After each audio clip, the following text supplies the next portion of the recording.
Good morning, everyone. I hope everyone is having a good morning. Welcome on in. Apologies for the late start. I just needed an extra hour. I do feel okay now. One of those things where I was just not quite ready at 9 o'clock. However, at 10, I'm feeling pretty okay. Welcome on in, comment. I will say as well, welcome on in, Fen, at like 8:30. I really appreciate it. I'm sorry. There's one kind of day where I was just a bit slow. My bad. Also, Picture, good morning. Comet, good morning. Shleeve, good morning. I hope everyone's doing well. It's the weekend. I was happy for a lion. I'm glad. Let me switch over. Hello. Welcome on in, everyone. As you can see, we have an extra one. Look at it. Our wall is slowly growing. Look at our wall. It's very unfocused. But look, it's getting bigger. I have got a zoomed in picture of the one I did yesterday as well, because I did yesterday's off stream because I was out with family for most of the day. So I was a bit busy. Probably also why I still had a migraine this morning, because I did a lot of walking yesterday. I will say as well, we're going to aim to go for the regular 6 hours. There is a chance I might have to end early if I'm feeling rough. Fingers crossed that doesn't happen though, because I would like to stream. Devile, good morning. Yeah, I'm sorry I was so lucky in your stream yesterday, Vile. I'd been out walking with family for like the day, so by the time you went live, I was like... I was just a little corpse lady. It was worth it, don't get me wrong, it was worth it. It was really nice. It was a castle I've been to before. It's a castle I often recommend to people if you're coming to South Wales specifically. It's called Castle Coch, which is spelled Castell, so C-A-S-T-E-L-L, Castell Coch, which is C-O-C-H.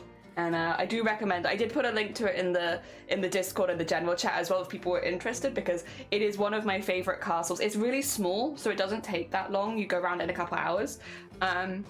It's on the side of a mountain. Or like a valley, but a very tall valley, right?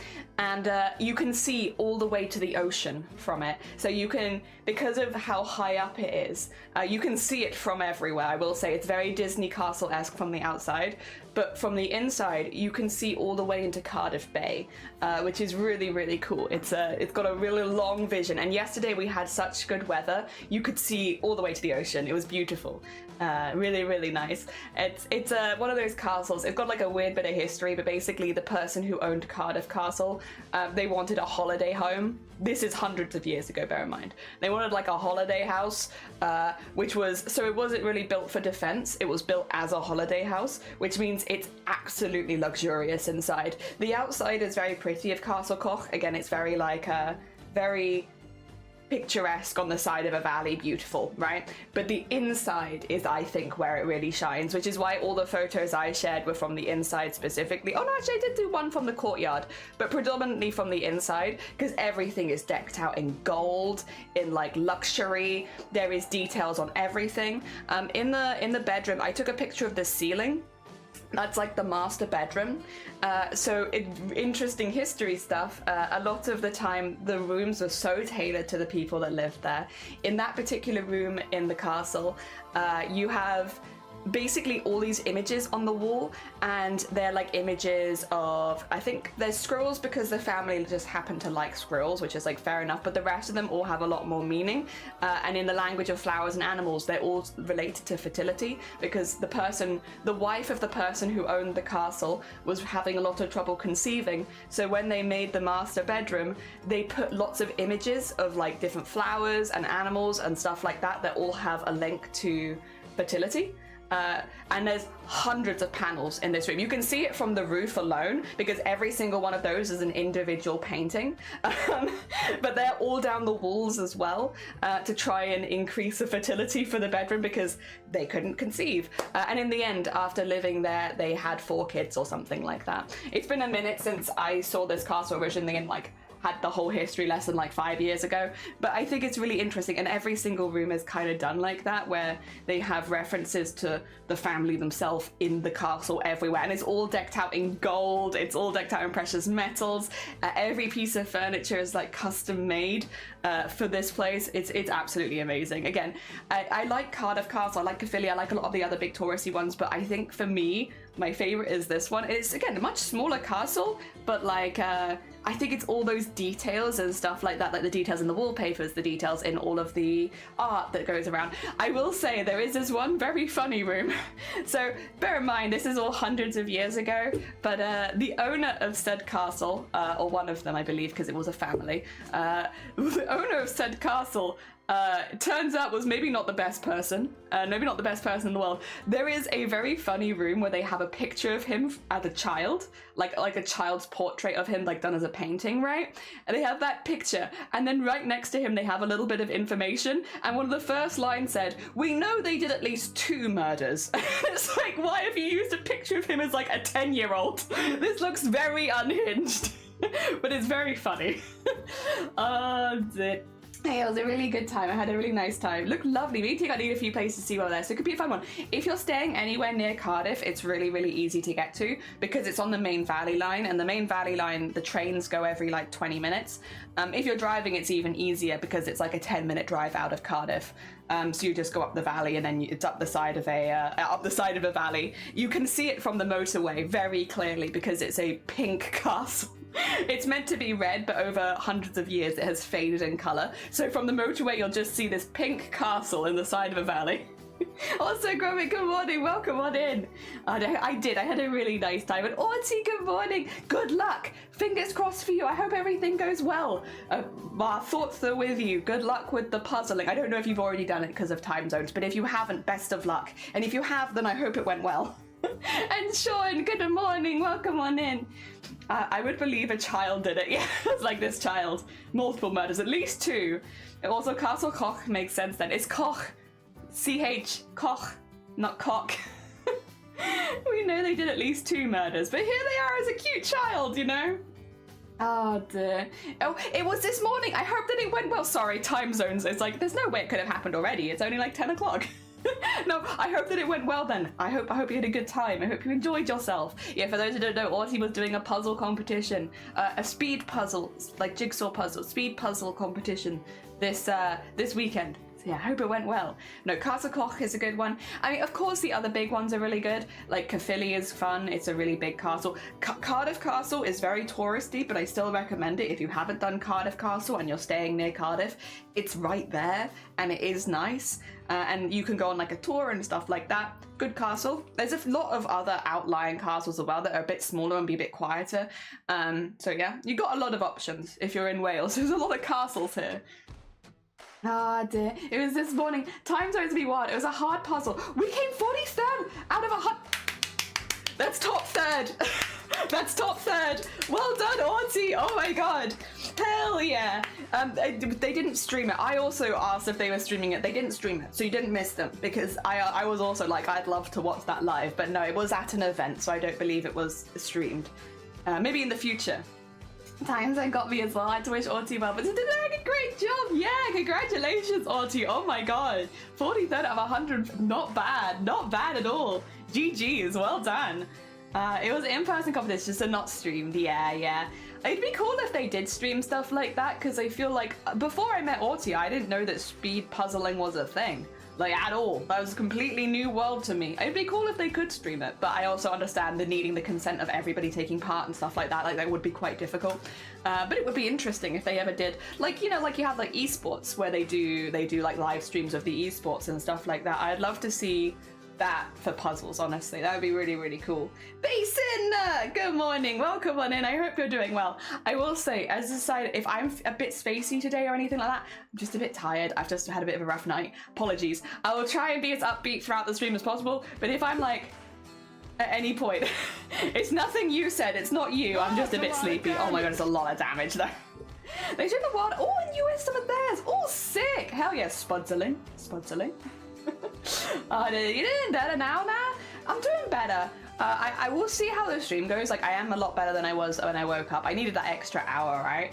I'm a lot better than when I was when I woke up, but I still feel a bit like, almost like a little spacey and drowsy, but I am also tired, so it's not super surprising. I have a few things a few things to show you, and also a few updates real quick. We got a few things to go over this morning. Oh my god, is that Anna Shadowroll? Good morning, Anna Shadowroll. I see you've been posting for Chroma Core. It's been really cool to see your stuff. Very cool, love it. Heck yeah. Same with Gromit as well, who's also been posting their stuff, and it's been really cool to see. Hell yeah. Look at it, I need to be. Oh no, you're fine. Get some good Z's. I look forward to stream later. Take care of yourself. Wow. Yes, yes. Then we have designed a shoe. There they are.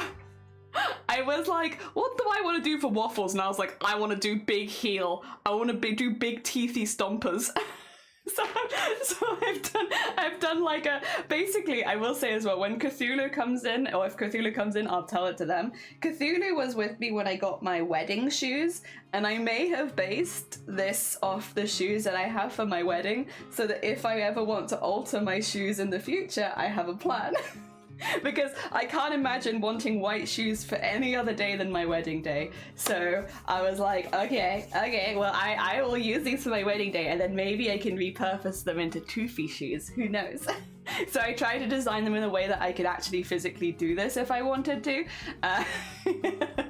Which I know is not part of the prompt, but also something that I wanted to do. Hell yeah. The feet is prompt. The prompt is feet. It is. It's a shoe day. Princess, good morning. Welcome on in. The prompt is shoe. Well, it's shoe, but feet are in shoe. Waffle's got kicks. Yeah, he's just wearing heels all the time. You just can't see it. Oh dear. Call me weird for wanting to put a tooth on a blaster here. Yeah, but I'm not putting real teeth on this. They'd be fake, cartoony teeth. My dudes, I'm lurking. I got a really bad. Oh, bless you. I hope you feel better soon. Take care of yourself, Comet. Completely fine. Go look after yourself. Completely like screens are not a headache's best friend. Totally get it.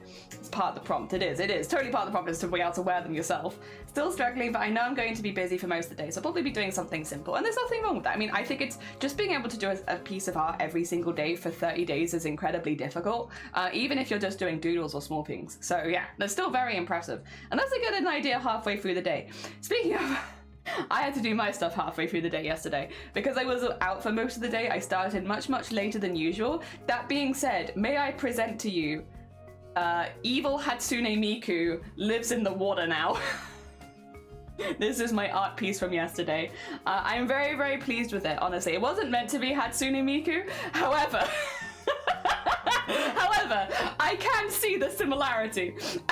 As soon as I put the colour in, I was like, it's a little bit Hatsune Miku. Just a little bit, but like evil Hatsune Miku in the water. So here is my evil Hatsune Miku lives in the water piece. I'm actually really pleased with it, considering that I only had half the day to do it. I am very pleased. I did the water with markers. The background is done with a Sharpie, and then yeah, the blood is predominantly either highlight or beads, which has been really good. So that's what I did yesterday. I didn't record most of yesterday because I wasn't feeling super well. So what I have instead is like a very short one of like a before and after, which should be quicker to edit, to be fair. But also I say that I don't know when I'm doing all the editing for this because I'm so busy. Oh dear. Those are beads? Yeah, those are beads. I'm using beads on, well, trying to use beads on every single one. Also, Scott, good morning. That's Kappa Miku. It is Miku, but they're a Kappa. And the first thing I saw was Hatsune Miku. We were all just like, it's Hatsune Miku. How did you do the black? It is, yeah, it's just Sharpie. If I remove this really quickly, I have like a thick Sharpie. Yeah, it's one that's just literally just this. And the colors that other them are these. Yeah. Either this, which is dual mask, they're like alcohol markers, so like very similar to Sharpie, but they have a couple of things and they have like a lot of colors, or just Sharpie. This bleeds less than this, so it kind of depends on what I need. But I have black in both, but I wanted slightly less bleed yesterday, so I used Sharpie for the black, and then the blue color is the them. Yeah, so mixture of both. Effect on the hair is my favorite part. I am really pleased with it, to be honest. Doing water in embroidery is not easy, and I think it's still a work in progress. Like, I can still improve, but it was a good start, and I'm pleased with that. Anime, good morning. Welcome on in. I hope you're doing well. Welcome. It's funny that. Thank you. I didn't know you get flat Sharpies. I didn't know either until last year when I was getting through so many Sharpies. It was like, oh, I need bigger ones, and I googled it, and they did have some big ones. I was like, yes, I needed that. Speaking of how to make things look like water, yeah, to really make things look like water. Water is really hard. We've had 2 liquid prompts in a row with matcha matcha and then water, so it's like, it's tricky. Also, Space, good morning, welcome on in, I hope you're doing well, welcome. I think I understand the point of prompt better now that it's done. Yeah. I think sometimes it's like that though, like you kind of have realization halfway through and it's like, bugger, oop. But it's fine. I think it's all like a learning thing, like you're learning a little bit at a time. Hell yeah, buy and bulk, exactly. That's what I did last year. I do need to buy a few more because I got through a lot throughout the year, but I did do that. I probably have done something different looking back. Yeah, it's like, but that's part of the process. Well, that's why I always do the designing off stream. And it's because if I came onto stream and received everyone's ideas for every prompt, I wouldn't be pushing myself to be like thinking outside the box, because I'd just be taking your guys' ideas, which there's nothing wrong with that. If you're focusing on just getting the art looking good or stuff like that, taking ideas from other places can be really, really good. But because what I want to get better at is that thinking outside the box and practicing that, I have to do my designs before I go live, because otherwise I will take influence from chat and I will take ideas from chat and then I'm not trying that bit. So yeah, it's why we always do the designs like first thing in the morning before going live. It's just for that reason. And I stand by that. It is helping. It is helping because it means I don't have to worry. Oh dear, about not learning properly. Exactly. Went to Glow. Oh, I hope you had a good time at the Glow Festival. Hell yeah, you're now glowing. Sick. Hell yeah. Makes sense, yeah. Mentally, I feel great. Physically, my head, oh, bless you. If you also need to go have a rest, again, like, I feel like head pain and screens in general are just not a wonderful combination. So if at any point you need to nip off, go. Completely fine. Funnily enough, I might understand. I will say as well, speaking of the markers, I used the markers today and it's a bit, oh, there's a big old fluff behind it. It's a bit more subtle. I went for a couple of very light colored markers, but I added like a light blue to a light purple kind of almost like pattern sort of thing. Yeah, like stripy pattern. So we have like a slight background. Another thing that I'm trying to focus on is changing my backgrounds around so that we have different colors, focusing a little bit more on that as well. So although today is a prop one, so it's like I don't have so much to do in the background because it's just a prop, I thought having like a little bit of color would help differentiate it from the other ones a little bit. So yes, we're doing that. And Nyo, good morning. Nyo, welcome on in. I hope you're doing well. I have 15 minutes before I need to dip. No, you're fine. If you need to dip, you dip. You're all good. Good luck, alright. Thank you. I appreciate it. That's why I haven't been putting in much effort the last few days. And that's very fair. It's like you got to look after yourself first and foremost. Like, I'll be honest, if I got really, really rough, I would stop doing this because it's like your health comes first, right? Luckily, touch wood, so far I'm doing okay. Speaking though of things that are going up, because like obviously yesterday I was too busy to stream. What is that? That's a very upset lawnmower, if that's a lawnmower. That's a high-pitched one. Anyway, speaking of different changes in schedule, Monday I was really hoping to stream. Unfortunately, my hair and makeup is booked for like trial. So if you're getting married, you might have a hair and makeup trial before the day. My hair and makeup trial is on Monday, and the makeup and the hair are slightly separated, which means that I am basically going in the morning and coming back late afternoon. So I will be there most of the day, which means I probably won't be able to stream on Monday. I will take picture so you can see. I can also show you my sparkly because I actually brought it up for once. I've been meaning to show you guys the sparkly that I bought. It's just one sparkly, but I like sparkly. Look how pretty it is. Look at my hair sparkly. It's got a hair on it already. You can tell I've tried it on. Look at my hair sparkly. It's so pretty. I love it. So yeah, I finally bought this up, and we're gonna have a hair and makeup trial on Monday, so I can have all that done, and then yeah, we'll go from there. But it means Monday there'll be no stream. He's pretty and shiny. It's so sparkly. I love it. I love it so much. As soon as they were showing us in the shops like what they had, I was like, that one. How much is it? Is it within budget? And it was. That's mine now. Yeah. Your neighbor's exercising. No. It's actually like lawn mowing. I look forward to your shoe design. Hell yeah. Also, hot good morning. Welcome on in. I hope you're doing well. I hope to keep it simple. My eyes are tight. That's fair. Yeah, dear. I was gonna also say, no, it is actually a lawnmower. Definitely one place that we're all there like, is it the neighbor? It's like, no. Although I will say, not those neighbors, but the other neighbors. they were having like, I think, a barbecue or something yesterday evening. Just to be clear, this was very funny and I kind of loved it, so I'm not mad at all. But they had like speakers in their garden, and for some reason one of their speakers was directed straight at my bathroom window, which meant you couldn't hear it from outside the bathroom. Like, fine, didn't matter, but as soon as you went into the bathroom, it was just playing like reggae music. It was very odd. I don't know why they had it faced at our bathroom window, but every time we go in, we'd be like, okay. I'm just here to pee, but sure. Queena! Oh, for 20, Jesus Christ, Queena, it's been a minute. Thank you so much for the 29 months. Good morning, welcome on in. It's so cute, isn't it? Oh dear, it's pretty. Thank you so much, Queena. It's very heckin' kind of you. I'm gonna do my character's mask as his shoes. Oh, hell yeah, with the smoke. That's a nice idea. I like that. Pretty shiny, sparkly. Jelly saw the hair thingy. Also, Jelly. It's mine.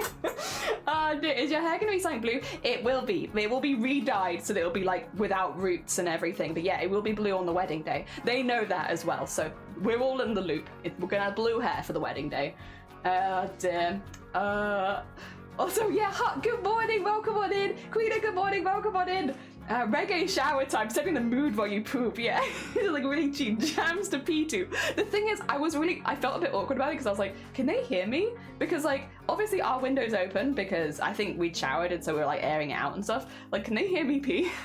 Because they put like the music straight into our window, I don't know.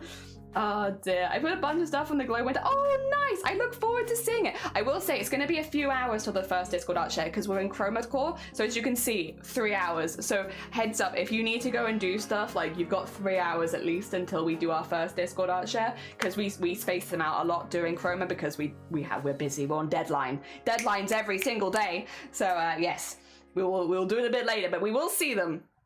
Oh, there's Spains. Spains. Oh dear, I see that, goat. How dare you shout me out on my stream? What the heck? I'm gonna fight this. Excuse me 2 seconds, I just need to fight someone. It's very important. By the way, guys, have you met a wonderful streamer called Grand Goat? I nearly raided them. Oh my god, could you imagine?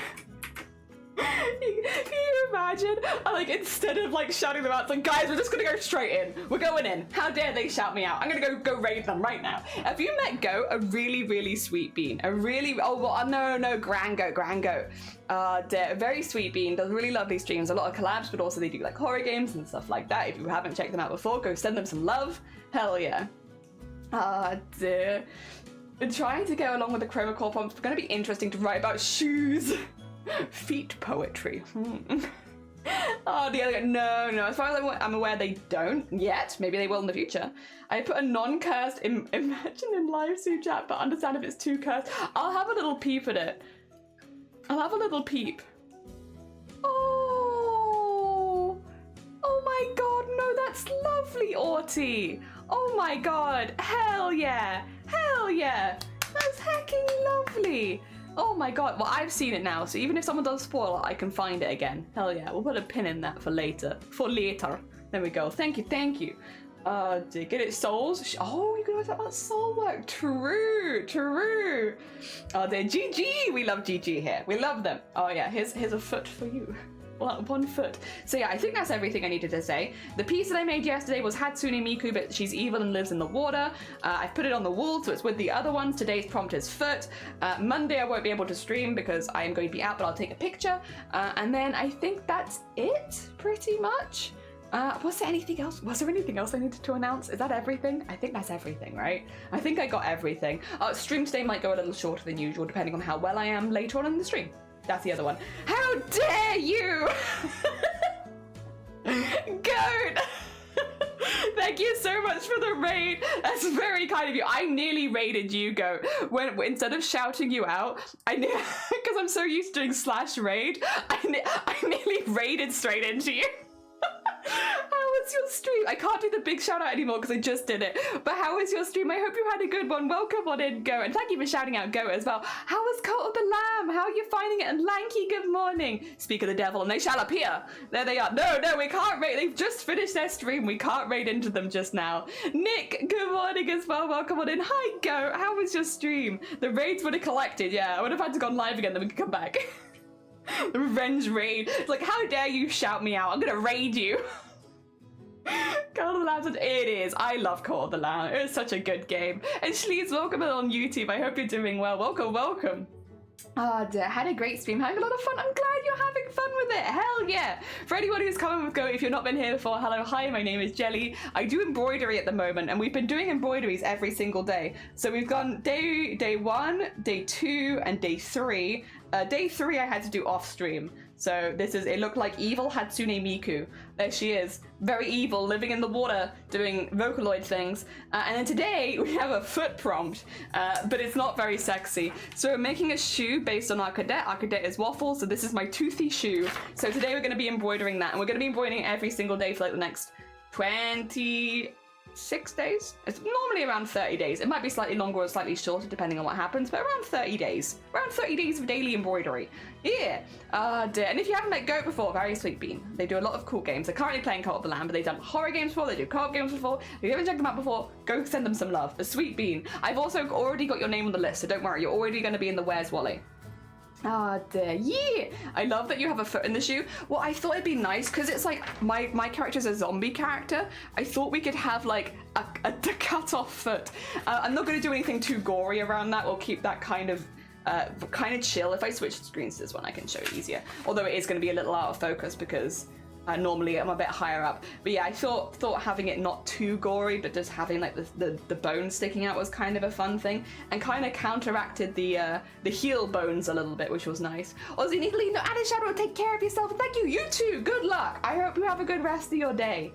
Yeah, I put a little foot in it, but just a little foot, just a little mild tiny foot. Ah, dear. Hell yeah, I should also say to Go, if you need to go lurk, if you need to eat, sleep, drink, anything like that, please do. As much as you're super, super welcome, if you need to go look after yourself, please do. Could have a red bead anklet. Great idea. However, I already have an idea. So this hole in the shoe is meant to represent the hole in Waffle's stomach. So there's already going to be red beads. They're just going to be around this bit of the shoe instead, because that's meant to be the big hole in the stomach. Yeah. So red beads for sure.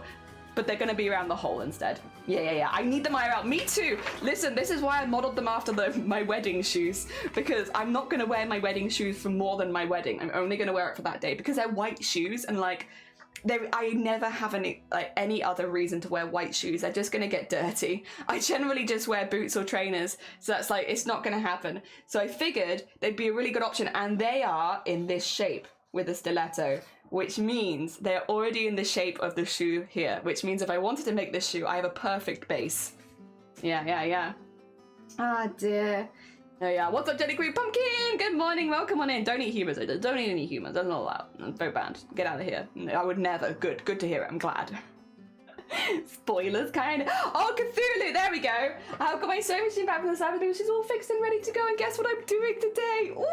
Very exciting, Cthulhu. Hell yeah. Also, I hope your sewing machine is very happy now that it's come back from the spa. The sewing machine spa. The Cthulhu. Remember the wedding shoes we bought? I've decided what I want to do with them after I finish getting married and stuff. So I've taken the wedding shoes I've bought and I've remodeled them a little bit to add some like details. Oh dear. So this is what I'm gonna do with them hopefully after I get married. There we are. I've done it with the same openings. The only slight change is this, which will need to be like what do you call it? I have two, I need only one, so I'll have to remove one of them. But yes, other than that, it is there, it's ready. Oh dear, I love this design, thank you. I thought about my OC this year and realized I had the perfect OC for that. Yee! Oh dear, Cthulhu. Do your wedding shoes also have teeth at the bottom? No, they do not yet, but soon. With a little effort, I could make that. After getting married and stuff, yeah, after doing all that stuff, I mean, I can do other things, other stuff and things with them. I don't need them anymore. Oh dear.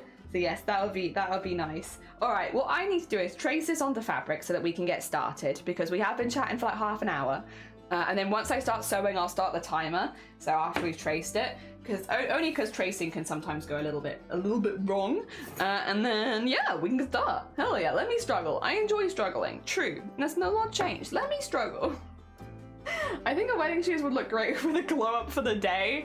The thing is, you'll not see them. My dress is quite, like, it's perfect length, but it does just about graze the ground, which means you don't see my shoes at all. I'm wearing them for the height, really, and that's only because Shiny's so tall, so without the shoes, we have quite a notable height difference. So if I have heels, then for photos it will look better, but I'm changing out of them after the meal. Like, I'm not wearing them for that long. It will literally just be for the main photos and for walking down the aisle, and that is it. That is it. Nope, don't need any more. I'm okay.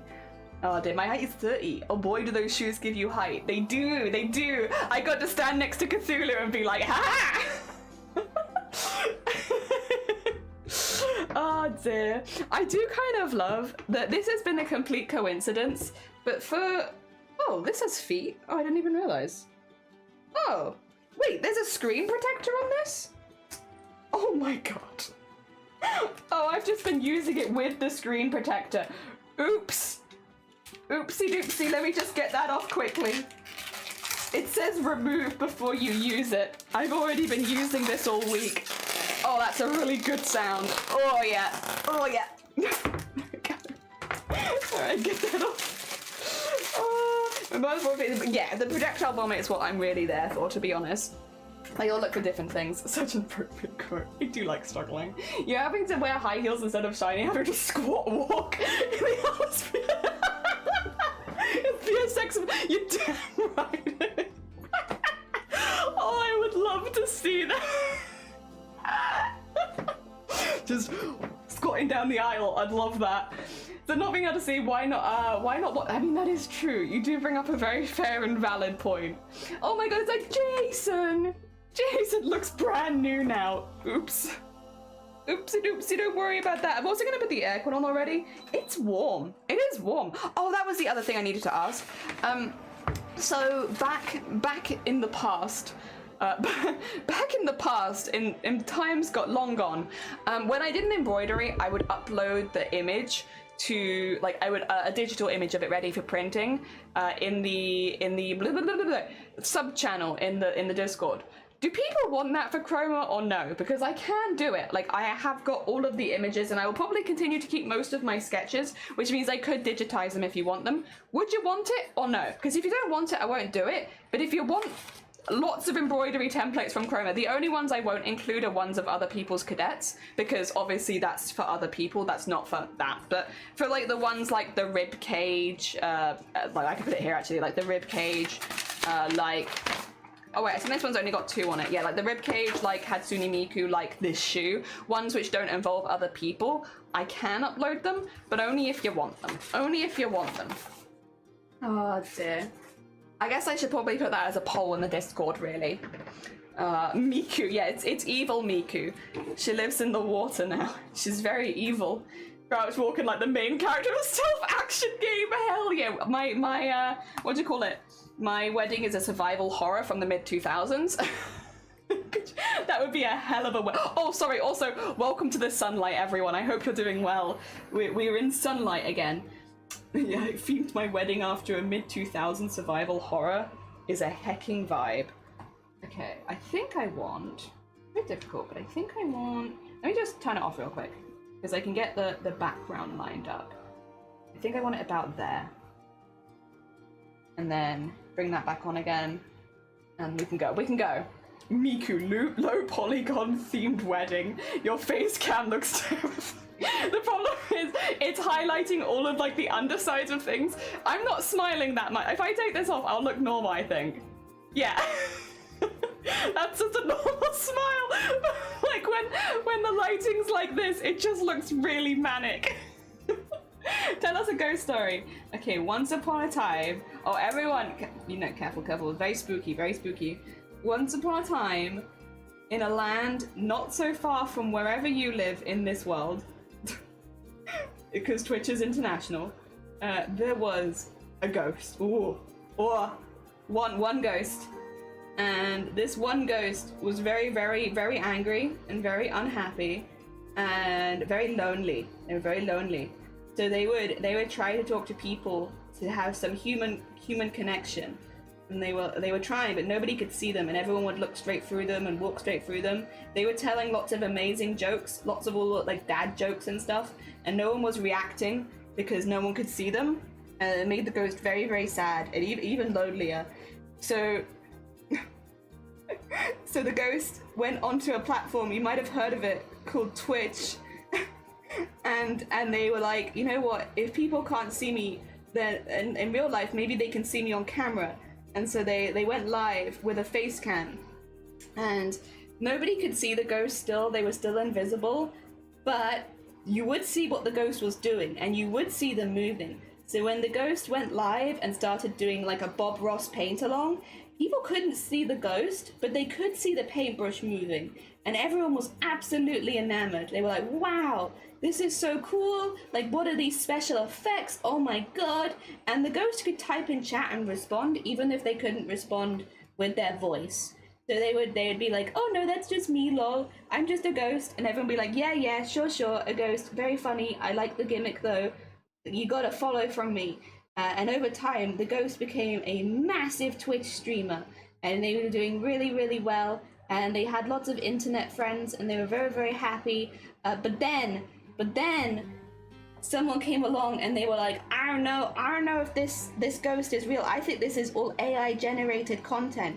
Can you prove that it's not generated by AI? Because how else are you having all of these things moving around on your Twitch stream without AI or computer help?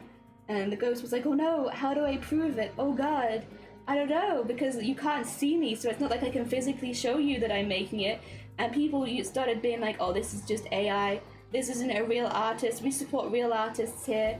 And people started to leave the channel, but a few people stuck around. They were like, no, we've watched them for years, there's no way.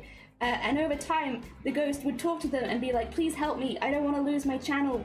And so all the regular humans that weren't dead came together, and they went to the setup and they helped make a fake setup that would prove that the ghost wasn't AI, and everyone lived happily ever after at the end. There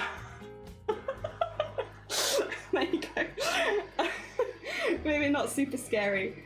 I gave it the best I could. I know, not the AI, very spooky.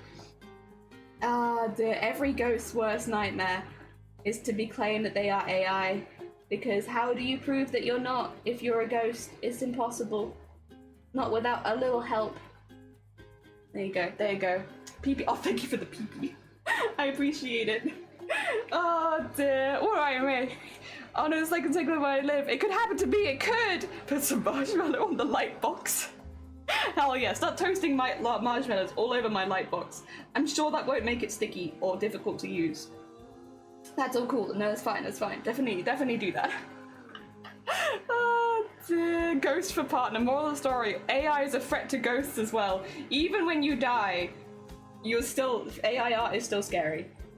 You think that dying will get rid of it? It will not. It's always scary. Oh dear. There we are. Oh, right. I've made these shoes kind of detailed, so it's taken me a minute to get everything in. I don't regret making them detailed, but they do be pretty detailed. AI haunts even our dreams, we just cannot escape. It is everywhere. Oh dear. Alright, let's get the crown in. I tried to incorporate a lot of elements of waffles. I couldn't incorporate everything because there's just not the space on a shoe without making it look busy. And I only wanted to do one shoe. I didn't want to do like both shoes. Because I could have done 2 different shoes, that would have been an option, but I just wasn't vibing with doing that, to be honest. Also, because yesterday was kind of an intense day, I'm not feeling 100% this morning, so it's like, yeah, you know what, I want to give myself kind of an easy day. Luckily, I'm cosplayer. Designing clothing is kind of within my wheelhouse, we'll say.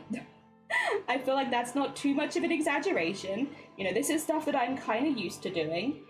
So yeah, honestly, good prompt. Couldn't have come at a better time. A time where like you haven't slept very much. That's a good time for this kind of prompt. Because yeah, I don't feel like it's pushing me too hard, but it still gives me something to do, which is nice.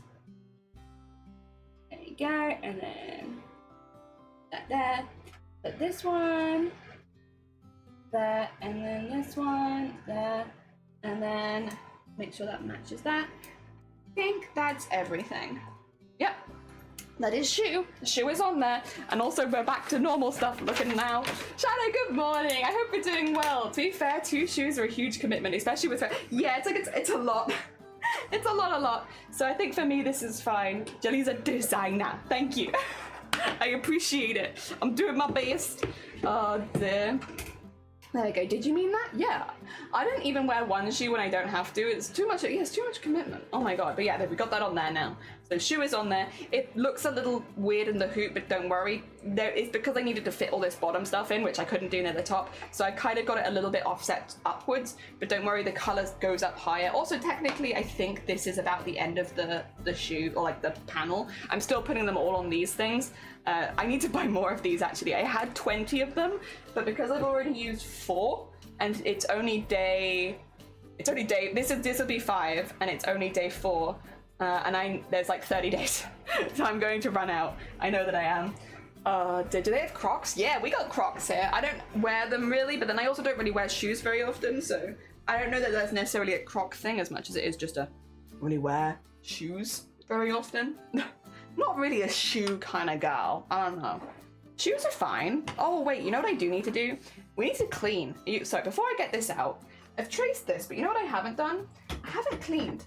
This is important. I'm trying to be really good this year, and between prompts, put away the stuff from the prompt before.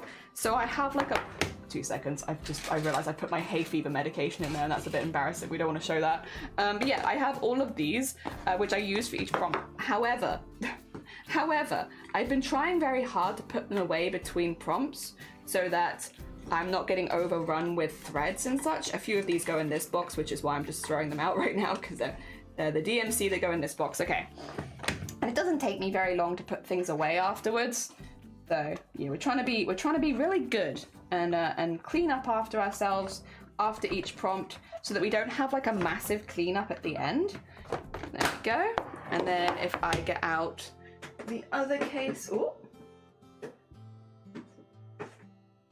There we go. We have beiges, greens. That one is we have a couple blues, so let's put those in there. Yeah, we're going good beans and putting things away. Cleaning up after ourselves. I didn't do that very much last year, to be honest. And I noticed it. I felt it. It hurt every time. Where I was like, I could have made this easier for myself if I'd just been cleaning up, and I wasn't. So I'm a reformed person, a reformed jelly this year, where I'm being good. That is purple, and we do have purple on this layer, so let's get that in there. Greens are not on this layer, so we need to go down. Where's the lid gone? What the? Oh, there. What the lid? I've lost it. Oh dear. On the other foot, hoop now, exactly. They do have Crocs. We do have Crocs. Only the Shrek limited edition ones. No, we have other ones too. Crocs are amazing for non-shoes though. They probably are. I just don't really wear anything like that. It's nothing against Crocs, to be clear. Like, I am not an anti-Croc person, but yeah, no, I just don't really wear them. I just don't really wear shoes. I'm less anti-Croc and more anti-shoe. Like, let me have free feet. I like socks, I will say. Socks are pretty cool. Just not a shoe person. Also, Sun, good morning on YouTube. I hope you're doing well. Did I share my chroma cadet? I can't remember. I don't think you did, actually. I could be wrong, and I could have forgotten, and if I have, that's my bad. But as far as I'm aware, I don't believe I've seen your shadow, and I'd love to. Although it will be a minute, because we will be in about 3 hours, unfortunately, because during chroma, I need so much extra time to sort myself out each day. So it might be a little while before we come across and look, but I would still love to see them. All right. Okay, now we can pick colors, because we put away the colors from yesterday. Let's have a look-see. First of all, we do need Waffles' color, which he's on the wall right now, and I can't really take him off. So we'll just have to approximate. I think Waffles' color is kind of like this sort of grayish green. And then maybe we could have a darker version of it as well for like some shading. I don't want to go too similar though, because I have a few very similar ones. I think like maybe not a much darker one, but like a relatively darker one would be good. Maybe this one, I guess. Yeah, those look kind of like the right colors. And then Waffles is highlighted with pinks and purples to look bruised. So we have those for the skin for now, and then we can come back to pinks and purples later. I will probably do I don't know, maybe gold on that. Speaking of actually, what I want, we have the red threads for that. Oh, I do need the colors for the leaf. Oh god, why can't I say leaf today? Leaf. That's not happening. You need leaf colors, which are this color, and there's another one that I like. I think it's these two actually, which I've nearly run out of. But you know what? That's fine. If I run out, that's okay. I'll just buy more.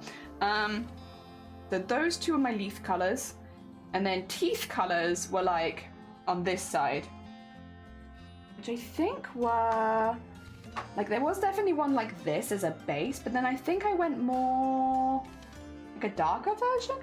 It might have actually been this one. Yeah, that looks about right. I think that's kind of what I used for teeth. There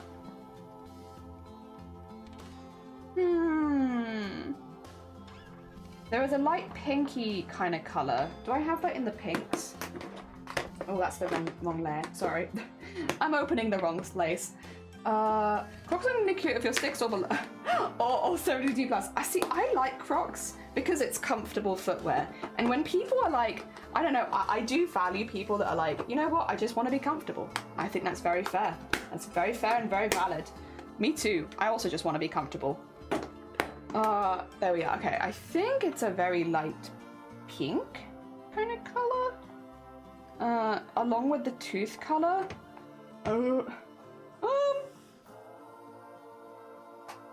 None of these look familiar though, I must say. I'm not recognizing any of these.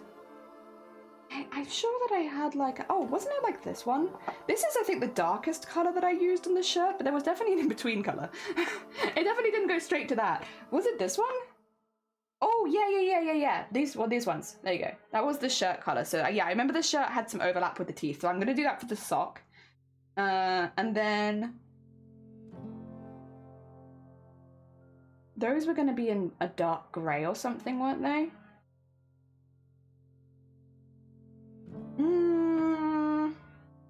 Oh, the crown as well. I didn't get any of the golds out for the crown, which I do also need. So I need the golds for the crown and also probably for that bit. What color skin are we going to go for the human underneath? Or do we even want it to be a human underneath? Could be any race. Could actually go for like a regular goblin kind of foot. I don't know. Kind of color.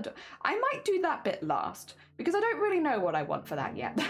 I need to have a good think of that. We have red there. We have the color underneath there. I've just realized that I haven't drawn in one of the lines very well, so I'm just going to fix that up while I notice it, because otherwise that's going to throw me off.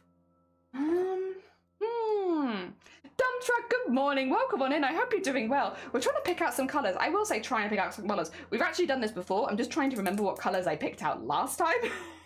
This is hello, welcome on in. I have caused myself problems by not keeping track of things very well.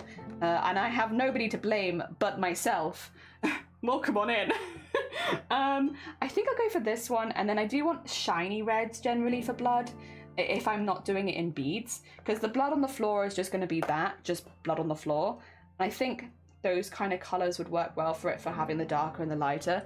So those can be our bloody colours, plus they'll kind of match the flower, which would be good. In fact, we could even, no, we're not doing that. So I thought, but we could even use those, but then that's like one single photo at a time. I'm not doing that. I don't have the time of the day for that. The dumpy, how you doing? Hell yeah. Hello. Oh dear. Maybe we should do a thread key. Honestly, probably should. Honestly, not a bad idea. Oh dear. What was I missing? The skin color I haven't done. Bones I've got. Teeth I've got. Crown I haven't got. Blood I've got. Leaves. I just need to know. The sock I've got as well. So it's just crown and skin. Crown and skin. I mean, we could say it's my foot. I wouldn't want to necessarily cut anyone else's foot off, you see, because I feel like that's a little bit rude. But I could do it in like my kind of tone. And then I'm like, then I don't have to feel guilty about cutting someone else's foot. Yeah, we'll do my skin tone, just so I don't have to feel guilty about hurting anybody else. And we can do blood in the top bits, that's fine. Just the gold then. It's my foot. If we were wondering whose foot is it, it's mine. I'm gonna embroider my own foot today. Fantastic.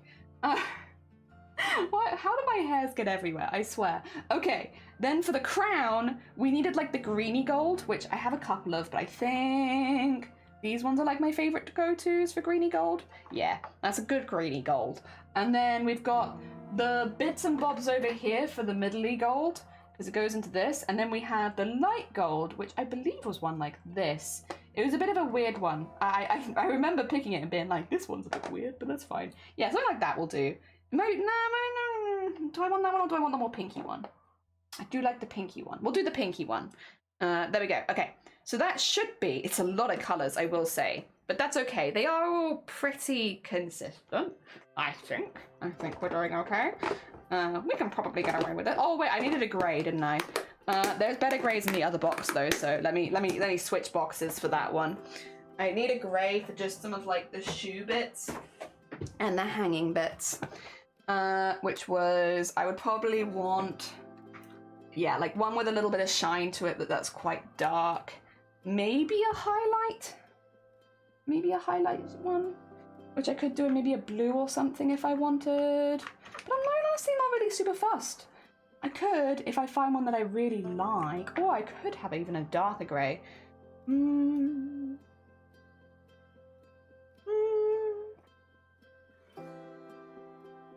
Very similar to black, and black is my outline colour. That's the only thing. But I guess, actually, because this is like a black, isn't it? Now you would see it. Okay. You pulled my leg. Fine. The camera is out of focus. I know, don't worry. It's basically the focus is set up for when we actually do the embroidery, because it's focusing up here. We'll switch the focus up then. For now, however, here is a bowl of colours. I will bring it to you. I'm mainly fighting with myself. I know I'm talking aloud, but most of the argument's happening inside my head. Some colours for you. Here you go. What, do you like them? These are the colours we're doing today. Here you are. Oh dear. Is that a blapple? Feet, my love. It is feet day. I wouldn't want to cut someone else's foot off. I feel like that's a bit rude. It is. I see. Anyways, I posted in my Discord, my cadet, but I need to sleep. Oh no, you're fine. Take care. If it's, I'll see that later. Take care. Get some good sleep, and I hope you have a good rest of your day. Guys, yeah. So basically, I'm gonna grab my hoop thing now. I'll show you. We will probably still have to re-sort it out, to be clear, because we always seem to have to refocus it a little bit. But yeah, it will be recording up here. So if I get that in here. It's probably not perfectly in focus, because it often isn't, but it's normally around here that it's focusing on, because that's where my hoop sits. There it is. Look at that. There you are. Should. Let's see. Can we get it any more focus than it currently is? I'm always fighting it. Alright, if we go... Nope, that's less. Okay, if I go here? No, it's less. Maybe here? I think that's good. Also, is that Nonanara? Thank you so much for the follow. Good morning, welcome on in. We're just trying to get myself set up for the day. We've got a shoe, we've got some colours, my needles, I've accidentally been putting, I don't know where they've been multiplying. I had 3 and now I have 5, and I'm not sure where the extra 2 have come from, but I do have a selection of needles to one side. It just maybe a few more than I actually need. I'll need to go through and work out where some of those extra needles have come from, because I definitely don't need 5 needles every day. And then I have my red beads to one side, which we will use for the blood around the centre bit of the shoe there, and not these 2. I found an extra one, so now I have 2 sets of bead mixes, which probably after Chromacore I will mix together into one, but for now they can be separate. I have no problem with them being separate for a little bit, but yeah, eventually I'll probably combine them, because it's just an extra pot that's being used right now. Alright, first thing we need to do, as always, move my cup of tea, and then start with black. We are going to do black outline. I know it's a little boring, but all the other waffle stuff has black outline, so we're not going to do anything that different. We're going to do black outline for waffle stuff, and then I'm making a lot of waffle stuff. This will be my 4th waffles embroidery, although this one is a bit vague because it is a shoe. A lot of waffles, a lot of waffly stuff. I like that though. I mean, Waffles is a character that I love to do stuff for. Where are my scissors gone? There they are. That I love to do stuff for, so I'm not mad. Not mad at all. Alright, since I am going to start sewing as well, let's start the countdown timer. Again, there is a chance today that I might have to end stream just a little tiny bit early because I'm not super well today compared to normal. I'm a little worse for wear. The thing is, I will say, I've had to take in like a few things just to get it a bit under control because it was pretty bad last night. But sometimes it makes you feel really sick and sometimes it makes you feel really hungry. And today I'm having one of those days where it's just making me really hungry. So I might also have to take a little snack break. I would prefer that, to be fair. So again, it's always 50-50, like, is the medication going to make you feel sick or hungry? I much prefer feeling hungry to feeling sick, but it's still a little silly because I literally have just eaten and then I've come live and been like, hi guys, I'm starving. I know that I'm not actually starving. Is my music a little quiet? Normally not the argument, but before I start, is it a little quiet? I feel like we could have slightly louder. The thing is, I'm very loud, so I feel like my music needs to match my energy a little bit more. Is that better? Yeah, I think that's a little better. That's a little better there. Yeah, okay, we got sound. Right, okay. Check, everything check. Okay. I will get the needle in and then I am going to start doing a little bit of recording. We're doing not full time lapses, but like little segments of recording for these, for anyone who misses them. I mean, again, we are doing an embroidery every single day and a lot of people are going to miss a lot of these embroideries because naturally you will.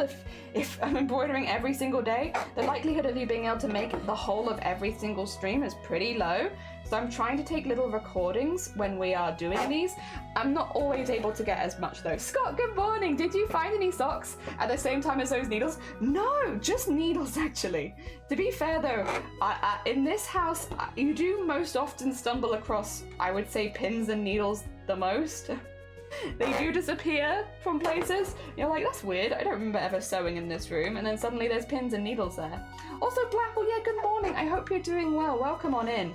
We're a little bit worse for wear today, but we're getting by. We're managing. We'll see how the rest of the day goes. But we're doing our bestest. We're having one of those days where we're just doing our bestest. And I made Evil Hatsune Miku off stream yesterday, and I'm very proud of myself. I love Evil Hatsune Miku. Oh dear. We are. It's okay. It's the weekend. True. Also, Pam, I love your accent. Is there a name for it? British. British accent. Standard British. I'm glad you like it though. This is the thing. It grates on my nerves because I hear it all the time. But yeah, listen. If other people like it, fantastic. Where can I see Evil Miku? In the embroidery section in the Discord, or if you give me a minute when I finish my recording, I can switch to the other screen where I have a picture of it, because she's there, but she's very small and very blurry. Oh dear. She's just a little guy back there, you know? Alright. Yeah, I'm trying to get like little 2-3 minute clips so that I don't, because I thought, I was like, oh yeah, after each embroidery I'm going to have the energy to edit a video for sure. In reality, that's not been the case.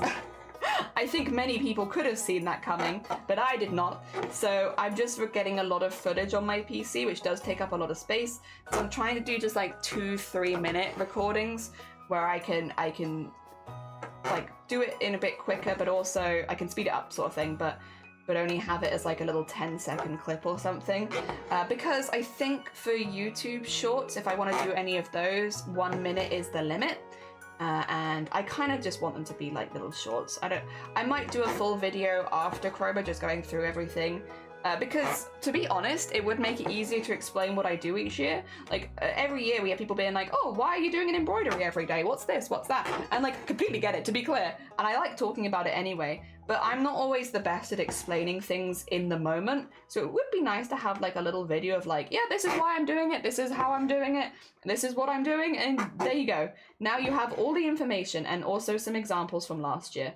Because I expect that I will also do Chroma Core again next year, unless anything very dramatic happens. I expect that I will. So, yeah. It'd be kind of nice to have something like that. Oh dear. Thank you, thank you. Oh, you said, okay, cool, cool, cool. Hell yeah. I thought I would have time and energy to play games after art. Turns out I don't. Chroma Core is very intense. It's really fun and I really love that, but it's very intense. Also, I came clean in the Chroma Core Discord yesterday. Somebody was like, wow, you've improved a lot over this year. Like, it's honestly really impressive. And I was like, that's very kind of you, but you're giving me a bit too much benefit of the doubt. The reason that I am able to improve so much over a year is because I literally made my first ever thread painted embroidery for Chroma Core last year. So you saw my first ever pieces, which means that, like, I think with art, the slope of improvement is very steep at the beginning. Our long shorts cargo I have not slept enough. I have no idea. Maybe? Plus you can also put shorts to Instagram. Oh, true. Also that, yep, I need to remember that Instagram exists. Sometimes I forget. Why do you want the art share time? Is it because you want to give people time to finish arts? No, actually, we talked about it. So, Comet, you're in the Discord. Also, good morning, Comet. You're in the Discord. If you want the full explanation, I do talk about it in the announcements whenever we make a change on the channel like that. But just to give you the too long didn't read version, it's because I'm on a really tight deadline every single stream right now. Discord art shares can take anywhere from 1 minute to 20 minutes depending on how much has been shared, and it's not when you're on such tight deadlines, because I'm needing to complete an embroidery every single day. These embroideries take an average of 10 hours a day. I can't do a 20-minute art share every hour. I just don't have the time right now. So during Chroma Core, we bump it up to, it's only during Chroma Core, so it'll only be for the month. We bump it up to every 3 hours because it was quite literally either we bump it to 3 hours or I remove it for a month. And I didn't really want to remove it for a month. I actually really like the break and I like seeing other people's art, and it helps me feel re-inspired in the middle of stream. So I really didn't want to get rid of it. So the only way we could really have it was just to have it only once or twice a stream. Yeah, because otherwise I won't finish my piece within the day. Like, quite literally, I am working until like 10. I start normally at 9 a.m. and then I finish at like 10 p.m. and go to bed every single day. There is no extra 20 minutes, you know, per day. It's very intense. We do purposefully make this a challenge, to be fair, because we embroider everything. But yeah, you guys see at least half of it on stream most of the time, but you don't see all of the evening stuff. Like, I am quite literally doing this all day, every day for a full month. And it's really fun and I really love it. And there's a reason, this is my second year doing this. I wouldn't have come back and done this if I didn't enjoy it the first time, but it is an endurance event, like intensely endurance event for me at least. I think for everyone it is, but for this, again, when you're spending at least 10 hours a piece, it is pretty intense. That being said, I know a few of you here in the Chroma Discord. I would really appreciate that you don't tell Cynics or any of the others just how long these take per day, because I don't want anyone to get like worried or concerned or anything. You know, you do see it, like people are like, oh, you're spending too much time, be careful.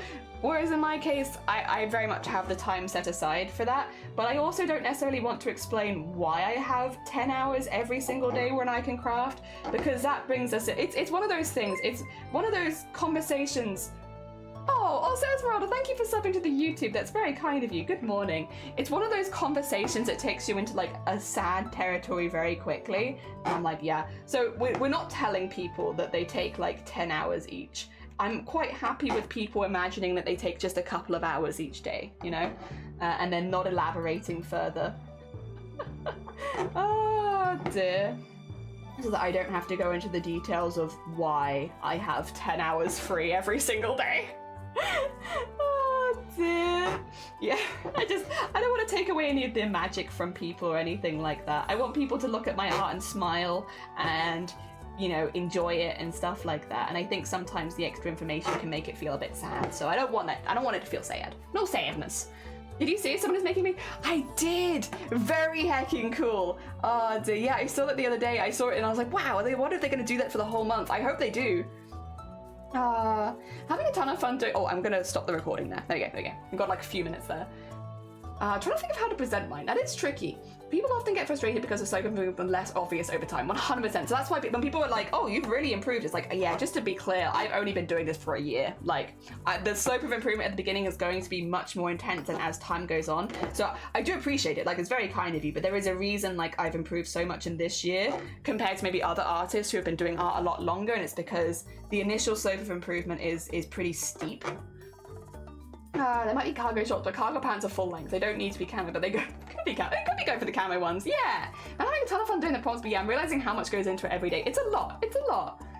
Cynic's always excited to see your entries. He says he's been looking forward to see yours specifically. High praise. It is, and I really, really appreciate it because that's exactly what I want my art to be. I want it to be stuff that makes people smile. So when people in the Discord say, "Oh, your embroideries always make me feel nostalgic," or "They always make me smile," "They give me a little joy," I'm like, that's perfect because that's exactly what I want to do. I don't need anything else from my art. If my art can make people smile, then I am more than happy. Hell yeah. So like, I really appreciate it. Like whenever I see that in the streams and he's like, oh, you know, excited and looking forward to it, I'm really glad. When I see people in the chat say that it makes them smile, it's really nice as well. I think I don't need to make the best art ever, always, but if I can make art that has that kind of emotional reaction to it, then I am winning, in my opinion. Yeah, the crafters look at it and they know. Oh yeah, I'm sure there are people that look at it and they know how long that goes into it. Like anyone who's familiar with thread painting would be able to peg it quite quickly, to be honest.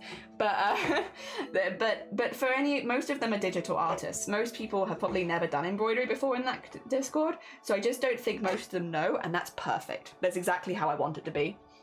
You are short, so they could be long enough for you. True. Don't tell us about our secret magic embroidery workshop. Yeah, like we keep that a secret. Because I don't want any of the magic to disappear. I just want it to be fun, something that makes people smile, and they look at it and they're like, yee! So I know we have a lot of people this year here who are also taking part in Chroma Core. If my name does come up at all, and then you do see anyone asking about how long they take, I just ask that you don't tell them. Don't tell them. Keep it a secret. If you want to respond, like, maybe a few hours, you know? Something subtle. Like, it's just so that the magic doesn't disappear. I don't want the magic to disappear. I want to preserve the magic of, oh yeah, these are definitely quick. Wink. Look at this photo right now, because it's making fart noises. It is making fart noises. It's made fart noises with like every single stitch so far today. My fabric's having a day where it's like, we're just a little gassy. We're just having a little gassy day. Say, I'm not fussed about getting good at it. If mine makes people happy, then I feel good. Yeah, exactly. It's like the emotional response means so much. And I'm sure like Robert's an artist. I'm sure a lot of other artists here feel the same. Where if you have that like response, and of course people make art for different reasons. Like some people want an emotional, like an angry or an upset emotional response, which is very valid as well.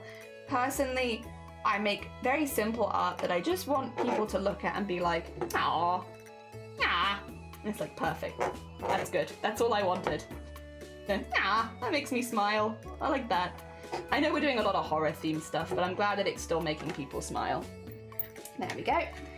First piece of thread in. There we are. You've only been doing this for a year, makes this less intimidating to start. Since starting cross stitch, I've been wanting to get a white shirt and just embroider stuff in black all over it. Why not? Why not, Basin? Hell yeah. Yeah, no, I've only been doing this for a year. 1 year. And I never intended this to be like a staple of this channel. I'm a cosplayer, you know, that's what I do. I make costumes. And last year I realized that I was going to need to get better at embroidery for the current costume that I was working on. That's why during Chroma Core I did an embroidery for every single prompt, because I knew that it was like that I needed to improve on for one of the costumes I wanted to attempt, right? So I decided that, oh, well, you know, what better opportunity to learn and get better than to just do like some sort of daily challenge, and Chroma Core happened to come along at just the right time where I was trying to improve. So it's like, perfect, you know what? I wanted to improve this skill. This is a daily art thing where you can get feedback. Perfect. What a good opportunity to learn, right? And then during the month, I accidentally realized that I really, really, really enjoy it. And it was never intended to be a permanent feature on this channel, nor was I necessarily planning to do Chroma Core more than a month. Like I was planning to do it that 1 year where it was like a good timing. I wasn't necessarily planning to come back and make this a yearly event, but I really, really enjoyed it, and thus we've come back.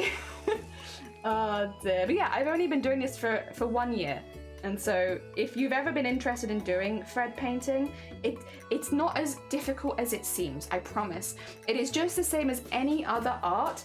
Draw the initial thing you want to do, but draw it on fabric instead of paper. For me, I draw it on paper and then I trace it onto fabric so that I have a few more wiggle room as far as changing things. And then you just fill it in with thread instead of paint. You know, it is literally called thread painting. It is so similar to just regular painting in many, many ways. It just takes a little bit longer, and that's about it. Also, pictures. Thank you so much for the follow. Good morning. Welcome on in. I hope you're doing well. We're doing a foot today. A very silly shoe today, based on our silly zombie bean.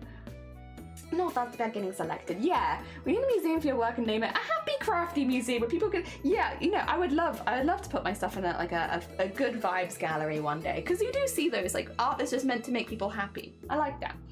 I want my art to make people happy. Your art does make me happy, anime. Whenever I see your art, it makes me smile. I love your Pokemon. Yeah, I've loved your stuff. Hi, pictures. Good morning. We are doing a daily art challenge at the moment, where we are doing an embroidery every single day. Oh, I was going to show the other one for Blapple. My bad. Sorry, Blapple. That was a bit slow of me. This was yesterday's one. There you go. My bad. I did mean to show it earlier. It is on the wall behind me. It's just very, very small because it's that one. They're not very big. I still need to do like the can of beans for like reference of size. Yeah, this was yesterday's. Evil Hatsune Miku lives in the water. Okay, you did see it. Sorry, I suddenly realized I promised to show it to you, and then I was like, wait a minute, I've just completely gone on a tangent and forgotten that I was going to show you. My bad. But yeah, okay, cool. Oh dear, love that. Yeah, I did that one off stream. So normally, if I can, I will be doing all of the dailies on stream because I think it's a fun thing to share. And again, yeah, if you've ever been interested in thread painting, it sounds really, really fancy. And I think there's a lot of like, oh, you have to be really, really good at embroidery already. But like literally, I have a history in sewing, I will say that. And I've been doing art for a long time, and those things definitely help. There are definitely skills that you get in one of those that you can translate to other things. I think especially art, like as far as a transferable skill, like I've been practicing art a lot this year, and I think that's transferred really, really well into thread painting because you do need to still draw the base. Sorry, I had a knot on my thread there. There you go. You still have to draw the base. So there are definitely transferable skills with it, which I have been using and making use of. So it's not like I can say like I'm a complete noob when it comes to it, because a lot of skills that you use in thread painting, you also use in cosplay and in just general art as well. So I'm just going to do the thing with my needle where I try to pull out the thread a bit because it's being a bit of a butt. It's okay. It happens. But I'd rather deal with it now. There you go. And then just... This is a very long thread, and I do kind of regret making it so long. The longer your thread is, the more likely it is gonna knot, so I regret that a little bit. But oh well, it's fine. Oh, love that. Hell yeah. You are gonna come in. I kind of am, but it's on hiatus right now. I have a cosplay that I work on for the first 6 months of the year, and this is the second year I've done it, and then I do other things for the second half. It's just... like starting around this time of year, my year is really, really busy with like pre-planned stuff, but I am working on a collector costume from the Owl House. But yeah, it will probably take several years to finish it just based on my schedule. That being said, I'm actually fine with that. I'm not making it for any specific convention. I would like to enter it into a competition once it's done. I've made costumes before. For anyone new here who's not seen the cosplays we make on stream, here's TwitchCon. Here's TwitchCon cosplay competition in Amsterdam, where we were in the larger than life category for a costume that was entirely sewn. The wings are plushy, the tail is plushy, all of the gold is either beaded or sequined or embroidered. It is entirely done with sewing techniques from top to bottom, because that is what I am. I am a seamstress at heart. So everything is sewn. It has 160,000 beads and 20,000 sequins on it, and it's very heavy. But yeah, so we do big costumes, but they take a really long time, and I'm not necessarily in any rush to finish them, because I have a nice time with the process. So yeah, it's okay. It's okay. I tried it last year. It was a lot of fun. Yee! Oh dear. Anyone can learn any skill as long as they're willing to put in the time and effort to learn. Exactly, exactly. And I think thread painting intimidates a lot of people because it does seem complicated, whereas in reality, it is not. It's a slow one. And I'm not going to deny that. It is slow. But if you imagine like you were painting this piece, you'd be using very similar techniques. It's just rather than filling in the color with paint, you're doing it with thread instead. And once you get over that concept, I think thread painting becomes a lot more accessible and a lot easier.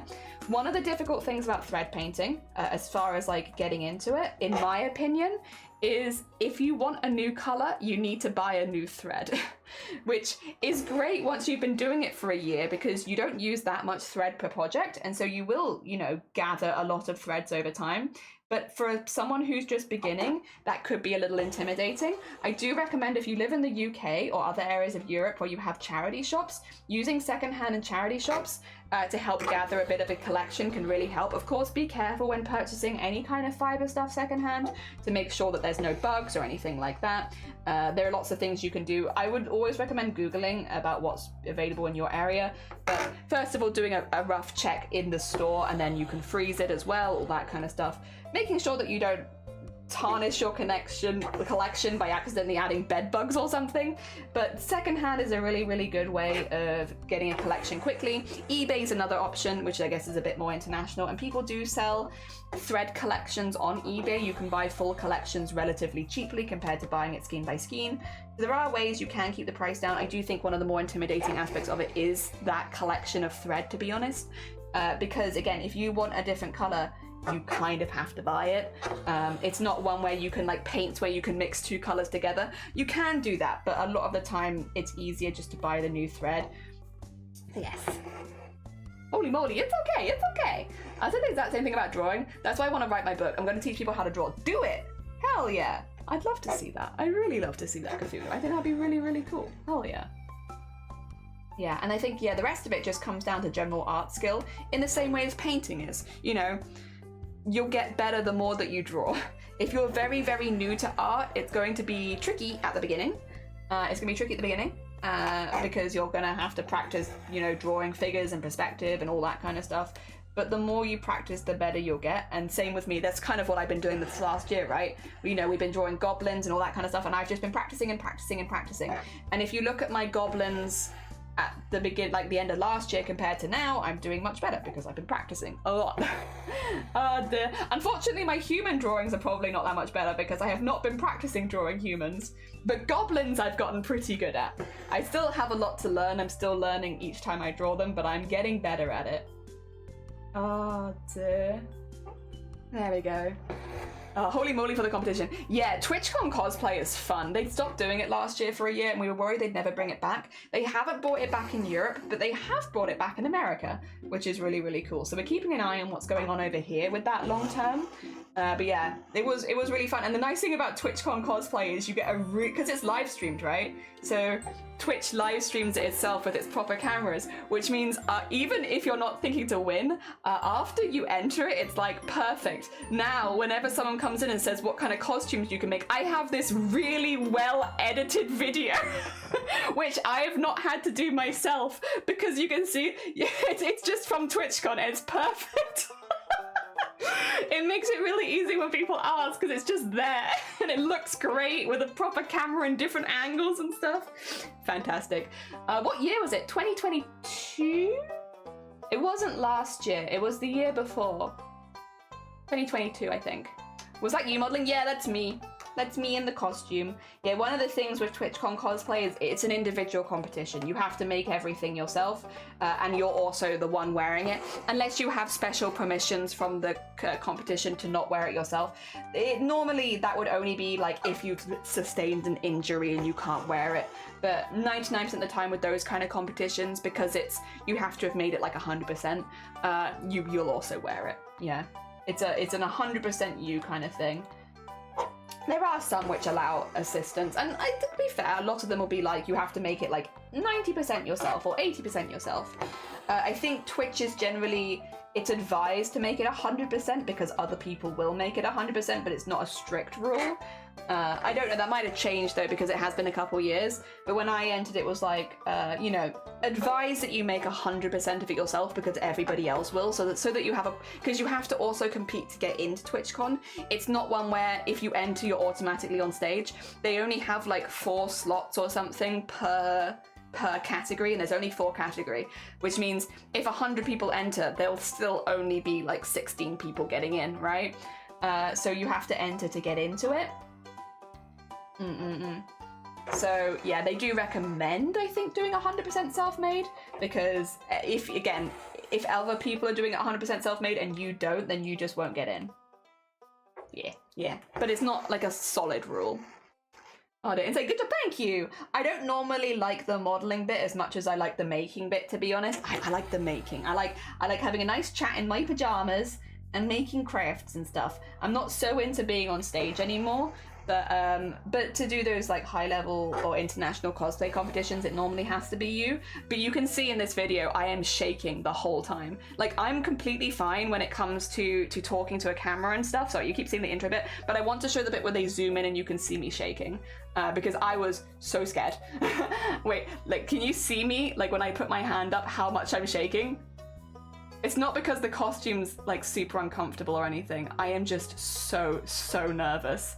And I'm trying very hard. Like, I literally mouthed to myself, like, okay, you got this, okay. You can see me mouthing okay, because I'm, like, trying to do my full thing of, like, all of the poses I have, as well as showing off the different bits of the skirt, the dress, the tail, all that, and I am so nervous. I'm much easier find it like this kind of communication where I can talk to you guys like this, and there's responses, and it's not just me.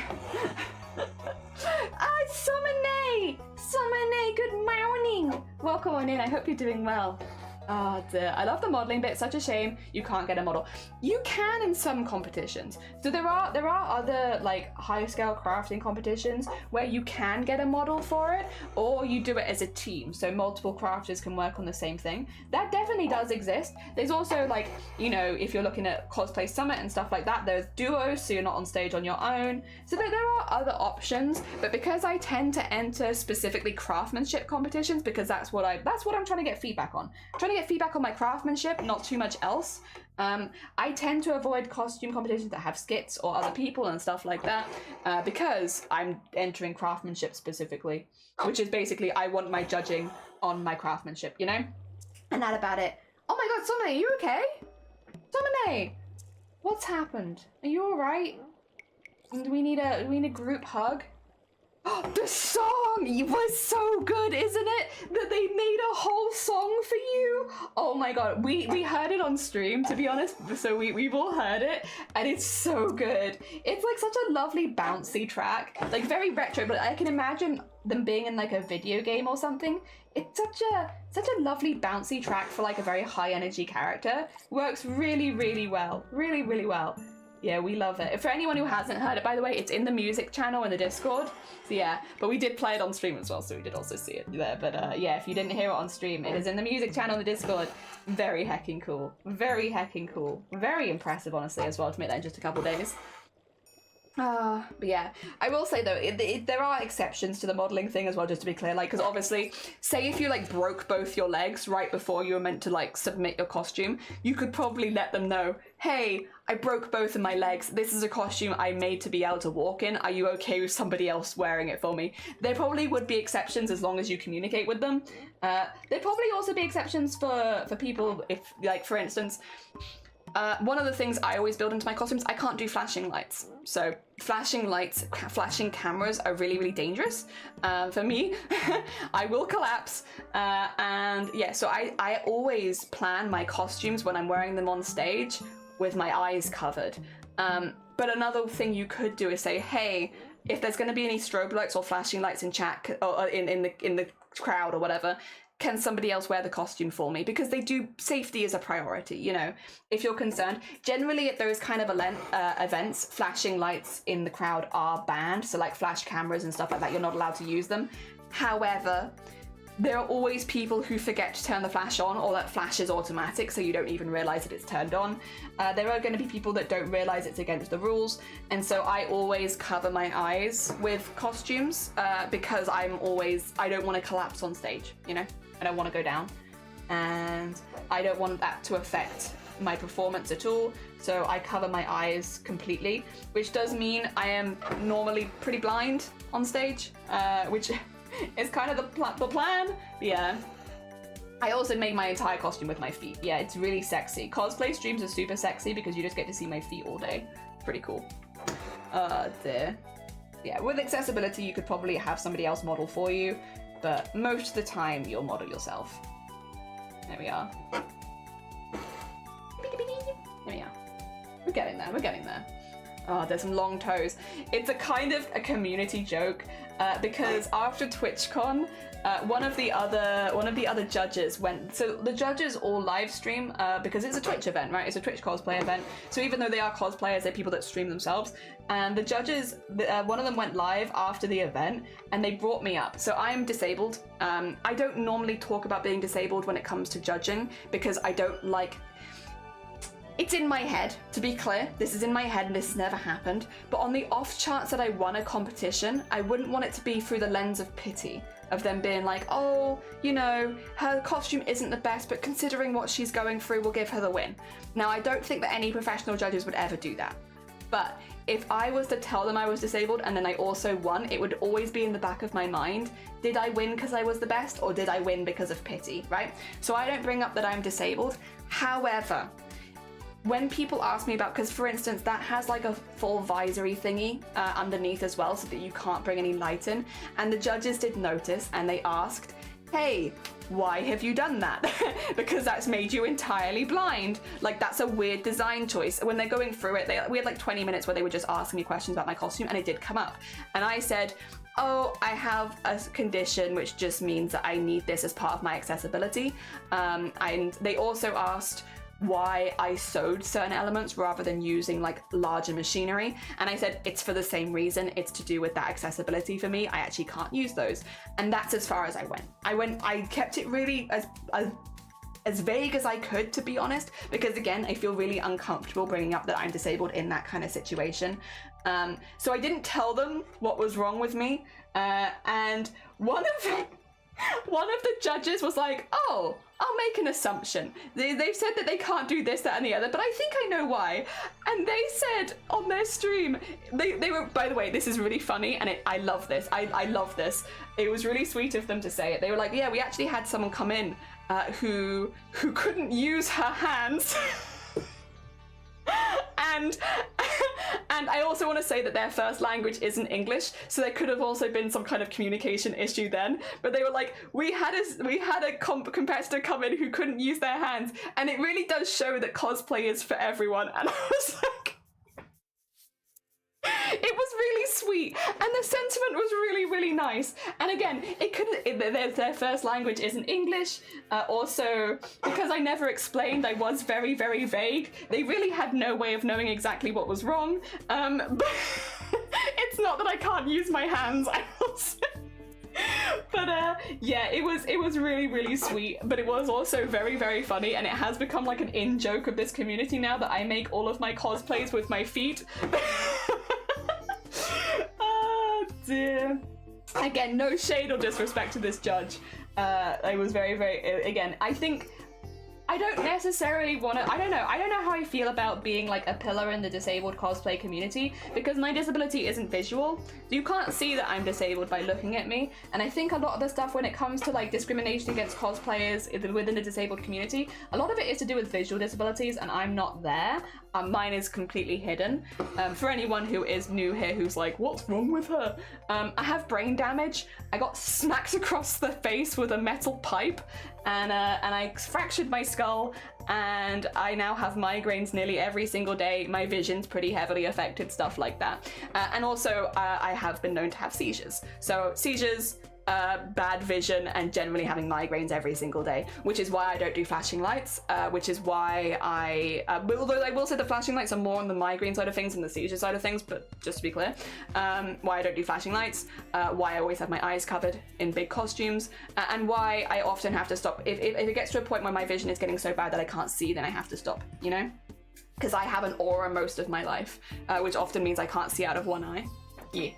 So yes, that is that's what it is. It's not that I can't use my hands, but it is the reason why I don't use heavy machinery, because my vision is very bad. You know, I can't use saws and stuff like that when I can't see properly. It's just not safe. It's also why I've switched a lot more to hand stitching than using a sewing machine. Sewing machine does have some safety guards in place to make sure that you can be safe, but I also really want to promote safety when it comes to crafting, and that means that I only use the sewing machines on days where I feel well enough to, which might only be one day a week at this point.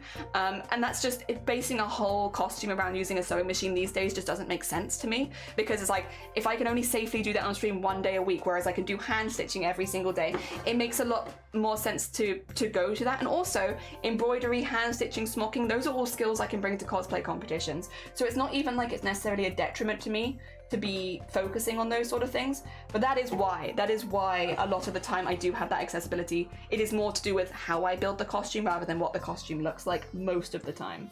But occasionally you will get questions of like, why didn't you use this piece of equipment, because that would have made it quicker and it wouldn't have changed the effect. And it's like, the reason I can't use it is because of my vision being bad, because it's just not safe. But it's not because I can't use my hands. I can use my hands, I just can't see them, you know? Ah, dear. And that's why. That's why the joke of me crafting with my feet comes in. Oh dear. I will say as well, we get by all right. Definitely poke my toes, hell yeah. The irony of not being able to lift heavy things and calling yourself a pillar, yeah. I'm a really trash pillar, to be fair. Oh dear, I did not know that's why you have your migraines. Yeah, it is unfortunate. We also didn't know for a long time. We just assumed, because you can get anyone can get chronic migraines, any of you. You could wake up tomorrow and start having chronic migraines, right? Anyone can get it, but in my case, it's been pretty cut and dry, because once I'd had an MRI and some head scans, it was like, have you had a traumatic head injury? And it's like, yes, yes I have. So in my particular case, it was pretty easy to work out. Most of the time, you'll never get a full reason as to why you have chronic migraines. You might just work out the triggers. In my case though, it's also why it's so difficult to treat, because it is based on an injury. Yeah. It's why at this point, I'm feeling a bit better about talking about this. I've also talked to my family about it in detail, so people know at this point. It's why when I went to my last hospital appointment, I was told, this is as good as you're gonna get. Because unfortunately, it's just really hard. Like, medications don't work. Most things are really not having that much effect, and it's because it is based, there's very little you can do about brain injury. You know, once you've got it, you've got it. So it's why at my most recent appointment I was told, prepare to have this for the rest of your life. And it's like, all right, I guess we're preparing. Over the last few weeks though, I've really been able to focus a lot on the stuff that I can still do, and that's made me feel a lot better. Because you have to consider, it's not like I was better when I went to TwitchCon. I wasn't, and I still managed. I still got on stage. I still made a whole costume that was good enough to compete internationally, and I stood on the same stage as everybody else. So there's still plenty of things I can do. It just makes more sense at this point to tailor my life to the fact that I'm probably going to keep having them, you know? Yeah, we didn't talk about it on stream for a bit because it was taking me a little bit to get used to that news as well. But at this point, I am a little bit more at peace with it than I was. I don't feel like, I feel like I can plan my life around it. It's just there's some things that will always be difficult, and that's okay. You know, I'm probably never gonna be able to drive, and I'll get through, you know? We'll get through. We'll vibe. Stuff like that, right? And you just take it a step at a time, work ways around the stuff that you can do, and go from there. And that's what we've been doing. And it will probably still take a lot longer. I don't think it's just going to be all solved in a couple weeks. Probably be a long process of acceptance, if we're being honest. But we'll get through it. We'll get through it. Oh dear. So sorry, I didn't know about that. I get atrocious migraines, but getting them every single day. It's been 8 years. So, and like, there are days, like today we've had to start an hour late because my migraine was taking a little longer to go away. I average 20 migraines a month, but they do affect me pretty much every single day because you're always going in or out of the next one. But I get 20 separate migraines a month on average, and I've actually had that average for 6 months straight now. Normally it goes up or down a little bit. For the past 6 months, it's been very, very clean and consistent. Jelly, will this embroidery be available for purchase? I don't know. I think some of them will be, some of them won't be. I think is probably how I'm not sure which ones I'm gonna sell yet. Should I mention that I keep wearing my glasses for cosplays, or only if they ask? Only if they ask, really. I think most of the time with things like glasses, it's like, you can kind of tell. If someone's wearing glasses, it's probably because they need it to see, right? If they ask, you can always tell them, but I would actually be surprised if anybody asked about something like that because it's pretty self-explanatory.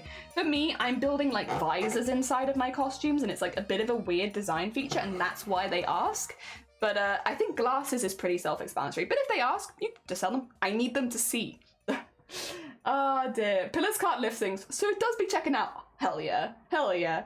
You take terrible my started with temporary loss of sight as if it was covered by colourful shapes. Didn't have it for a long time now, so I hope they left for me for good. Fingers crossed for you. I hope so. I mean, I wish nobody ever had to experience them. If you can get rid of them, if you can kick them to the curb and be like, no more of you, actually, I feel like that's a best case scenario. So I really hope that you never have another one. I'll take them for you, you know, how about that? I have enough at this point where it's like, what's one more, you know? If only you needed that average for partner instead of 75. I know, right? If only the average was how many migraines you could have a month, I'd be swimming in them. I'd be so, oh my god, I'm so ready for Twitch partner. Hell yeah. Nuh-uh, I'd constantly be in tears if I had migraines as much as you do. Yeah, I think, I've talked about this on stream before. The first 2 years after diagnosis were really hard, and I don't want to undersell that. The first 2 years were rough. I had to go to therapy. I needed a lot of support. I really struggled the first 2 years, and you know, that's when I called helplines. I accessed therapy in the UK, all that kind of stuff, because I needed that extra help, because it is really hard. And then after that, you start learning your triggers and you get into a routine. I think it just takes a long time to build your life around it. At this stage, it's hard to hear the news that they're not going to get better, obviously. But I am also surviving, and I would say not just surviving. I think it's taken a long time, but I am getting to the stage where I am not only surviving, but I'm also thriving. I just don't plan for, like, for me, mine are all caused by being tired, which means, well, there are a few other triggers, but tiredness is the main one, like the daily one, right? Which means around normally 4 in the afternoon to 8 in the evening will be when my migraine starts. Any time around there. If I've had a bad night's sleep, it might start much earlier, but normally it's around that time. I can plan for that, okay? I can be like, okay guys, we stream until 3 p.m. Because that's 6 hours. If we can keep going, we do. If I can't, I stop there. But I've started early enough in the day that I can still do a 6-hour stream, you know? And that's been good. And if I'm having a day like today, where I've had to start a little bit late, 39? Bateman! Oh my god, 40! No, wait, that's 40 months. Jesus Christ! 40 months! Bateman, what the heck? Oh my god, it's Bateman in my community? Wow! Thank you so much for the 40 month. That's very kind of you. Also, good morning. How goes? I hope you're doing well. Oh dear. But yeah, like, you get used to your routine and the things that help you, and like, I think the hardest thing for me was like constantly having to cancel things or call in sick to work and stuff like that. Whereas at this stage, I have a life that we know when it's gonna happen. We know there's nothing I can do about it. And we plan for that. If I can keep going, amazing. If it starts at 4, I've already ended stream and I don't have to worry. You know? Stuff like that. So yeah, and days like today, streaming is very flexible. It means I can start an hour later because last night's one took a bit longer to go away. Normally I average about 8 hours per migraine, but I think I had like a 14, 15 hour one yesterday because I had a very busy day, so I got tired really early because I walked around a castle, and it was worth it because the castle was fantastic. But again, we're getting to a point where I can plan for that. My family visited first thing in the morning. We went to a castle at lunchtime, and we had a lovely walk around.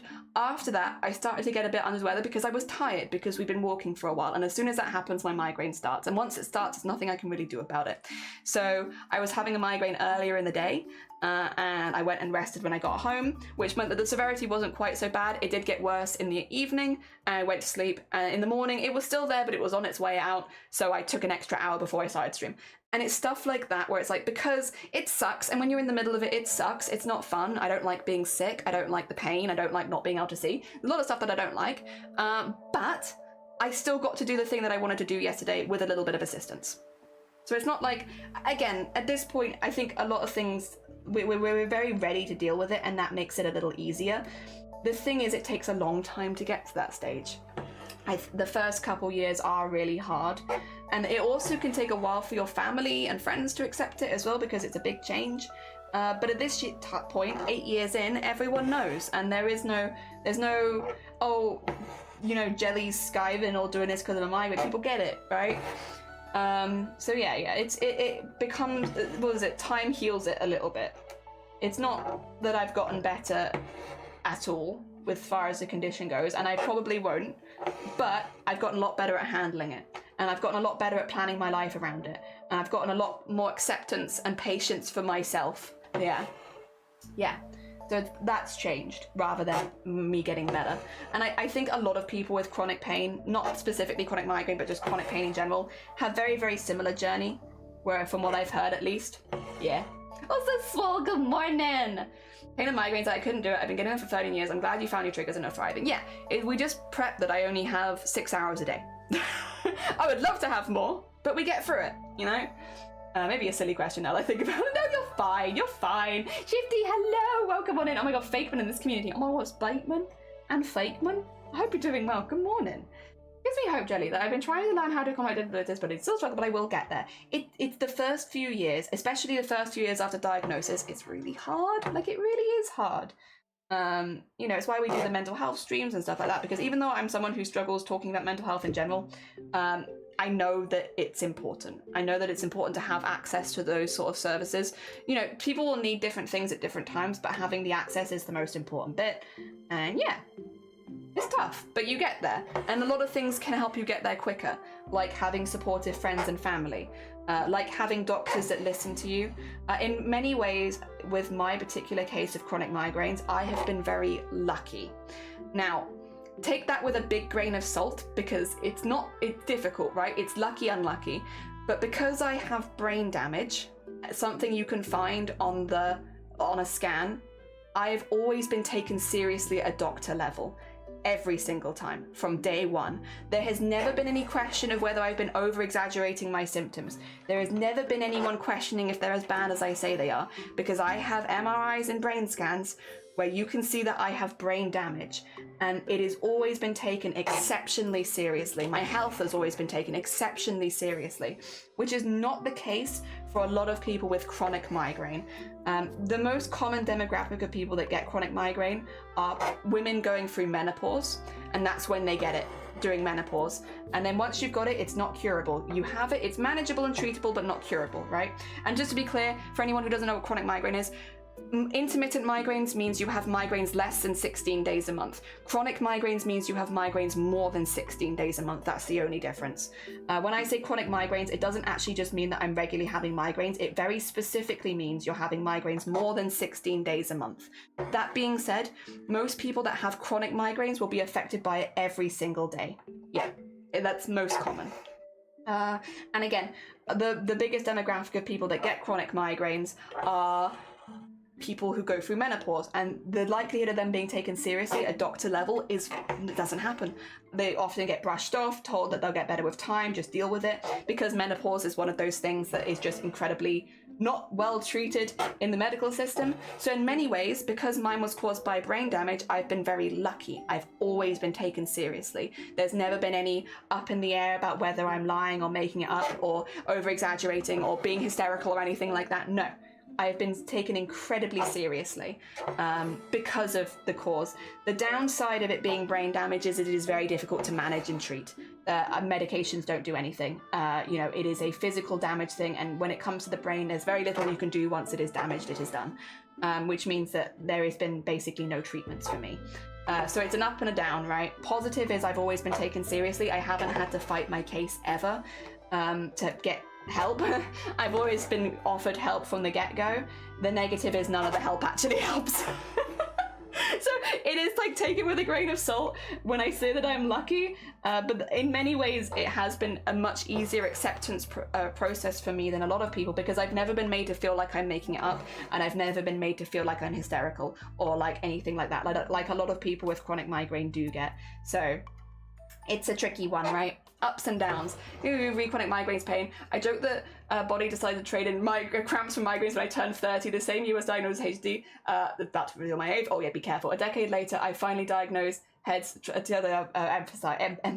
emphasize with you. Yeah, a lot of people with chronic pain have the same. It's the first few years are rough. I'm very jelly for you for people not questioning. Yeah, that's the thing, right? It's like it's a positive and a negative, and I don't like to say it is a fully positive because obviously it means no treatment helps me, which is not great because it means I started with this many migraines, I still have this many migraines, and I'll never get better because it's brain damage, which means it's not super lucky. But when it comes to medical stuff specifically, it is lucky. My daily stuff is unlucky, but my medical stuff specifically is lucky because I had, bear in mind, I went to the doctors, I had a brain scan 2 weeks later. The normal wait for a neurologist is about 2 years, and I was put at such a high level of priority because of my symptoms and because of that I saw and got a diagnosis within 2 weeks of me going to the doctor. Now, bear in mind, I actually did have the symptoms for about a whole year before going to the doctors because I was like, it's not too bad, I can get through it, I can manage this, I don't need to go to a doctor, I'll be fine. But once I did go to a doctor, there was no long waits. It was immediately get them a head scan. The other thing as well is I'd had instances of potential strokes in the past, which turned out to be seizures, not strokes. But because I'd had that, because I was having the memory loss, because I was having all of the other symptoms that often come along with chronic migraine, they were like, we need to get this girl seen immediately. Because if she has had a stroke and is going downhill this quickly, we need to look at it, right? So I was treated very, very seriously. And again, once they found out that it was brain damage, I was also treated very seriously. So yes. Lucky in the medical sense, because there was no fighting my case, ever. But unlucky in the treatment sense, because there's also nothing I can do. Oh dear. I would hope to figure out some stuff. I guess some of my disability. I'm realizing dyslexia and maybe autism is hindering me more than I thought. And if that's the case, I really hope that you can get the support. Mine are intermittent, which, to be clear, sorry, to be clear, I didn't mean to downplay intermittent migraines either. Intermittent migraines and chronic migraines, the way that they affect us is quite different, even though they are the same, very similar conditions. Intermittent migraines can really interrupt your life a lot more than chronic migraines can. Because chronic migraines are so consistent, you kind of always know you're having one and you're always prepped for it, whereas intermittent migraines could hit you while you're driving in the middle of the motorway. So, different dangers associated with them, to be clear. The struggles we go through are slightly different, but not trying to say that one is easier to handle or harder, you know?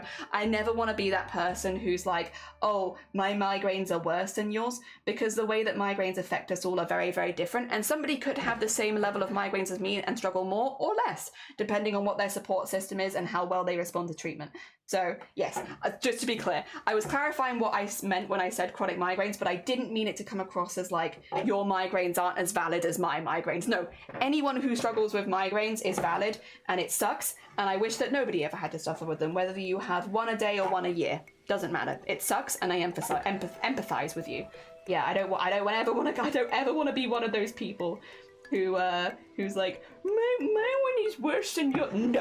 No. All migraines suck, and anyone who's had a migraine knows that they suck, and they're terrible, and you don't deserve it. I'm really glad you've taken seriously on it. So easy for doctors to dismiss things. It is. It really, really is. I mean, lucky would be no migraines. Have you tried just not having brain damage? I know, right? Oh, the gaslighting I did to myself before my primary care told me to see no, like literally same. It was like, oh, I'll be fine. Like, I'll get through it. It'll be okay. Oh my God. I'm managing. I'm doing fine. And it was only, I was having really big gaps in my memory, which is, again, really common with chronic pain, not specifically migraine, but anyone who's going through daily pain will often experience big problems with your memory.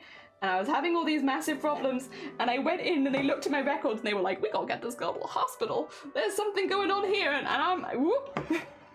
When I was getting diagnosed with autism, we made the first call and they were like, waiting list is 2 years minimum, but then not 5 days, they go, oh, if you get, really? Oh my God, that's amazing. I mean, it sucks, obviously, you know, it's if you're struggling enough to get an appointment, I'm sorry to hear that, but that's amazing, you got one so quickly. I didn't take it out. Okay, I'm glad. Sorry, I suddenly realised when you said that you had intermittent, I was like, oh no, I hope I haven't invalidated their experience. That's not my intention ever. Ah, dear.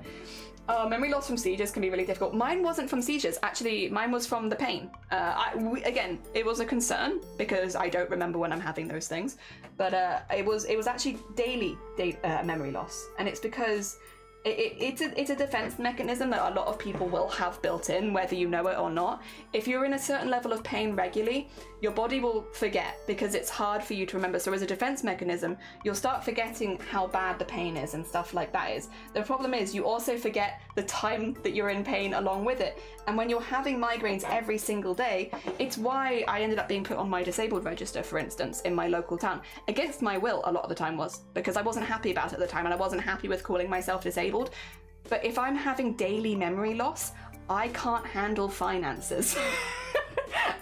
You know what? It makes sense when you put 2 and 2 together, but I cannot be in charge of my own finances, nor household finances or anything like that.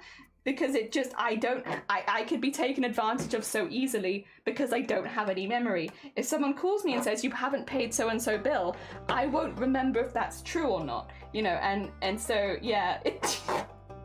Yeah, funnily enough, I'm not allowed to do any of that. Yep, nope. I finished all my OCs. Hey, congratulations, Comet. Oh, dude, my medication is making me feel dizzy, but if I don't feel them, I'm done. If you're ever having that, call a doctor. Call your GP, explain the situation to them, and they'll help you out. There are often alternatives if your main one is giving you problems. So call your GP, be like, hey, so-and-so that I'm taking is giving me these problems. Do you have any recommendations of anything I can switch to? And if you're ever having issues with the medication, especially with a mood one, the recommendation is to never go cold turkey without talking to your doctor, because obviously it can cause a really big crash, which can put you in danger. So yes. Call your primary healthcare. If you need it right now, because it is a weekend, in the UK, you can call 111. 111, it is basically like an out of hours, not emergency line. There normally is a bit of a waiting list, so make sure that you can be on hold for a minute. But if you call 111 and explain the situation, they can help you with prescriptions and stuff like that. So yeah, if you can wait till Monday and call your primary health person. If you can't wait till Monday, if it's a problem right now, call 111 on your phone.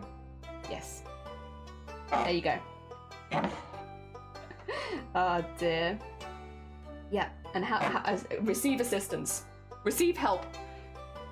A memory loss from... Yeah, sorry. I wish migraines are my worst enemy. I didn't know how anyone would go through migraines. Yeah, exactly. I don't want anyone to go through it. Hi, Mason. Hi. Arty, Mason. So lucky and so grateful because I needed it for school. Oh, I'm glad you managed to get it so quickly then. Hell yeah. Have bad memory from physical pain, but suppressed trauma. I see. Yeah, memory loss can come from a lot of different things. In my case, they were worried it was coming from a stroke. It hasn't. It's just I'm just in pain a lot. I'll try to push through to Monday. If you can't, 111. 111 is there, and I promise you, the people at 111 would much rather you call them if you're suffering. And like I say this, I can't say exactly who, but there's someone in my family who works on the 111 line, and it's normally a bit of a waiting list. The other thing is 111 sometimes they'll ask you some questions and there are priorities. Infants, people under 6 months are normally the priority, so if a lot of children are calling for whatever reason, you may have to wait a little longer, but they will always prefer you call if you are suffering, and they are more than happy to help. In fact, if anything, from everything I've heard from my family, or this person that they are family, that I know, who works on 111, you would almost be a nice break because they get so many people calling under 6 months, and it's such a high risk when anything is going wrong under 6 months that it's always a very high stress job. So somebody who is not under 6 months calling and having a problem is almost like, whew, thank God, because they don't have to worry that you could die immediately, like imminently. So yeah, do not worry. Never worry about calling lines like that. They would always get good first-hand knowledge. They would always prefer you call than suffer. And yeah, someone like you would be like quite a nice call for them. Oh dear. I once went cold turkey on like 5. Oh yeah. I was a bit thirsty going to the doctor. Oh no, bad idea. Very dangerous. Obviously, if your mind's not in the right place anyway, you can sometimes make those kind of decisions. But yeah, going cold turkey on a lot of medication is very, very dangerous. So yeah, if you can contact your doctor ahead of time, it helps. I thought it was from both. Must have missed out. Yeah, the seizures do, but like it's not been such a daily problem because I only have them like very, very rarely. So yeah, it's more the daily stuff. I think those seizures was bound to have some sort of impact. Did they cause you many issues? the head hitting, I got a concussion from one of them, which is not great when you already have brain damage. You really don't want to be hitting it around anymore. So the main one for me is the going down, because unfortunately there's not always someone there. I know at the last place I lived, I had one of my worst ones. I went down and I hit the back of my head on a marble countertop as I went down. So not only did I hit my head on the marble countertop, I then went down to the floor and hit my head again. And that one was really bad. It was first thing in the morning as well, so Shiny hadn't got up. It was on a weekend. Shiny hadn't got up yet, so he didn't see me or hear me. He found me 20 minutes later after I'd gone unconscious, and that was really, really bad. That's the worst one I've had though. Oh no, second worst one. Worst one I had was, I thought I was gonna throw up, and so we pulled over in the car because I felt really sick, and I collapsed into a spiky bush. I did not, in fact, throw up. I instead went down into a spiky bush, and I ended up having to go to A&E for that one. Face first into the spikes. That one was pretty bad. Because you can kind of, like, you can't always tell that it's about to happen. And I'll be honest, I don't remember that much from either of them. All I know is my parents were like, yeah, you said you were going to be sick, so we pulled over, and then you just went into the ditch, and it was like, oh. So we had to fish you out of the ditch, and then because you weren't able to speak. Apparently I was like slurring a lot, and I couldn't really respond or hear anyone. So they were like, there's something going on here. Like, she's either unresponsive or like awake and barely responsive. Like, we need to get her to a hospital. So they called 999 and they were like, let me see what's going on. And bear in mind, I am reciting this from what they've told me because I don't remember shit. As far as I was aware, I was out. Yeah, they were like, yeah, take her into the A&E, and they had a little look. And because the difficulty was, because I was slurring, they weren't sure if I'd had a stroke or if I had had a seizure. And at that point, I didn't have seizures on my medical record, so there wasn't any reason for them to think it was that. And yeah, that one was pretty bad as well. Oh dear. Yep. Oops. Oopsie doopsie. So yeah, this is the going down normally that gets me. It's not so much like the memory loss. It's the, if there's no one there, I am just flop. I do the big flop. I don't have enough warning to sit down most of the time, so I just go. Oh, and I feel awful. And they were like, I didn't tell you to do that. I'm so sorry. Oh God. Oh no. Oh, bless you. Heck. It's weird because it's motivation wallet, but that can happen. Sometimes you can be fine one time and not fine the next. It does happen. Again, if you are concerned, 111 is your friend, and they are there and they can help you. And to be honest, I'm sure, like myself included, people would much rather you get the help that you need and not suffer for a weekend if you can avoid it. They won't chastise you for ringing. Again, you're ringing because you're worried about medication, and that's a very normal thing to ring 111 for. So if you are feeling unwell, if you're struggling, they are there and they can help. And you know, again, I know there's a lot of very good beans that work in 111. At least there's one very, very good bean because I know them. And they'd be more than happy to help you should you need it. But of course, that's completely up to you and your comfort level.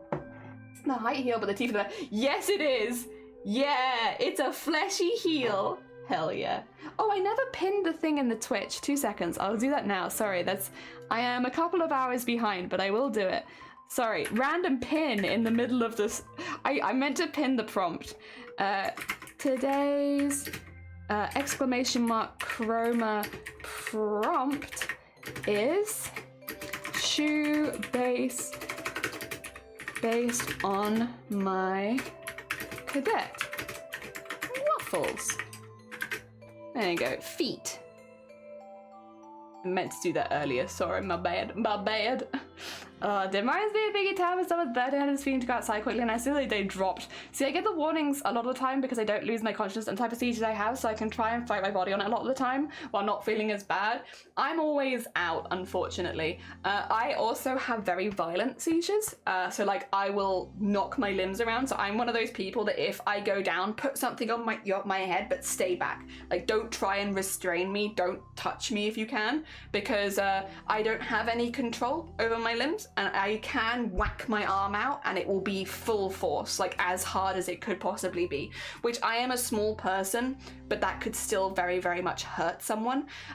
So yeah, it's always put something under my head and then stand back most of the time, unfortunately, because yeah, I am very, very violent, very, very violent with it, unfortunately.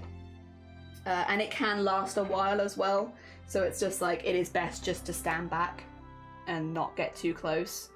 Yeah, she will bite. I will.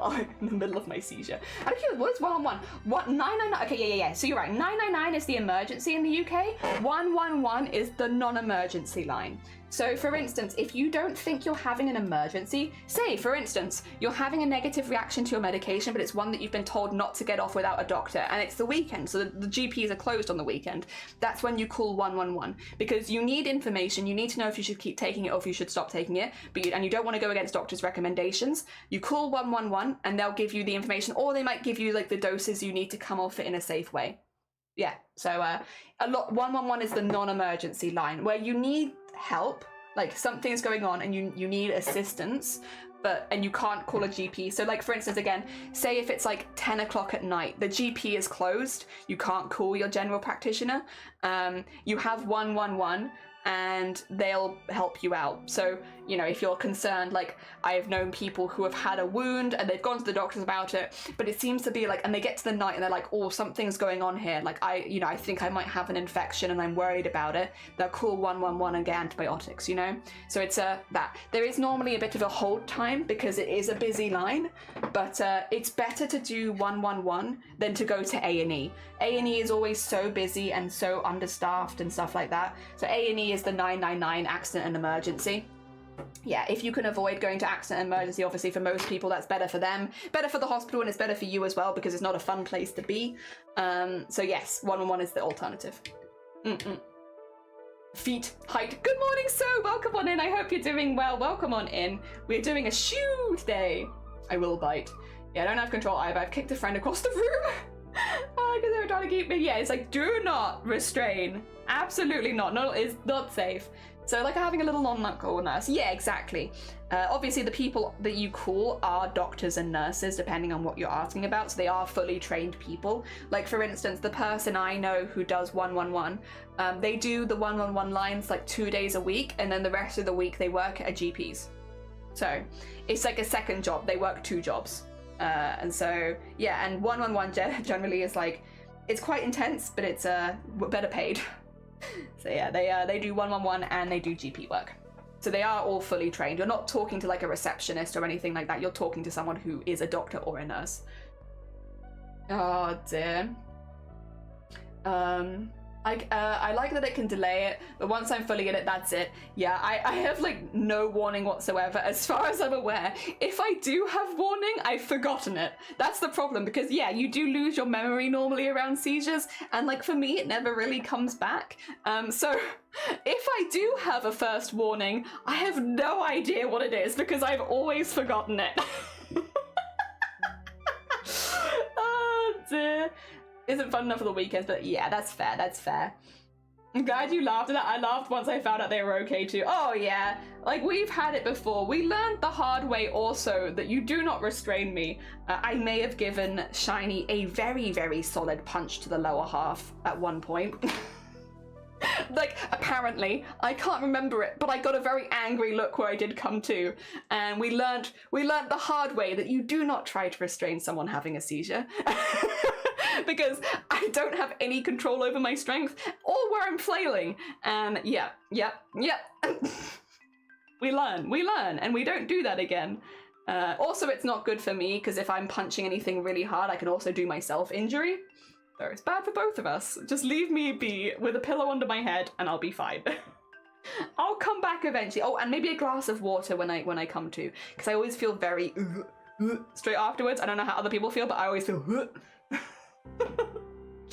oh dear. Yeah, but I don't like it. Luckily it doesn't happen very often. It's actually, I'm gonna say touch wood. It's been a while since I've had one, so I'm hoping that can continue. It always happened more when I was underweight, and since I've been maintaining a good weight for last year, I've been pretty good. Yeah. Love it. What did you use in the background?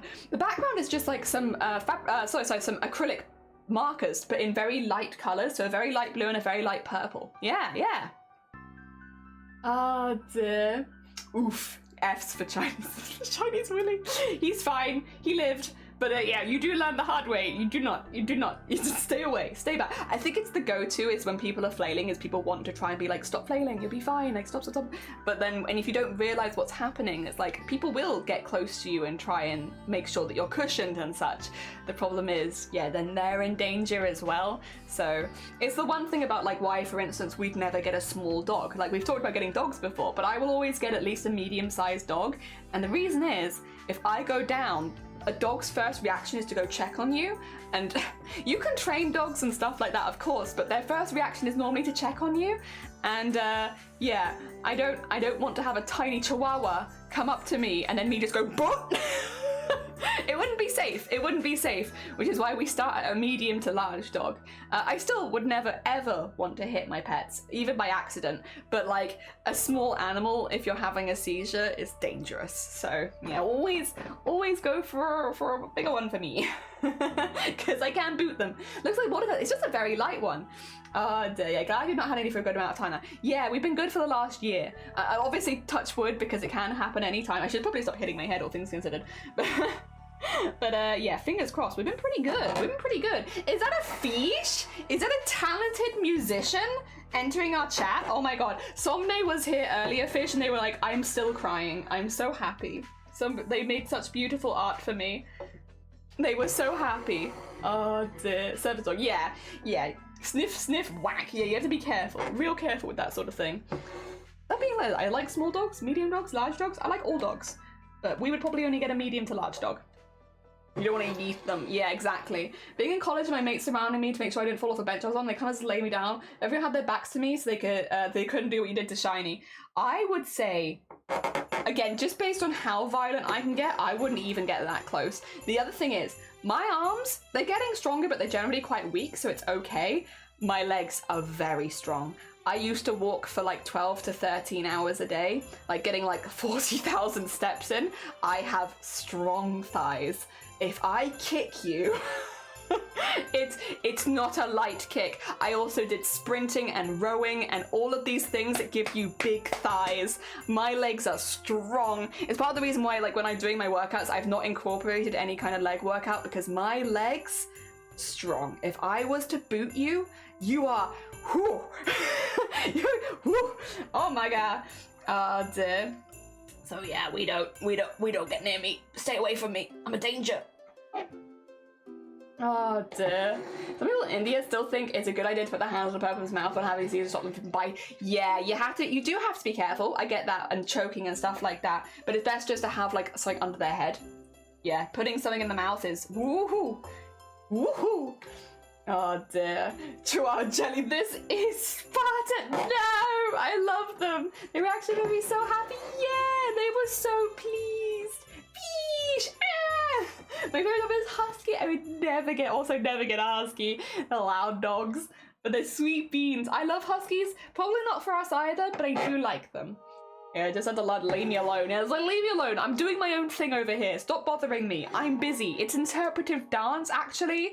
It's when I lose consciousness and my second consciousness comes to the front and they express themselves entirely for interpretive dance. Stop getting in my way. I'm expressing myself, okay? Leave me alone. I'm being an artist. Stop trying to restrain my artistic expression. Jesus. Come on, guys. Oh dear, rowing, I knew you're posh. Well, it wasn't like a rowing boat. Well, no, it is. It's like the little rowing boats out to sea. We used to row in the ocean. So not like one of the really fancy sports ones. Like one of the ones you're just like, let's go fishing. I'm gonna row out into the ocean. One of those. Bigger, wider boats, you know? Oh dear, that is me. That's me. Leave me be. Vile didn't get the equal support when he got those squats. Those kids. Yeah, literally when I did the redeem for Val though, I did the squats alongside him. I was a bit quicker though, but I did the squats alongside him because I felt bad.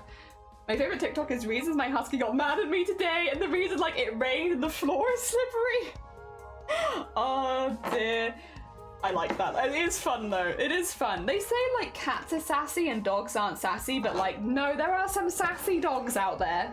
Plenty. If you like sass and you don't want a cat, there are some sassy dog breeds. I swear. Oh dear, where is considered posh? Yeah, like, well, some of them are, because you have like the Cambridge-Oxford race, which is like the two top universities in the UK, like for education, and they're like the posh ones. Like, those are like the posh universities, is Cambridge and Oxford. There are others now as well, but those are the two big ones, and they always have like a rowing race every year, and it's like just with those two universities competing against each other, and it's like televised and everything. So there is like some history of rowing being like a posh thing in the UK, because like the posh schools will do it, or like the highest educated schools will do it, and they'll have like televised races and stuff like that. So yeah, there is some history behind that. Have you seen Shiba Inu? Shiba Inu, yeah, they are very sassy dogs, but they're so cute. But they do be sassy. They do be little sassy beans. Gotcha, yeah, there's like some history there. That's not the kind of rowing that I was doing, but yes. England prides itself on being the best at rowing. That's because they only compete against other English people. I mean, we've done all right in the Olympics, haven't we? Or maybe not so much recently. I don't know. I have no idea. I don't keep up with sports. All I know is when people are rowing in the rivers in the UK, you're rowing in shit. There's so much poo. There's so much feces in the rivers at the moment. You want to row in the rivers or the ocean at this point. There's poop. It's poop rivers. There's poop everywhere. Why? Don't go in the rivers. There's poop. Unless you like poop, in which case, you know what? We're not here to judge. You enjoy yourself. You only live once. If you like poop, the UK is a great place to go to right now. If you're really into shit, like as a fetish, oh my god, can I recommend the UK? We've got so much shit in our rivers right now that there are many of them in the UK that are actually banned to go into because of the high levels of toxicity. You like shit? Oh my god, have we got poop for you? It's everywhere. Oh dear. It's so common to know someone that rows here in Pacific Northwest. Oh really? You're a poop river. Why are your rivers full of poops? Well, they say it's because of flooding, but it's actually because of underfunding. But they say it's because of flooding. I'll pop along. Perfect. We've got so much poop here for you. In the ocean as well. A lot of the seaside ocean resorts this year are having to shut down at points because of the high levels of sewage in the sea, mean that it's actually unsafe to go in it because you can get like poisoning from the ocean because there's such a high concentration of like toxic shit in there. Oh dear. So yeah, if you really like shit, oh my god, I love taking shit to another level, then you're gonna love the UK. Why are they not getting it treated? Funding? Funding? Funding? Money? Funding? Blame the floods. Oh dear. I will out-toxify those rivers. Yeah, I poop in the ocean a lot. That's why. Yeah, can you stop pooping in the ocean, dump truck? Oh my god. You've caused it to have to close down the beach because of the pure amount of shit that you've done. Oh dear. It's honestly impressive. Yeah, I'm sorry, I had issues. That's fair. Listen, we all have those days. And to be fair, you're creating a paradise for scat lovers everywhere. And you know, even if the majority of the world is a little annoyed at you, there is a community out there that absolutely loves you and the work that you're doing. I'm so tired. Reaver!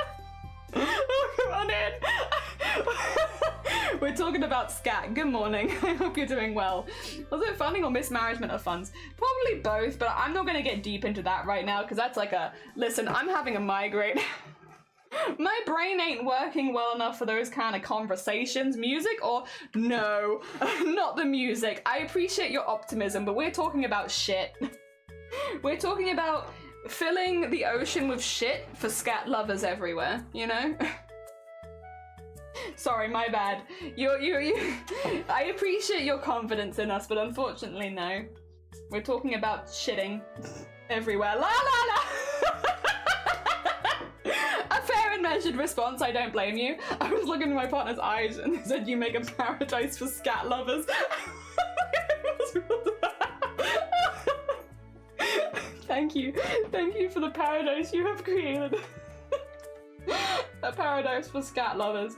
What is it? I wish we had. Okay, I know this is a weird survey to do, but I wish we had like a national survey for the percentage of people that had different fetishes, like completely like anonymous, like of course. But if we could get a percentage, like what percentage of the community, like of the UK or the world, I take the whole world, is into scat? Like what is the percentage? I want to see it in numbers, because I feel like those are things that people don't talk about, because it's not a normal conversation to have, to be clear. But like outside of an intimate relationship, you're not going to come out with that kind of stuff. But in an anonymous survey, like what percentage of people are actually into the poopy ocean and, you know, all that kind of stuff? I'd be really curious. Oh dear, I don't think I want to know. Why not?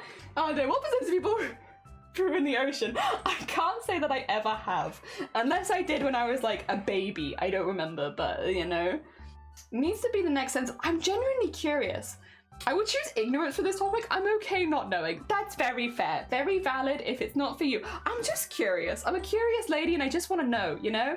I just want to know how many people, like what percentage of people are into scat? What percentage of people into piss? What percentage of people into vomit? We're very fluid forward here. Like feet, you know, that comes up online enough that you'd think it'd be a big percentage, but I have a feeling that it's probably actually not that large. Hands, you know, all that kind of stuff. Curious. I'm just genuinely really curious about what percentage of people are into different things. But I also don't know how you'd go about conducting a survey, because like I'm sure within fetish communities you could do it, but then if you're doing a survey within fetish communities, that's not really a very fair average, because you're already in a community that has fetishes that would put them online, right? So I think you'd need it to be like, yeah, as part of the census or something. When the French president said they were going to swim with the list to prove it's clean enough for the Olympics, people were organising all to take a shit at the exact same time, and there was even a thing we put on the top of this shit forever. Oh my god, that's amazing. Figuring out people don't wash their hands was bad enough. Yeah, a lot of people don't, and I hate that. Oh, they vomit? Please no. Oh, I'm sorry, that's me. That's just me. I don't want to impose my fetishes on other people. We're all different. I will say, to be clear, we respect even if we don't understand, you know? I'm not here to kink shame anyone. That's not my position on the internet. It's not my position to kink shame. I'm just curious. Oh dear. Hey, let's not start talking about feet. We say as I am literally embroidering a foot right now. There is a foot in this shoe. Oh dear, Kian, welcome on in. I want to do a census on all the people in the UK and have a list of like the most popular fetishes, right? But it can't go to a fetish community because then it's going to be skewed. So I want it to go into the national census. Like, what are your top 3 fetishes, right? If you have any. Tell me, we'll put it in the census, and then we can like a list of like the percentage of people that have a foot fetish or a piss fetish or a scat fetish or anything like that, and we can see what percentage of the UK actually have those. I'd also say, from the perspective of someone like I'm not on OnlyFans, but a lot of people are. If you're like an OnlyFans person and you can get a census on what the most popular fetishes are in your area, imagine the profits. Like, you could be like, oh, I'm not gonna make foot fetish content because it's not that popular, and then the census comes in and you're like, oh yeah, 25% of people have a foot fetish. Dude, get on it. Like, that's gonna be popular. Oh my god, it would help with so many things. Oh dear. Exactly what the French government deserves. Yeah? Oh dear. So it's the whole sorry, yeah, you're right. I should blur it. 2 seconds. There you go. Sorry guys. I'm embroidering a foot right now, and it might not be quite safe for Twitch. So I've just blurred it a little bit so that, you know, we don't accidentally do anything that's against Twitch's terms of service. Sorry about that. For anyone who's curious, yeah, we're just blurring our embroidery for now so that we don't get banned on Twitch for doing sexy embroidery. Sexy embroidery. Oh dear. No, I'm not gonna do that. Let me bring it back. Let me just make sure I got this right. There you go. That's better. That's better. Oh dear. Thing is, everyone in the country likes messing with people too much, so we took every fetish just to mess with the numbers. I mean, actually, you are right. That is true. Oh dear. Just got out of work at like 2. Oh, bless you, Vortex. Good morning as well, Vortex. I hope you're all right. I hope you got some good sleep. You're fine. I'll go lurk then. JK, I have got to lurk, but it's gonna let the doggos. Oh, have a lovely walk with the doggos, and take care of yourself, sweet. Thank you for popping by. But yeah, no, have a lovely lurk. Happy Saturday. Happy Saturday to you. Hell yeah. I hope you have a lovely walk with the doggos. Censorship inbuilt camera, yeah. Just like, sorry guys, we just need to censor this. It's too sexy. There is a foot involved. Like, it is wearing a shoe, but there is a foot there. And I understand that's quite intense, especially for this community. Oh dear. Yeah, no, I would just be curious, to be honest. Oh, thank you for the big heart. I appreciate it. Big old heart. Big old heart. Big old love. Hell yeah. Oh dear. I don't know. I'm just curious. I'm just a curious lady. I have curious thoughts about different things, and I want answers.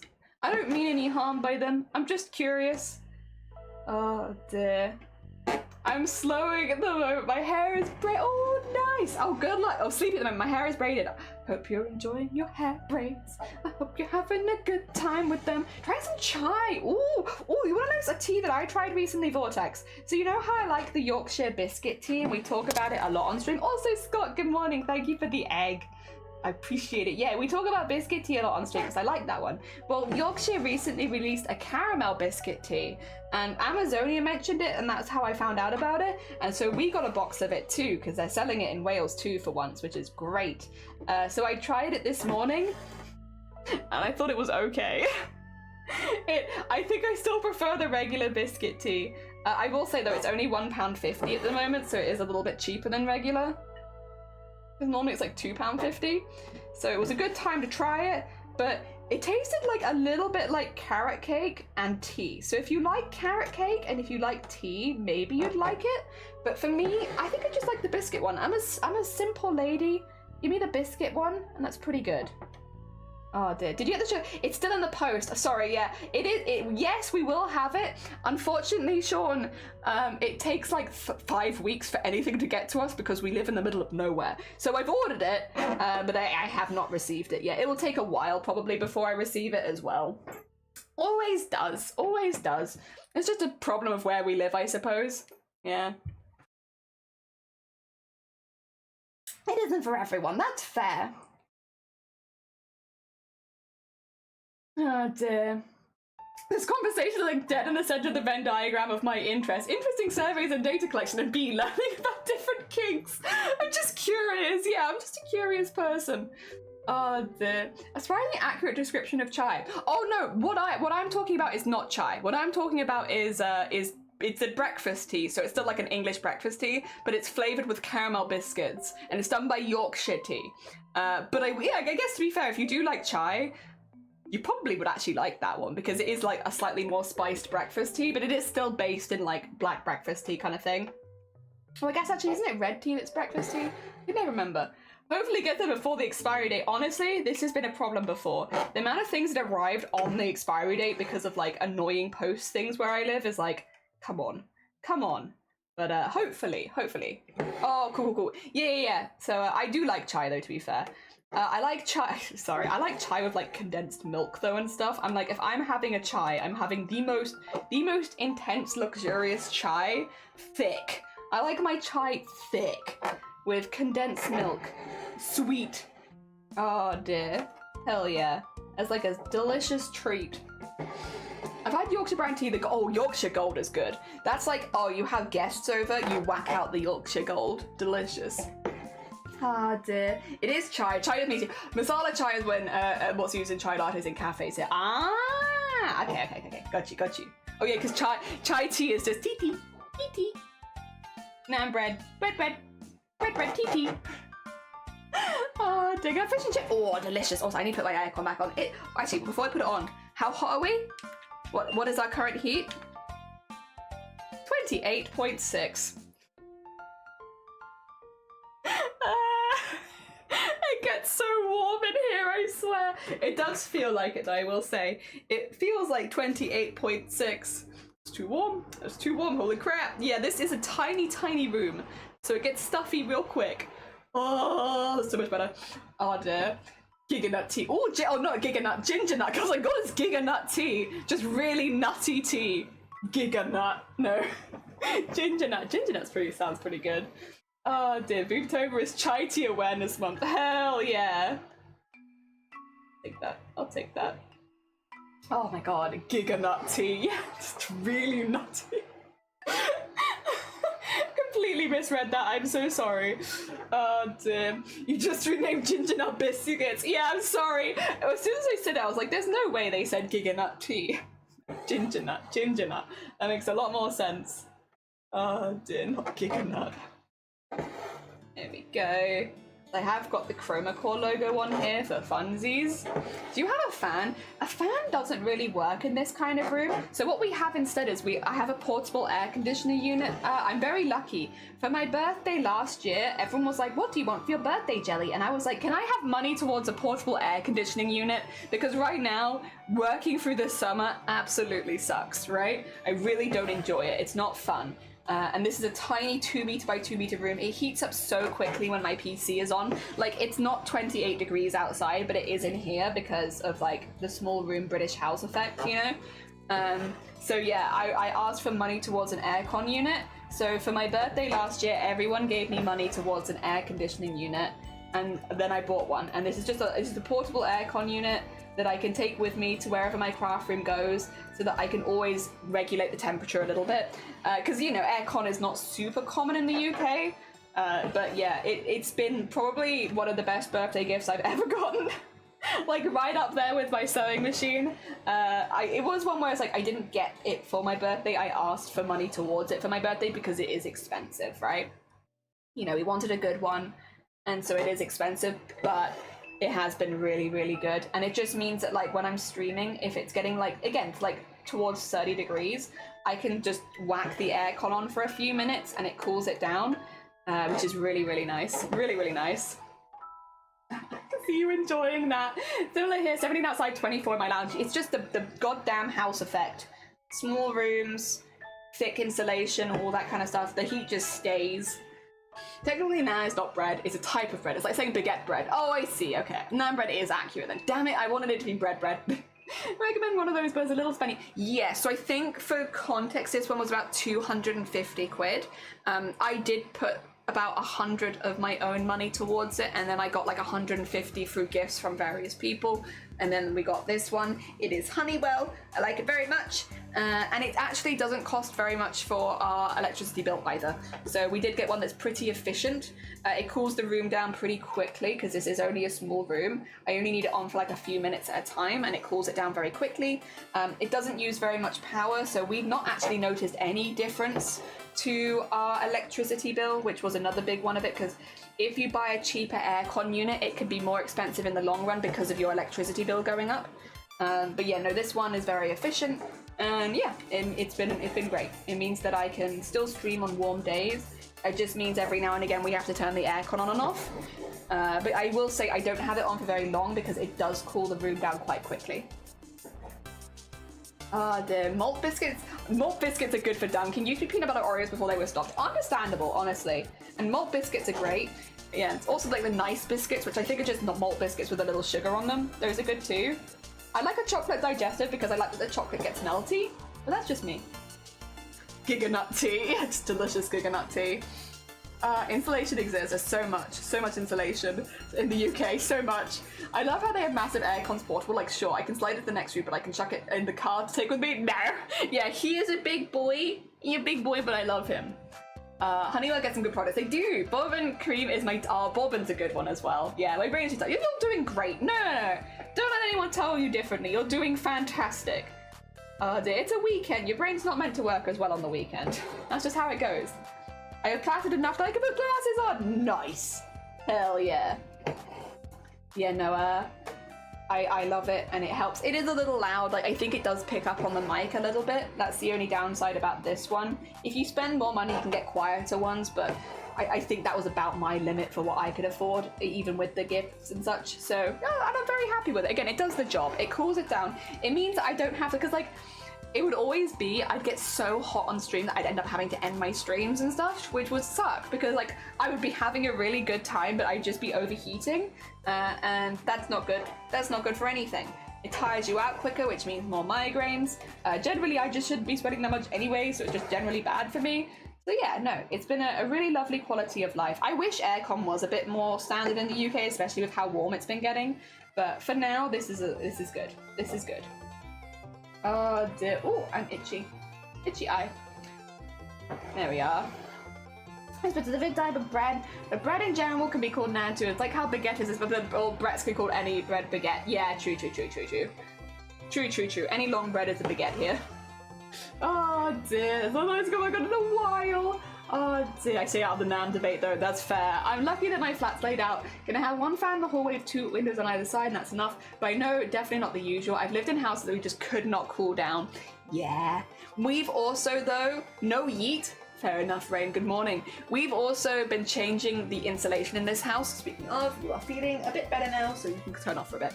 We've been changing the insulation in this house. It had very old insulation, so part of our renovations has been upgrading the insulation in general, and we've put in reflective insulation. So reflective insulation is really, really good for hot days as well as cold days because it still keeps the heat in the winter, but in the summer it reflects a lot of the heat back out, which means that inside stays nice and cold. The thing is, it is expensive, so it's like something we're doing a little bit at a time. We're not planning on leaving this house anytime soon is the thing, so we're slowly but surely upgrading. Most importantly, we've done the roof. The whole roof has had all of its insulation changed, which is the really big one. So we're getting there with it, but yeah, we've been changing to a reflective sort of insulation, which means that the house generally stays cooler. This room in particular is bad because it's a 2 meter by 2 meter room. It's very small, it's got a PC in it, and it's only got a window that opens a little bit, which is fine for aircon, but not great for airflow. So this room in particular does get stuffier than the other rooms, and this is the room that I'm streaming in at the moment. So again, aircon's really, really helped, but generally the rest of the house actually has been staying very cool. Downstairs is a very comfortable temperature all the time, and even in the loft it's not getting like that much hotter than it is outside, which for a free-floored house is pretty good because normally heat rises, and so the top room would be very uncomfortable. And it's not because yeah, with the slow replacement of all of the insulation. Oh dear, it's a long job, but we're getting there. Both me and Shiny run warm, so it's nice to have a house that we can keep cool, you know? I'd much rather be cool. We're winter people. I like winter. One day I'll have double glazing in the bedroom. I mean, stuff like that definitely also helps a lot. Yeah, for sure, for sure. I mean, we're kind of in the process of it. It's a very slow process of upgrading, but we are getting there. Ah, dear. Going to have to leave it. Like, no, fine, Juggle. Take care of yourself. Have a lovely, lovely rest of your weekend. I hope that it goes well. Dear, bye-bye. Nice. Yeah. It's like a slow process. We're slowly getting everything we want. It's just the cost. We can do like a little bit at a time because we have to save for every improvement, but that's okay. You know, we both spend a lot of time in the house, so improving the house makes a lot of sense. Like when it comes to saving money, it's like, yeah, we want to save money so that we enjoy our time in the house better because we both, like, Shiny works from home a lot of the time. At this point, it will be difficult for me to get back into a regular job, so the likelihood of me basically working from home is pretty high. Even if I do get a job, it'll probably have to be from the house. So yeah, it makes sense that we'd want our space here to be as comfortable as it can be. So we're slowly working towards it. Yeah. Oh dear. Hell yeah. Although we have had to take a bit of a break in improvements because obviously wedding expensive. Wedding expensive. And wedding is a couple months away. I can't believe it, honestly. I genuinely can't. I'm gonna be a Mrs. Jelly soon. Oh my god. It's so weird. It's finally at a point as well, because we've done so much of the planning at this point, things are all lining up, that we've done most of the hard work at this point. Obviously there'll be stress near the day and stuff like that, but most of the hard work's been done, so I'm getting really excited. I need to write a speech, but other than that, I'm getting excited. I'm a bit nervous about that, but we'll get through it. I'm so excited. I'm gonna do the groom. I'm the groom speech, so I'm gonna do that. I'm excited. I'm gonna be a groom and a bride. Oh dear. I have the same mentality with bedroom. It's my safe space, so it's gonna be upgraded and protected. Yeah, it's like it's an important space, so we're gonna spend the money on it. Yeah.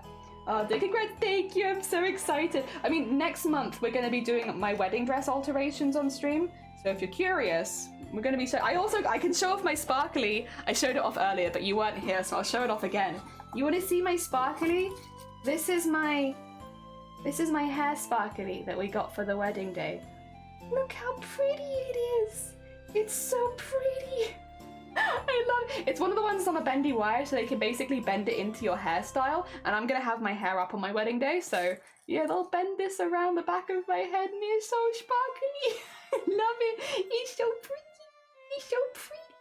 Oh dear. I love it. It came in a really fancy box as well. Look at my box for my one accessory. It's huge. Oh dear, I'm very happy. Is Mrs. a default? Mrs. is when you're married, Mrs. when you're not married, and you can be MS at any point, so Ms. Ms is at any point. A lot of people are going to Ms because the whole Miss and Mrs. can sometimes, I think it's just basically rooted in like a bit of a sexist thing or back in the day. So some people are going away from Miss and Mrs. and some people will always be Ms. But yeah, I mean, I'll probably just go to Mrs. Why do women have multiple titles? Because of history. History. Technically, men did have different titles because younger men would have been master before they hit mister. Technically. But yeah, women specifically changed when they get married. You can leave that and chroma yeah, we're doing everything. Oh dear, and Boobtober. Bear in mind, Boobtober planning is full go. At the moment, my whole day is wedding, boobs, embroidery, boobs, wedding, boobs, embroidery, boobs. It's been a very intense month, but it's all been good stuff. Oh, they're so pretty. That's a 10 out of 10 box. It's a pretty good box, isn't it? I can smell toast. Delicious, delicious toast. Who's having toast in my presence? Now I want toast. Oh dear, although I'm getting Ms. these days, and I say take a different box. Yeah, which is fair. Yeah, oddly sexist. Even paint with Ms. Anyone can use it. Yeah, master sounds way more important though. I think it sounds very funny. Master so-and-so. Oh yes, is master so-and-so ready? They've received mail. It sounds very posh. My first call back was just a master. Aww. It looks like it's one of the first signs of a seizure. It's one of the first signs of a stroke, not of a seizure. That being said, I am 99% sure that it is actually toast. You know, we are pretty close to a neighbor's kitchen, which means I do be smelling it on the regular, as well as whatever they're eating. I don't think thousand places comfy you can. I wanted to start that slow progress in my flat, as nice it is. Did most of the living room last September, and bedroom is next, and then there's the old couch. Hell yeah! Old clothes, an idea of how finished it is, but I'll get there. You'll get there. We're all slowly chipping away at making our space as perfect as possible, and I like that. I think that's nice. I remember getting a letter one time to dress master, and it felt very relevant. I was like, ooh, I am master now. Ooh. Oh, the stroke my bad. Yeah, stroke. Also, hair done. Nice. Well done. Well heckin' done. I hope you love it. Master Robbie. 99% toast. What's the 1%? I don't know. 1% spaghetti? Something? I don't know. Hot dogs. I do hot dogs, and I can smell those. I realized that Alfred in Batman was low-key sassing Bruce, calling him Master Wayne even as an adult. Oh, 100%. 100%. It really showed, like, the age gap. 16.9. 16.9 hot dog? 1,699? Oh, Hicks! I see! Oh my god, we've had a lot of Hicks. Alfred was such a troll. Yeah. God, that's good smelling. I want that. I got salad for lunch, so I don't have anything like toast or hot dogs.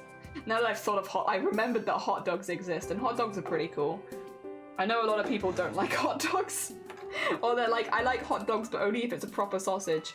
I like the cheap ones, the ones in the tin or the package. I like those. Pretty good. I might be able to win as a character to 1.7 after all. Maybe. And Alfred is 1,000% the boss of the Bat Farm. I agree. Alfred was a treasure. Hell yeah. There we go. And we're getting there. Slowly but surely. Oh god, that does smell good. Shoot, when's my break? Oh, it's in an hour. Okay. I was thinking, have a lurk, no, you're fine. The fetish survey drew me into chatting. No, you're fine. Have a lovely lurk. Thank you for popping by. Always lovely to see you. Go look after yourself. I'm not making it to the art share. I don't know if I'm making it to the art share, to be honest. No, I'm doing okay. I'm alright right now. I do feel it, I'll be honest. I'm having one of those days where I can, like, there's just, like, something not quite right. Feels like I don't know how to put it. Like, there's, like, a little wall in front of my brain today, and I'm trying very hard to, like, scale that wall when it comes to talking, but it's a little tricky. I don't know how to explain. I think people call this brain fog. It doesn't really feel like fog to me. It feels more like I can hear it, and it feels like I'm hitting a wall when I'm trying to come up with words, which is a little tricky. It makes streaming a little hard, but the thing is, I'm having a good time. I don't necessarily want to stop having a good time, and I'm also not really getting any worse, so I'm not really worried. Ooh, keep an eye. How long have I been going for? 2.5 hours. Well, that actually would make sense. We'll see. We'll see. Words are hard. They are. I mean, I did stay up last night to watch a football game. Did you enjoy yourself? Was it worth? Oh, actually, no. You're going into Lurk. Oh no, maybe not. Who's someone else is going into Lurk? I hope you had a good time though. Yeah. Hell yeah. I hope you had a lovely time. I woke up home alone and it's put me in a weird mood. I also feel weird. When I go downstairs and there's no one to talk to, I'm like, what the heck?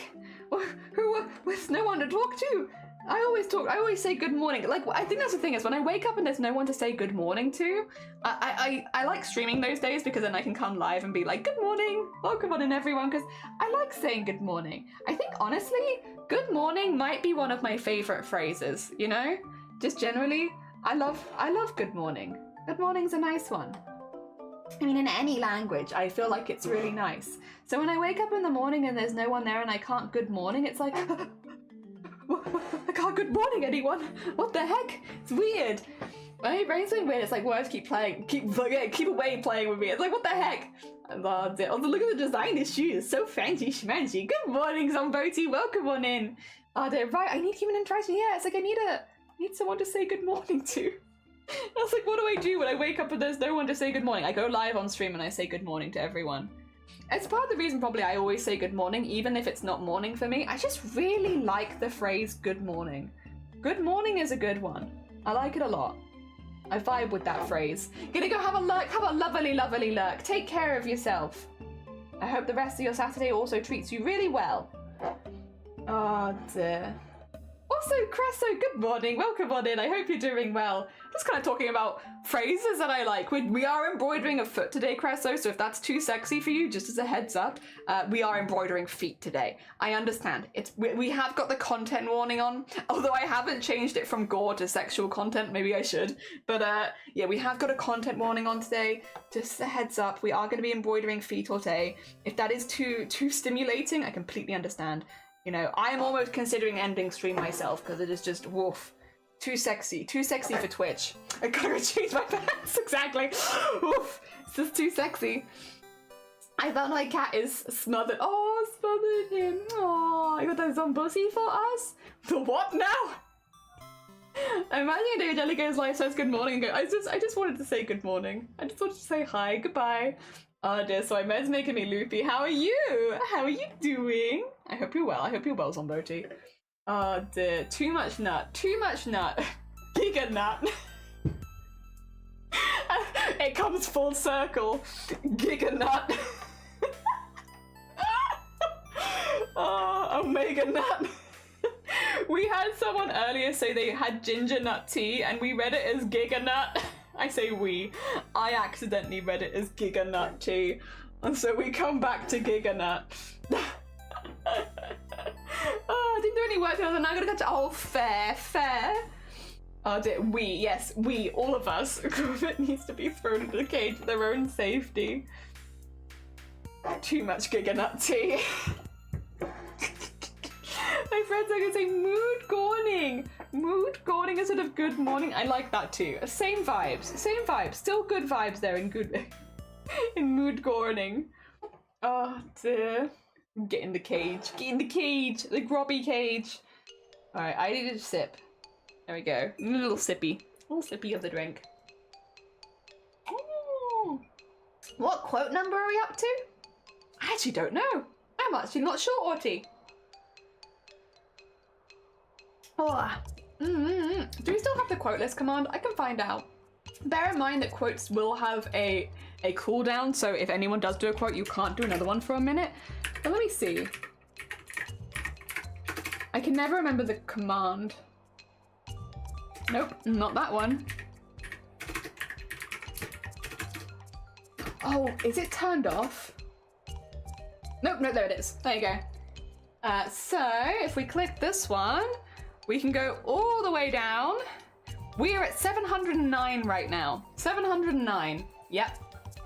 Yeah, 709, you're right. Unfortunately, because we've had a quote, I'm sorry, this is what I mean. It's like, if we get the list up, you can't quote for a minute. I'm sorry. The list, yeah, we're all timed right now. I'm sorry. But on the plus side, if you've ever been curious and want to see 700 quotes, you can. There's the list. You can find all of them. I will say the first 100 are very mild because at that point anybody could quote me.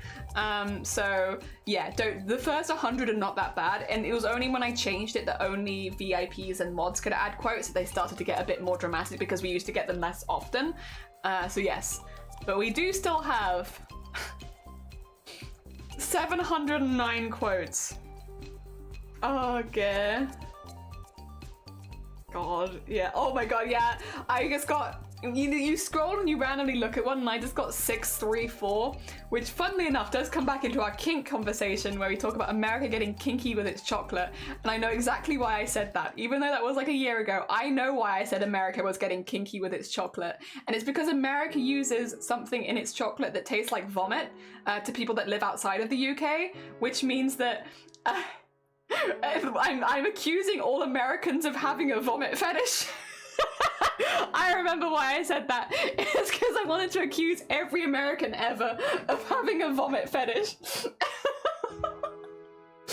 Oh dear. Yeah, butyric acid. Yeah. So in America you can't taste it, but outside of America, to like European taste buds, that tastes like vomit to us, which is why American chocolate tastes really weird to us, because we're like weird aftertaste of vomit whenever we eat it, because we're not used to that substance in our food, so it tastes very different.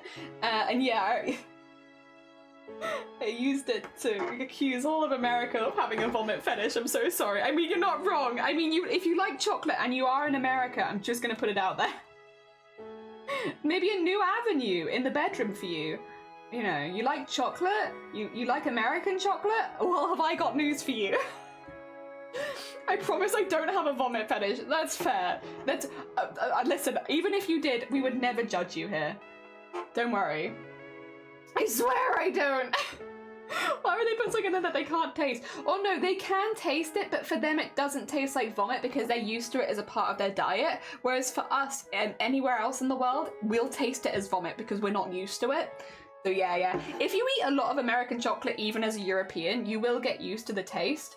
But yeah, if you have never had American chocolate before and you go over to America, not all of them, but a lot of chocolate brands do use butyric acid in them in America. And again, to anyone who's not used to that flavor, it's going to taste like vomit. Yeah. Oh dear, I will never look at it the same. Welcome back. Would you believe we're still talking about vomit space? Good morning. Kink and fetish are different. Kink is something that causes stimulation, doesn't have to be sexual. Oh, true. That is true. Thank you. You know what? We need that education here, and I appreciate it. We're not vom shaming. We would never. Space. Oh, okay, we got used to the vomit. Yeah. So it's like you wouldn't taste it like vomit. It's only us that taste it like vomit.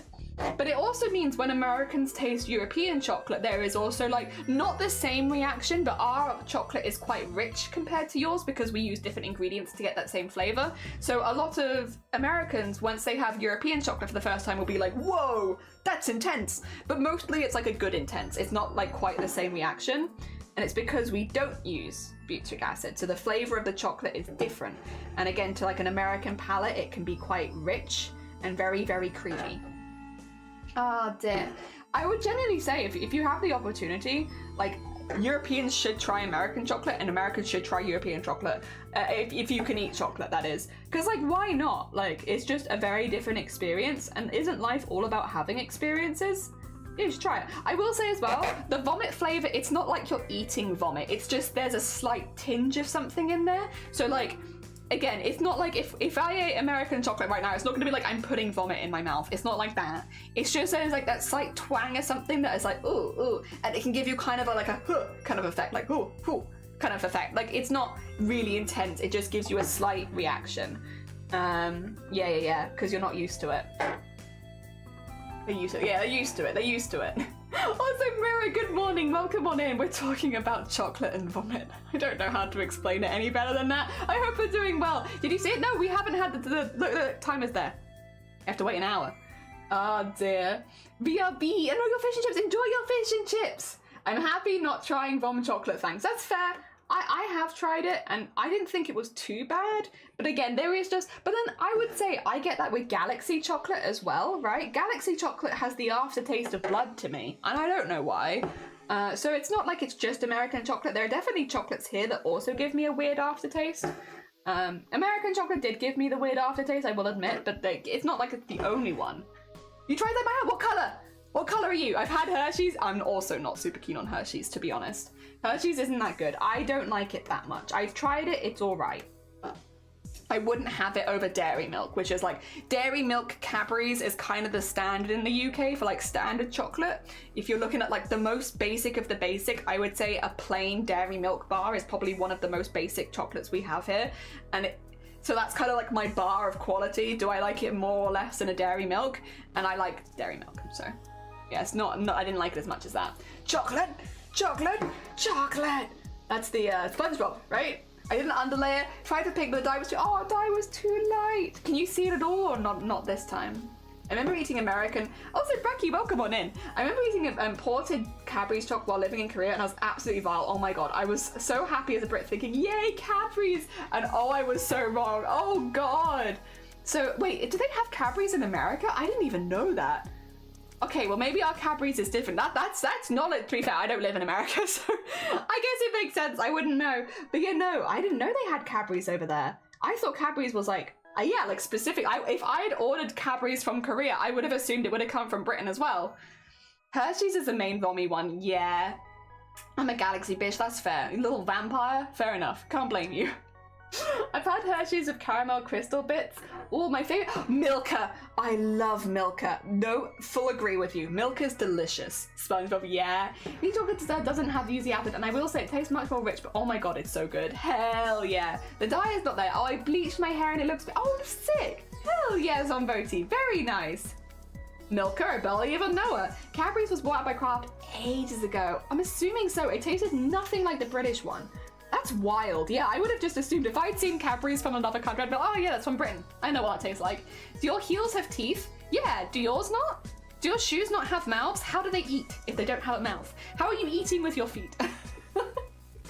Oh dear, we have Cadbury. Oh, you have it in Oz? I guess there is a lot of overlap between Australia and Britain though. That makes sense. Milka. Milka's great. I love Milka. Strawberry Milka, delicious. Ours is slightly different because it has more anti-melt. Oh, fair, fair. Lindor is S tier? Yes, it is. Lindt and Lindor, delicious. I like Ferrero Rocher, but it is more expensive, but it is good. Oh, okay, Kraft is his mac and cheese one, right? Mac and cheese, I think. I've heard of that. I've not had it, but I've heard of it. They promised not to change the recipe. They promised! Cadbury's is owned by Mondelez, which is Japanese. Oh, okay. I don't do heels, that's fair. Neither do I most of the time.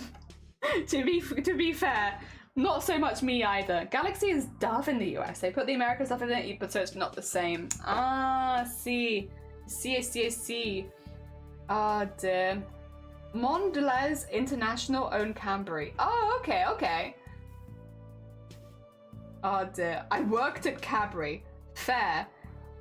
I don't know if I can say this without doxing myself. 2 seconds, let me Google this. I think it's fine for me to say this, but I'm also like not sure, so 2 secs.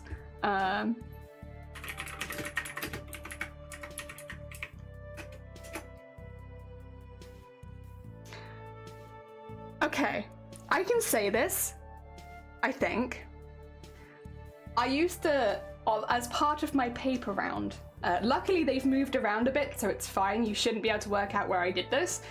I used to deliver to Mr. Cadbury's, who was one of the from the original family in Birmingham.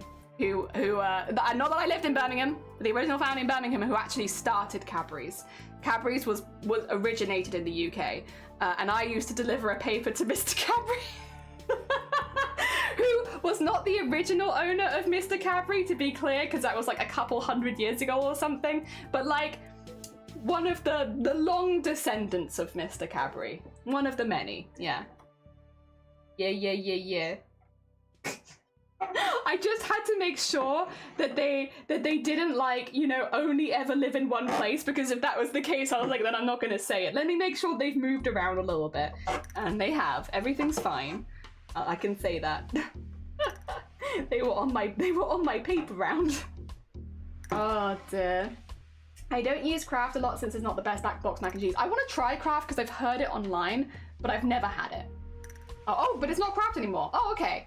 My husband lived and dies by Cadbury's caramel eggs. It's like Kinder chocolate with tiny ones filled with cream stuff. Yeah, cream eggs. Dear, you look like a Brummie? I don't know why I said that. That was really offensive. Sorry. Oh, it's fine. A couple of my mates are Brummie. I have a really good association with Birmingham because the people that I know from Birmingham have all been absolutely lovely. I have a few friends from Birmingham. So like my association with Birmingham accent and everything Birmingham is super positive because everyone I've met from there has been like an absolute joy to talk to. I have a very, you know, you have those weird associations with places, not because you've necessarily been there, but because of the people you've met from there. Yeah, Birmingham's my one. I've never been to Birmingham, but everyone I've met from Birmingham's been absolutely lovely. So yeah, I have good association with Birmingham. Oh, the Goblin! I love a good bitter chocolate. One to try that I can find online in the US was Green and Blacks. Yeah, Green and Blacks is good. We have that here too, and they do good dark chocolate. Look at what an insult. Jeez, yeah. Oh my god, Jelly. Even stalkers wouldn't go to Birmingham if someone's dog. I don't come from Birmingham. I've never been to Birmingham, but yeah, I just wanted to double check. Oh dear, yeah, because Cadbury's originated in the UK. I'm sure it's been bought out and it's been like, you know, used worldwide at this point. I don't doubt that at all. But I'm also very aware, because I heard about it in extent, that it was from the UK and it's one of our British chocolates and now it's going everywhere international, but it is started here. Oh dear, because I've quite literally talked to the family. I was, though, I will say, like a 13-year-old child, and I can't say that I cared very much. I was like, it's cool. Whatever. Oh dear. Straight Brummie. Straight Brummie. It's really hard to offend me unless you call me straight or Brummie. Oh, you don't like Birmingham? See, everyone I've met from Birmingham's been like really chill. They've just been like good vibe people. I think that's the other thing as well, is like that positive association means I don't really necessarily see it as an insult. Oh dear. Can we ban Cresso? Nah. My hubs now knows to never get me milk chocolate my birthday. My hubs for my freezer with dark chocolate truffles. Delicious. Do you have the Cadbury's ad with the eyebrows? I've not had that. No, but it might be here. I don't really watch television, so if it's like a television only ad, then I wouldn't have seen it. But yeah, I haven't had it on YouTube or Twitch or anything. The only ads I really get, again, are for like YouTube and Twitch because I spend a lot of time here. Oh dear. Yeah, like 50. Oh, it's from 15 years ago. My bad. My bad. I'm sorry, I'm behind. Oh dear. Also, 2 seconds. I need to cough a little bit. I'm just gonna have a good cough. Try and get this out of my system. I'll be right back.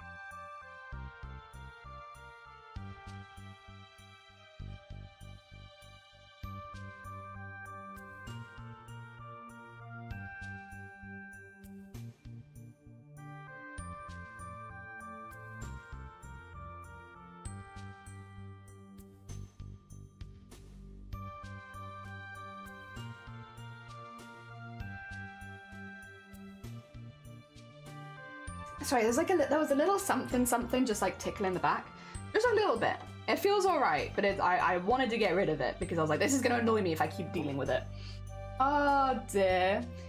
I used to work at a chocolate store and I used to make tons of chocolate. My favorite part was breaking. Yeah, that sounds incredibly satisfying, honestly. That sounds good. It went viral. Oh, did it? Oh, I don't remember it at all, unfortunately. I'm sorry. Do you have chocolate? Delicious. Hell yeah. What do I have right now? I have nothing. Where did all my snacks go? I must have eaten them. I have more snacks. I have Twiglets downstairs. Oh dear. What if that was just a weird Oz one? It wouldn't surprise me if we're selling the same things. We might have similar ads though. A slut for chocolatier chocolate? Fair. Fair. Fair and valid even. I'm just a slut. Fair and valid. Oh, there's a close by chocolatier store and they're such great quality. Ooh, there was a drag race I did with all the vehicles at the airport. So it was for like a Cadbury's ad. Really? I haven't seen drag. I've heard good things, but I've not seen it myself. I've been recommended to watch it because of them like making their own outfits and everything and all the sparkles, and it's appealing, I must say. Two kids wiggling their eyebrows in sync to an annoying squeaky song. Oh, I have no idea. I'm so sorry. I'm completely ignorant of this. I somehow completely missed this. Oh, no, I love their coffee beans. Coffee beans covered in chocolate? Ooh, that does sound good. Yeah, to be honest, I don't eat a whole lot of chocolate these days because, unfortunately, sweet things in general do trigger my migraines. Not so badly as being tired, but it's still there, and, you know, I have as few as I possibly can if possible. So I don't eat a lot of chocolate anymore, but I still appreciate the odd piece every now and again. I'd love to try a coffee bean covered in chocolate. That sounds really nice. I've never had that. That sounds good. Like balloons squeaking or something? How do you... I'm the only one here who's like... To be fair, I've never really enjoyed watching television that much. So although I did watch more television as a child, I still didn't watch that much television. So, yeah. I'll be honest, I probably just wasn't watching television around that age. Yeah, unfortunate. Unfortunate. Coffee beans covered in chocolate are addictive as heck. Really? Oh, I want to try it! Oh dear. Yorkshire peppermint patties, Hershey's Butterfingers, Reese's I don't like. Oh, okay, you don't like Reese's. I've had Reese's. I'm not so into peanut butter, but I don't hate it either. Like if somebody gave it to me, I'd be okay with it, but it's not my favorite. Very crunchy. Crunchy! With a glass and a half in eyebrow twist. Ooh! I thought you needed to know that to get citizenship. Damn it, how did I get citizenship? Who knows? Chocolate covered pomegranates? Oh, that sounds good too.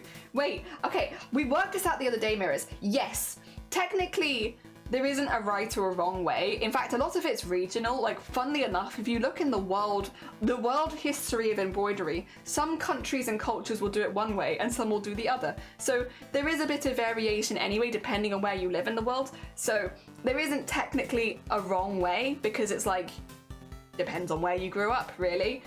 But that being said, that has nothing to do why I do it this way. It's not a cultural thing. But the reason I do it like this is because of how I trace the fabric onto the fabric. I trace the pattern onto the fabric even. Because I draw it on paper first and then trace it on there, it's much easier to trace it if the fabric is pushed down that direction. And then I just don't change it back. And that's why. I always wondered, I was like, because I'm self-taught when it comes to embroidery, so it's not like I've ever had someone show me which way round to do it, you know? And a lot of people have come in and been like, why do you do it that way round? And again, from all of that, I have learned that there are quite a few cultures who do it this way round, so now when everybody asks, I'm like, oh, just so you know, depending on where you live in the world, it might actually be a bit different. Just so other people know as well, because I also didn't know that.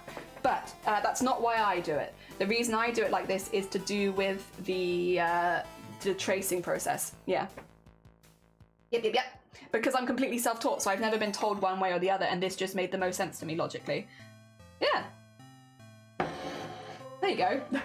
Honestly, it's nice to be able to give the full story at this point, because like I was wondering for so long as to why I was doing it in a different way to everyone else in this country, because again, like this is not the way that you would normally be taught to do it. You would normally be taught to do it the other way, and I've never been taught, sure, but like why am I doing it differently, and why do I feel more comfortable doing it this way around? And it's because of the tracing aspect of like getting it onto the fabric in the first place. Yeah, there you are. Oh dear. I guess anise candy and there's candy-coloured almonds! Wait! I know what you mean, the candy-coloured almonds. They're hard. Really hard. Also, thank you for the party, I appreciate it. What are they called? Like sugar almonds or something like that? They look great. Oh dear. I have a peanut butter every day and I'm addicted. I'll get you a support group. Aww, party. We like party. Johnny's magic on it. No, it's to do with the tracing. It's to do with the tracing. Again, I'll mention that it is different in different cultures because a lot of people don't know that, and it gives you that information for when you see other people doing it like this. But yeah, no, for me, it's to do with the tracing. Yes. My family sent them to me. We had them on the stream. It's one of the few candies I've ever showed on stream, and it's because my family sent me a massive bag of them, and I was like, what do I do with all of this almond? And also they're so hard. Oh my god, they're so hard, but they're really good. So yeah, I've had them. They're like light pink, light yellow and white or something, and they look like little eggs, and they're delicious, but they're really hard. Oh dear, thank you for the party. Oh dear, and thank you for the lurk sloth, I appreciate it. Have a lovely, lovely lurk. Yes, also, oh yeah, light blue, that's the other one. Is there a light purple as well? Or am I imagining that? Light pink, light yellow, white. Is there a light purple? I feel like there might be, but I can't remember. I'll have to ask my parents again what the exact name of it was, because they are the ones that sent them to me. Yeah, they were like, you'll like these, and I was like, will I? So we had them. No light purple in the ones I get. And they might not be in the ones I get as well. I remember them all being very pastel coloured and very hot. But they are very tasty, and I do like almonds, so I am complain. There we go. Okay, I'm going to do a little bit of recording just for this bit because we're getting near the end of this. Lots of outlining on this, but there won't be as much filling because, yeah, it's a pretty outline-heavy piece with all of the wrinkles and everything. So let's get a little bit of recording in there. Always love the Arty candy. Easter, yeah! Yeah! Want to be blue again and not purple at all? It very much could be. Maybe I'm just remembering them as purple, but they're actually blue. It wouldn't be the first time, would it? Oh dear. Oh, has my music given up? Can you hear music? I think it has given up, hasn't it? I think my music was like, I'm done. Hopefully you can hear again now. There we go, there we go.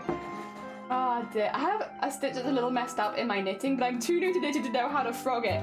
Unfortunately, it's just you pull it until it's undone the whole way. Like, frogging is literally just being like, but it's not fun. That being said, if you're new to knitting, I think it's very common to have little mistakes in it. Obviously, it depends on how much it's going to bother you having it there. But if it doesn't bother you too much, it can be a nice reminder of like, oh yeah, I need to keep an eye out for this in the future kind of thing. Oh dear.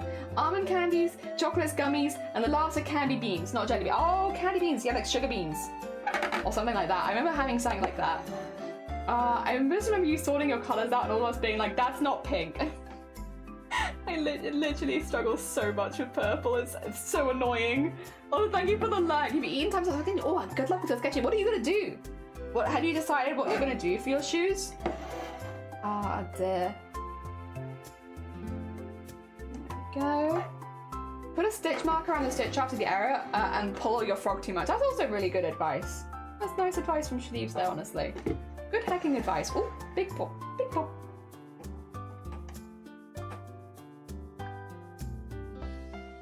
Get a little stitch here. Paul slippers. Someone's already done shoes for Paul. It was like done within minutes. Paul already has shoes. Some people believe that firework without mistakes can trap spirits in. Oh, really? Oh, interesting. I didn't know that. Oh, no, wait, firework without mistakes. Oh, okay, so you want to have at least one mistake in it? Cool, I like that. It's too perfect, the spirits will take it. I'm doing the mask as the shoes. That's fair. My character's a builder, so going for builder builds. That's also very fair. Yeah, okay, I can see that. And it gives you the steam and stuff. Would you put any belts around it with white to kind of like do the whole straight jacket kind of vibe without it being like an actual straight jacket shoe? Or nah, that's not the vibe. The mistake is your soul spirit. Oh, I see. That's really cool. That's really, really cool. I had never heard of that. Oh, that's actually a question that I can pose to you guys because you guys will probably have the answer to this. Is what I'm doing fiber crafts or no? Because I feel like, yes, I am using threads, but when I think fiber crafts, I guess I think of knitting and crochet. And maybe like you can do tapestry yarns with wools and such, but I don't feel like that's quite what I'm doing. Yeah, oh no, you're fine. I'm sorry, I was just spitballing like, I wonder if you're gonna do this or this. You're more than welcome to have it. Oh dear. There we go. Yeah, does this count as a fiber craft or no? Tapestry? Tapestry? Oh dear. You count it as fiber art. Oh, okay. Fair. Yeah, somebody else called it fiber art, and I was like, obviously I didn't disagree with them or anything, I just had never heard this referred to as a fiber art. Maybe it's a bit closed-minded of me, but again, in my mind, fiber arts were like knitting and crochet and such, so when somebody referred to what I was doing as fiber arts, I was like, oh, can I refer to this as fiber arts? That'd be kind of cool.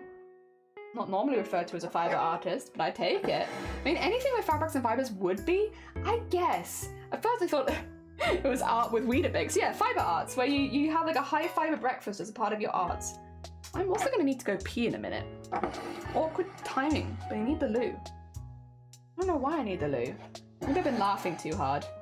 The giggling's been doing me in maybe.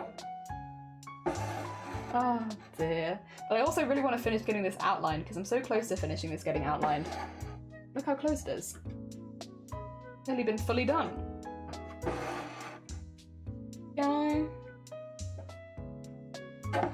It's looking pretty cool as well, if I do say so myself. This is a cool shoe. This is a shoe that I want. I like this shoe. High fiber breakfast is part of your arse. Yeah, part of your arse. Very important. That's what they say on the Weetabix box, isn't it? Oh. Whoa. Whoa. Whoa. Spacey. Whoa. Yeah, keep going. And in here. Yeah, I'm really spinny. Whoa, we're both like, whoa. Maybe you should call someone. For me, I'm just having a migraine. Whoa, I know what's wrong with me. I know what's going on, and I'll be fine. Oh dear. I'm thinking you're using embroidery thread. It's definitely a fiber art. Sewing, I think, could go either way. Yeah, I guess because, yeah, sewing would also use thread. I also think you did a good job at making them look like Waffle. Thank you. I want to see Waffles in these heels, to be honest, because I think he would rock it. But, you know, I appreciate it. Thank you. I'm pretty pleased with them. That being said, though, my background is not that of an artist, just like a traditional artist per se. It is of a cosplayer. So designing things like shoes and stuff is kind of within my wheelhouse. I've been doing that for a very long time. The only problem I might have is when it comes to realism, because, like, I will only design shoes that I could physically make because I have the background of a cosplayer. So, like, when it comes to something a bit more interesting or abstract and unique, I might have less imagination because I want to be able to wear them. Oh dear. There we are. I don't know if you classify it as a embellishing type of craft, like beadwork and goldwork and embroidery, but since it's mostly threads, it could be, yeah, kind of in a weird in-between. Well, I would also technically, I know other people don't, but I also technically include it in painting because it is literally called thread painting. And the technique is so similar to, like, painting when you're actually doing it. I'm like, I would also put it under that category of painting, because, like, you can paint with different materials. It's like a mixed media, I guess, kind of painting, but I would count it as that nonetheless. Oh dear. There we are. It's a weird in-betweeny one, but it's good, it's fun. I recommend it to anyone who's interested. It's a very fun one. You get the big enjoyment out of it. Also, I'm going to stop the recording there because you might be wrong. Oh no, well, did I never record? Oh, it turns out I never recorded. Ha ha ha ha ha. Thought I was recording. Turns out, no, didn't record any of that. Oops. Now I have to do it again. I don't think you can be right and wrong with art stuff, to be honest, and art category. Like, I'm interested in hearing other people's opinion when it comes to would you consider this a fiber craft, but, like, I don't think there is a right and a wrong. You know, and especially because there's different categories, but, like, things will fit into different categories depending on what culture you grew up in as well. So saying, like, oh, that's wrong, it's like, it's probably not. It might be maybe not correct where I grew up, but it could be very much correct somewhere else. I just think it's a bit more loosey-goosey than that when it comes to art. I also think the most important thing is, how do you want to be categorized as an artist? Like, if I want to be categorized as an embroidery artist, I'll call myself as an embroidery artist. If I want to be categorized as a thread painter, I'll categorize myself as a thread painter. Like, do I want to be called a fiber artist? It should really be up to me at the end of the day, as the person who's making the art, you know? I feel like that's my decision to make. Ah, dear. And anyone who doesn't respect what you want to be called as an artist is not worth hanging around anyway. Like, if you say, I want to be considered as an embroidery artist, they're like, nah, I'm gonna call you a fiber artist. Like, okay, you're just kind of being a butt for no reason. Ah, dear. I'm curious about the different categories it can fall into, but I don't think there's any right or wrong per se. I think it's whatever you want to be. I generally call it embroidery art. I would go as an embroidery artist. It's not specific to what I'm doing. An embroidery artist could also include things like cross stitch. Could also include people that digitize embroideries for sewing machines and stuff like that, or embroidery machines even. So there's like a few other people that could fit under that category, but I find embroidery artist is the most fitting. Yeah, because, and also people have an idea of what that will be in their head before actually seeing my art, which works well for me. So I normally go with embroidery artist. That being said, I am not mad about being called a fiber crafter. Like, a lot of my favorite streamers are fiber crafters. So, like, when somebody called me a fiber crafter, although it might not be what I necessarily classify myself as, I was chuffed. I was like, oh, hell yeah. I'm with the cool kids now. Someone called me a fiber crafter. Oh my god. Hell yeah. Ah, dear. Like, how is sewing is technically fiber art craft, it's mostly categorized as textile art. I was confused why I couldn't focus on anything. I felt like I was going to faint, but I'm not actually because I've eaten and slept. And then it checked the meds and side effects, and yeah. I think you need to call someone, Grobit. I'll be honest. Like, there is only so much help we can give, but if I was in your position, I would. And if Shiny was in your position, I'd tell Shiny to call them. I think if you're having strong side effects from a medication and it's not one that you're meant to go cold turkey on, I'd guess I'm gonna call. Even if it's just, you could also pop into a local pharmacy and ask them about it. Sometimes they'll help if you don't want to be on hold for ages. I would probably seek out some advice.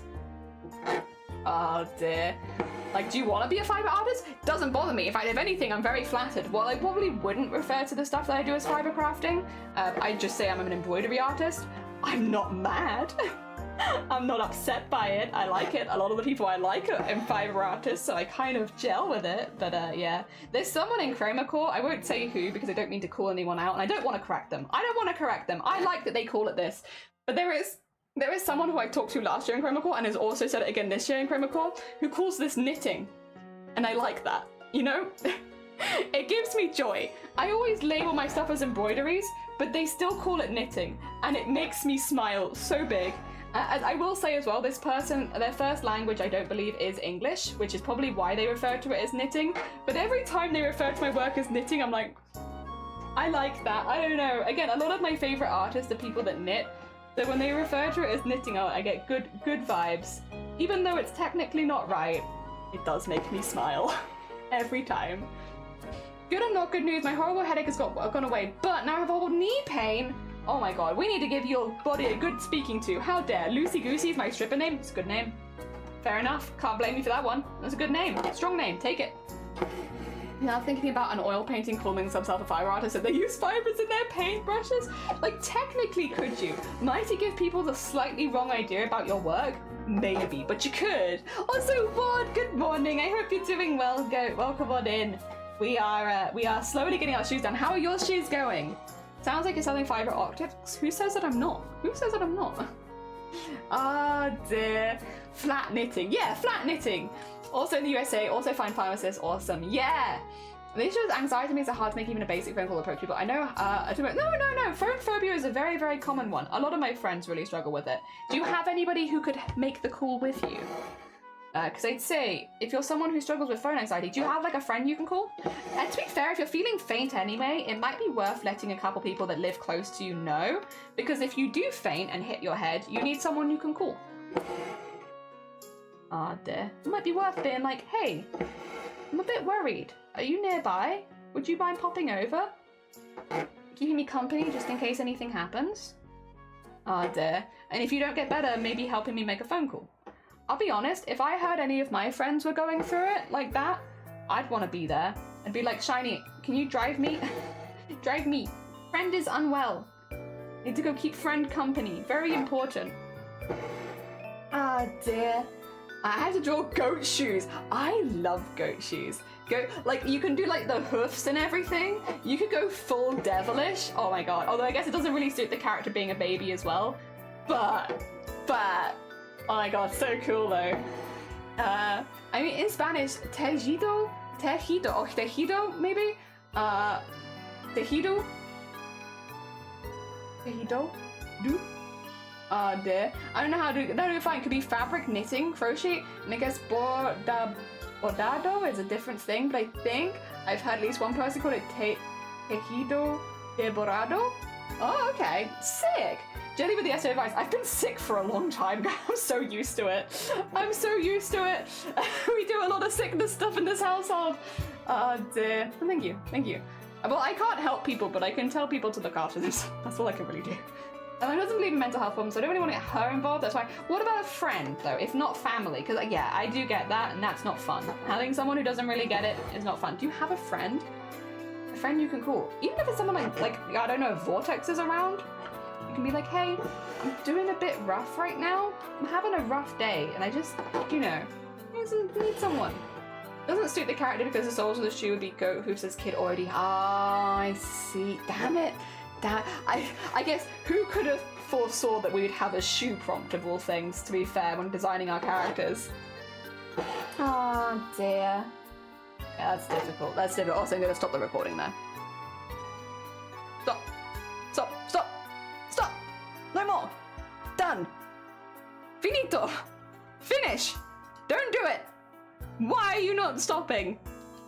Oh no. All right, 2 seconds. I'm going to do a manual... I'll put you over here. I'm going to do a manual shutdown of my camera and then I'm going to restart it. It's not stopping recording, which... It's probably just it's just being a bit silly. Let me just get this reset. Yeah. I won't do it on the other one because otherwise the screen will go bright white and that'll be a bit intense for anyone chilling. Oh, they're a while away. Maybe somebody else?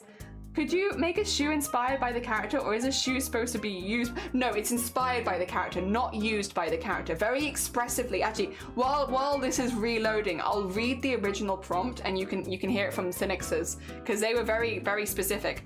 They said even, they were like, read this assignment carefully. It literally says, hello, please read carefully. Today's assignment will be your first prop design of the year. The prompt is cadet brand footwear. You'll be designing a shoe or other form of footwear that is inspired by the aesthetics of your cadet. You are not designing footwear for your cadet to wear themselves. You are trying to design a footwear based on the themes and aesthetics of your cadet. One key idea to consider is finding the right balance between being too literal and just capturing the ideas and themes of your cadet. It's entirely up to you what type of footwear is, a sneaker, a boot, a sandal, whatever. You can also decide if you want to feel like a realistic object or something more fantastical or fictional. So yes, your cadet is not meant to wear it. That is not what you are doing. You are doing something inspired by your cadet. So if your cadet was about to release a line of footwear inspired by them, you know? Hence why I'm doing high-heeled shoes. Waffles wouldn't be wearing heels. But if we're doing something that's inspired by the vibe of Waffles, this is inspired by the vibe of Waffles. Yes. Yeah, Cynix was quite careful with how they wrote this one, probably because of that, because otherwise we're just going to draw the shoes our cadets are already wearing. You know, like why would we draw anything else? Also, that should have worked. I'll just double check. There we go. Nice. I'm not recording anymore either. The Inti will never judge you. I've met one who would. Had never met one who would. Did you get bad considering calling a local firehouse? Yeah. You specifically mentioned it's not a shoe for your character. Does socks count as footwear? Yes. Yes, they do. Oh dear. Well, because you could do like slipper socks, right? That's a shoe. Oh dear. No, you're fine, you're fine. Waffles wouldn't technically fit most shoes. Yeah, with the massive claws. Why can't... Well, I mean, okay, listen. He could wear them and he would slay and he'd be beautiful. But I haven't made them specifically for him. Don't limit... Sorry, you're right, you're right. I'm so sorry. I did not mean to limit Waffles like that. My bad, everyone. Also, JHT, not D. JHT, welcome on in. I hope you're doing well. Welcome to our shoes. Yes, he would absolutely rock these. My bad, I misspoke there. Well, I didn't make them with the idea of Waffles wearing them in mind. If he was to wear them, he would look great. His delicate little ankles. He does have delicate little ankles. Little heels of open toes, perfect for Waffles. Yeah, the claws could come through there. Oh dear. Hello, hello. Waffles would slay. They absolutely would. They would be an amazing drag performer and they would absolutely slay, and I did not mean to limit them. Oh dear. Welcome on in. You've joined us when we're still doing the outline. We're having a slow day though, to be fair. We're having a little slow day. I also really need the bathroom. I don't know why I'm holding off. I'm kind of just holding off going because I want to finish the outline. I'm racing my bladder right now. I'm not racing anything else. Just me. Oh dear. So what about that thing you mentioned with feet and there's gonna be tons, oh my god. Well, no, I think it's more like the whole foot. If it's in a shoe, I think it should be fine, but if you're showing like a fully realistic feet, because that's what happened last year. It was not people wearing shoes, it was not that. What was happening, I could probably get it on screen, but it was basically people were drawing, actually let me show you. I'll show you. It was the same pose every time, basically. But yeah, it was, I can get it on screen for you because I know where they would be. It would be... It's pretty early on, so it'd be one of these ones. Sorry, I just need to go to the bottom and scroll up for a few of these.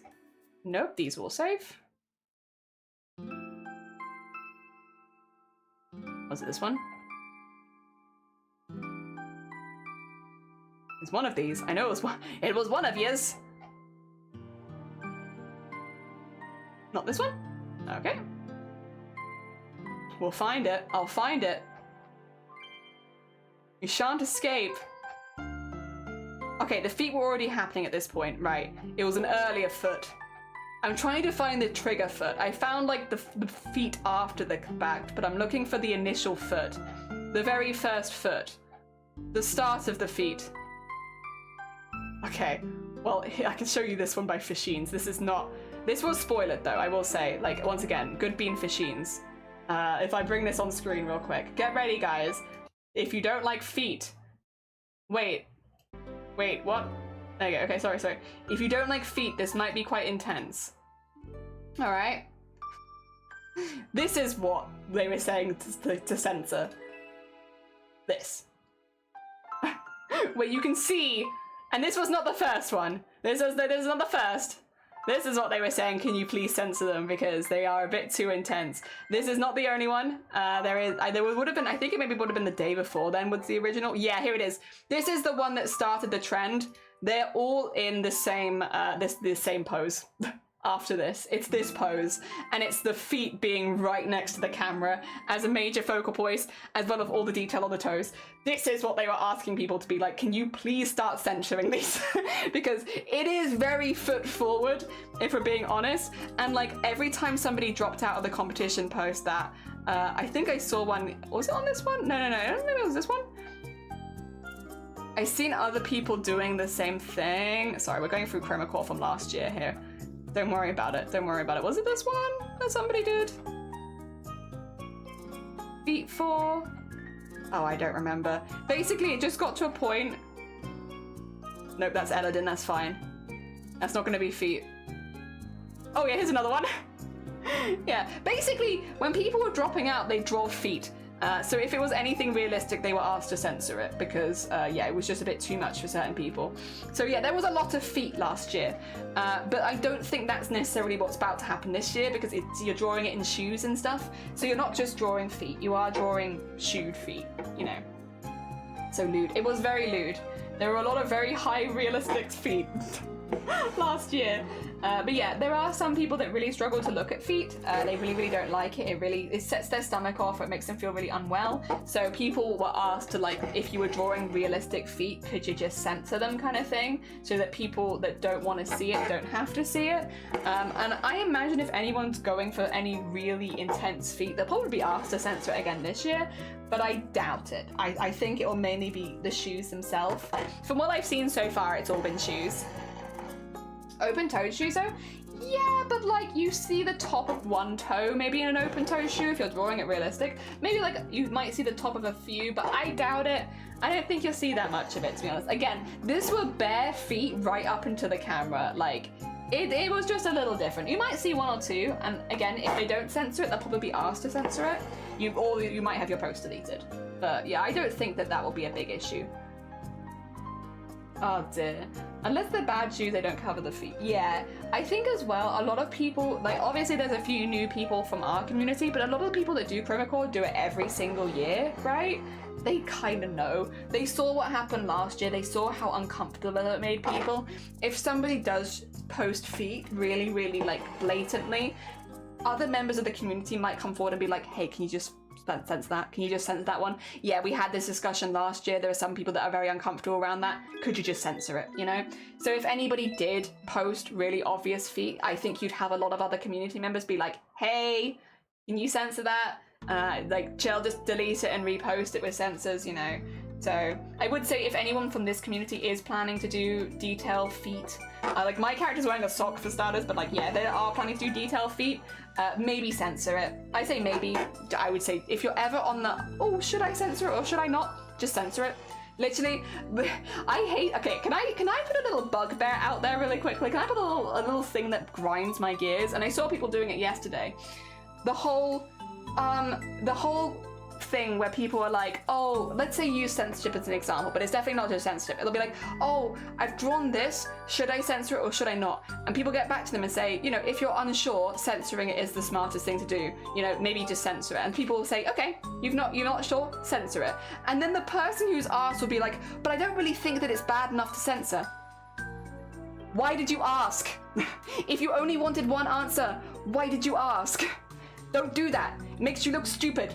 Like, we see that. What the heck? Like literally, if your question is, should I do A or B? And everyone says B, don't come out of the woodwork and be like, but I think I should do A. Then you weren't asking a question. Like, you could say instead like, so many other things. It grinds my gears, and I see it so often. I saw it literally yesterday. I'm not gonna pull out who it was to be clear, because that's not fair. They're just, you know, chilling. They haven't done anything that bad. It's just a little bugbear that annoys me. Like they were like, should I censor this? It's got this theme. It's got like a theme of hospitals or something in it. And people responded, you know, if you're unsure, it is safest in general to censor it. You know, if you're asking, just censor it. If it's got to the stage where you're asking, you should probably censor it. And then they immediately responded after everyone said it, like, I don't think it's bad enough to censor. And it's like, then why did you ask? Like, like, thanks for wasting our time.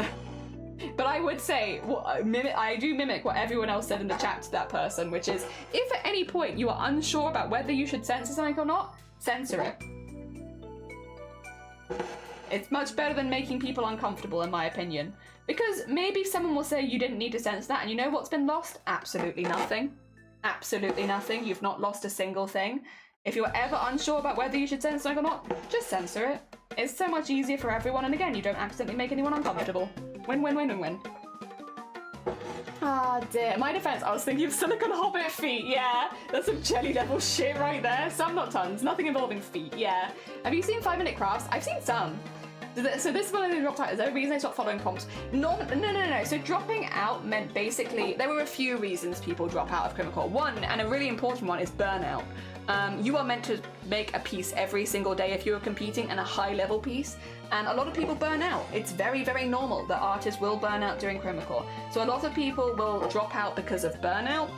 2, life commitments. Sometimes life happens and you can no longer do daily prompts. If it gets to the point where you can no longer do the daily prompts, you will drop out because you have to do dailies if you're competing. Now this is not for what I'm doing. I'm doing Washout Alley. There's no pressure for me to do every day. But for the people that are competing and are not doing Washout Alley, you have to submit something every single day for a month. And if you think for whatever reason you can't do that, then yeah, you'll drop out. For instance, last year people dropped out because they were going to conventions and they thought they couldn't submit, or they were going on holiday, or they're having internet problems. So there are lots of reasons people will drop out. Burnout is a really big one, and definitely not to be undersold. But yeah, no, also just generally issues. The jelly isn't the only one. Yeah. And hair. Yeah. We're all making weird shoes over here. Then do A and stuff with the B's Rav. And censoring means just put spoiler tags. Yeah, just put spoiler tags. That's the censoring. Sorry, yeah, I should be putting spoilers. Yeah. It's not permanent when the censor, I think. Imagine black bars. Yeah. Sorry. It's a spoilers. Spoilers. Yeah. Artists will burn. They will out. Burn out. Dear. Can they continue? They continue and drop out. Yeah. So if for instance you're like, oh, I can't for whatever reason keep competing, they'll join Washout Alley with the rest of us. So yeah, they can still do whatever prompts they like. It's not like they can't do anything anymore. They're just not doing the daily competitive element of it. Yeah. They can do what we're doing, which is the more chill version of it. Yeah. Yeah, so don't worry. Yeah, if they do drop out, that doesn't mean they're not going to make any art anymore. It just means they're probably not going to do daily art. They'll probably pick and choose which ones they do a little bit more and then go from there. Which again, for a lot of artists, helps if you're burning out or anything like that. Or if you have, like, again, other commitments, it gives you other options. So yeah. Also, that's our outline done. It's taken us a few hours, but we've done an outline. Oh dear. I am pleased with it, to be fair. I'm happy with it. I think it looks like a good outline. I think it's already recognizable as a waffles thing. So yeah, I'm pretty happy. I'm definitely not mad. I'm good. A back shot, extra back shots for you. Just for you though, Blapple, not for anyone else. Oh dear. Excuse me.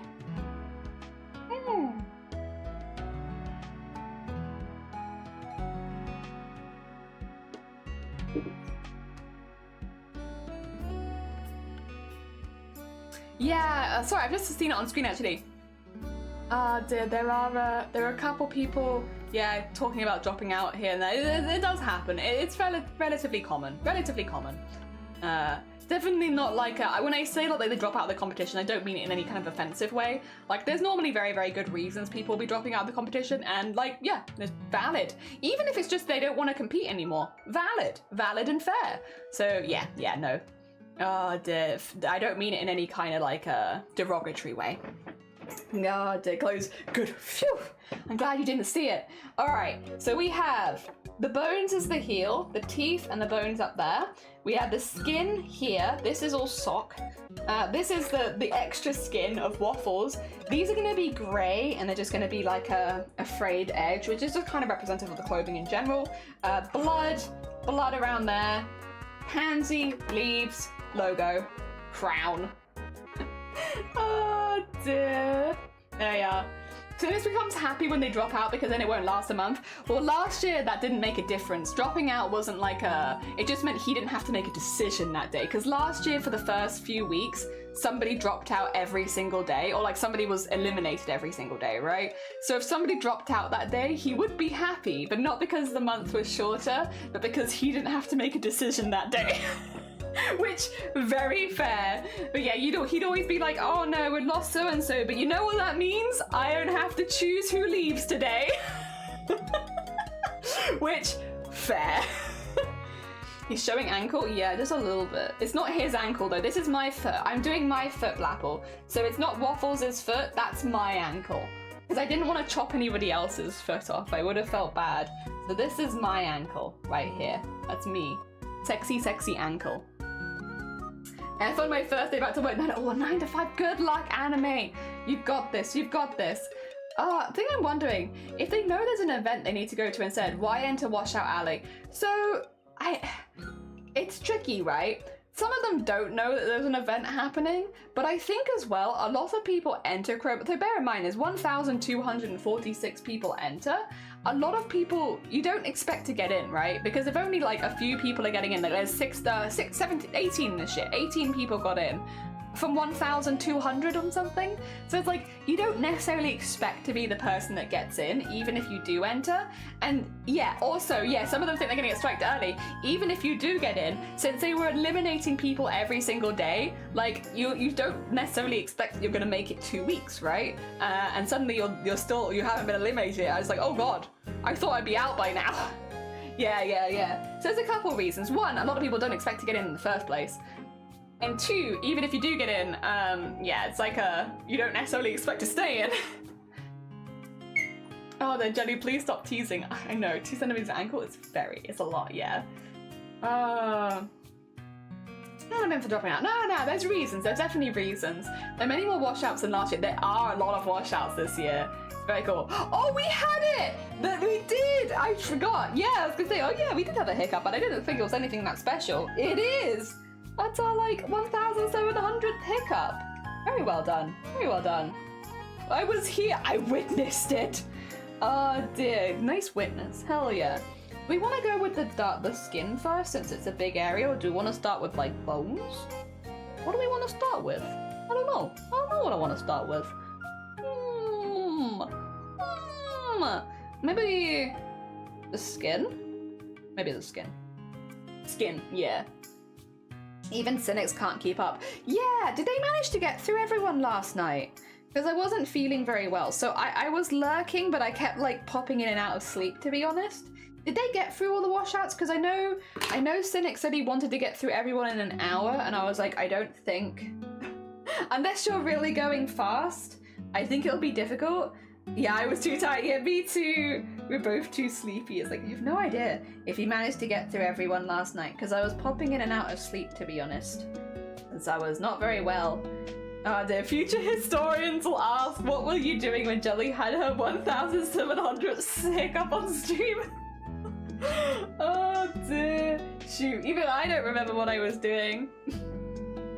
And I think we were talking about Chroma Core. That's a nice one though. At least we weren't talking about like piss or something. I can be slightly proud. Drinking beer, sick! Enjoy your beer! He was so tired he missed a comment on mine, which I completely understand. Oh, fair. Yeah, it's like yeah. There is a lot of washouts this year. I will say though, do bear in mind, as the year goes on, as the month goes on, not year goes on, as the month goes on, there will be less and less washouts every day, generally. I know I was told about that last year, and I saw it last year, even though, like, the first couple weeks, there are generally a ton of washouts, and then as the month goes on, it gets less and less.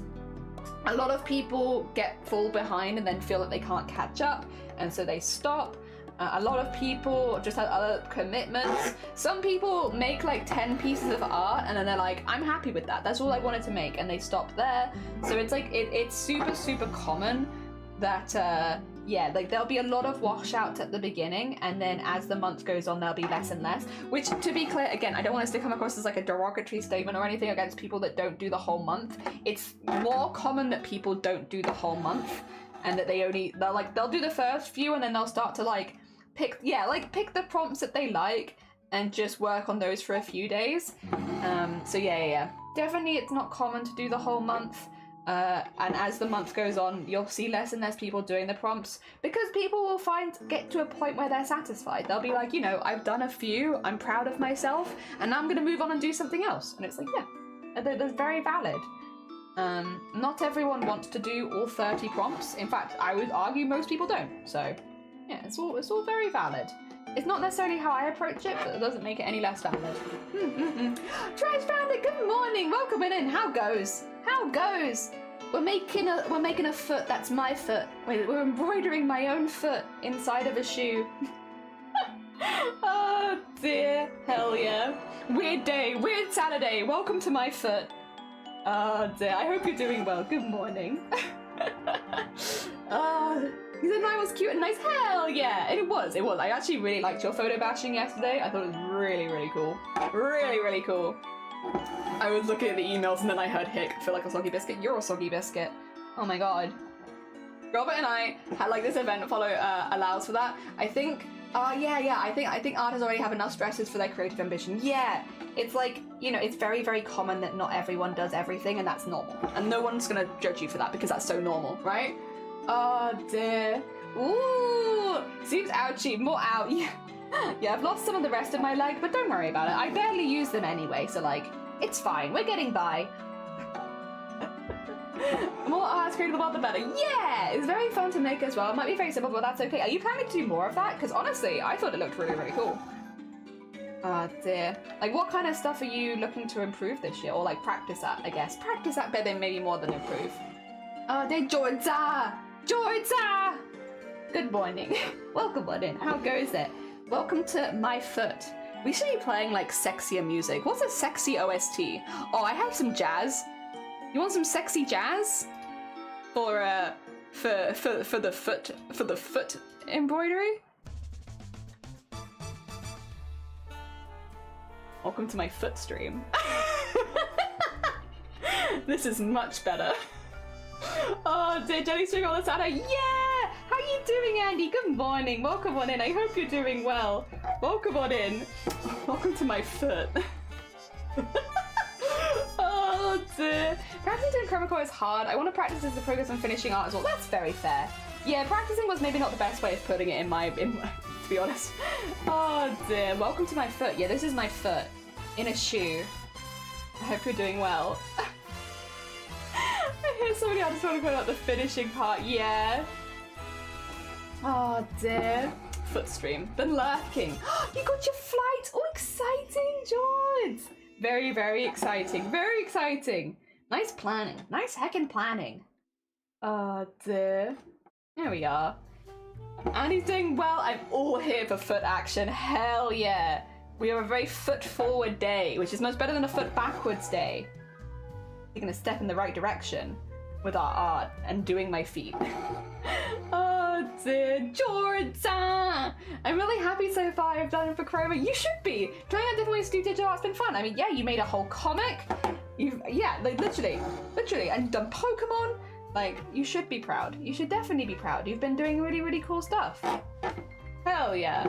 Zero! A whole yeah, Anime made a comic for one of the prompts. Very heckin' impressive. They did a comic about their cadet with a couple of other cadets as well. It's very heckin' cool. It's very heckin' cool. You finished the reactor? Congratulations. 14 minutes. Get your art on the Discord. Yeah, thank you. If anyone is looking to join the Discord art share, you have 14 minutes. 14 minutes before the next Discord art share. And I will say, after the Discord art share, I will be rushing off to the bathroom, so we won't be able to look at any late entries. So make sure that you're getting them in now if you want to join the Discord art share this time. Yes, normally I'll stick around for late entries, but listen, I need the bathroom. I need the loo, which means we're gonna do Discord Art Share, and then we're gonna go straight into words. So yes, if you want to be in this Discord Art Share, make sure that you're getting it in a little early this time. Pee first? Nope, pee second, because I will wait and like while the kettle is boiling and making some lunch. So nope, get it in now, or you can wait till the next one. We will do a second one, so don't worry. If you don't get it in this one, there'll be another one. The nice practice doing chroma core. Yeah! I got 3 more to go for today. You've got this on Boaty, I believe. I think you really like yesterday's prompt. I liked it. I did like it. I saw your Pokemon and I loved them. Hell yeah. It was really, really cool. I just love that kind of art in general. Also, Brandy, good morning. Welcome on in. I hope you're doing well. I love seeing people make their own, although they call it like Fakemon and stuff, I think it's really, really cool. Very tricky actually, but really, really cool. I love the collaboration between you and Ada Shadowall too.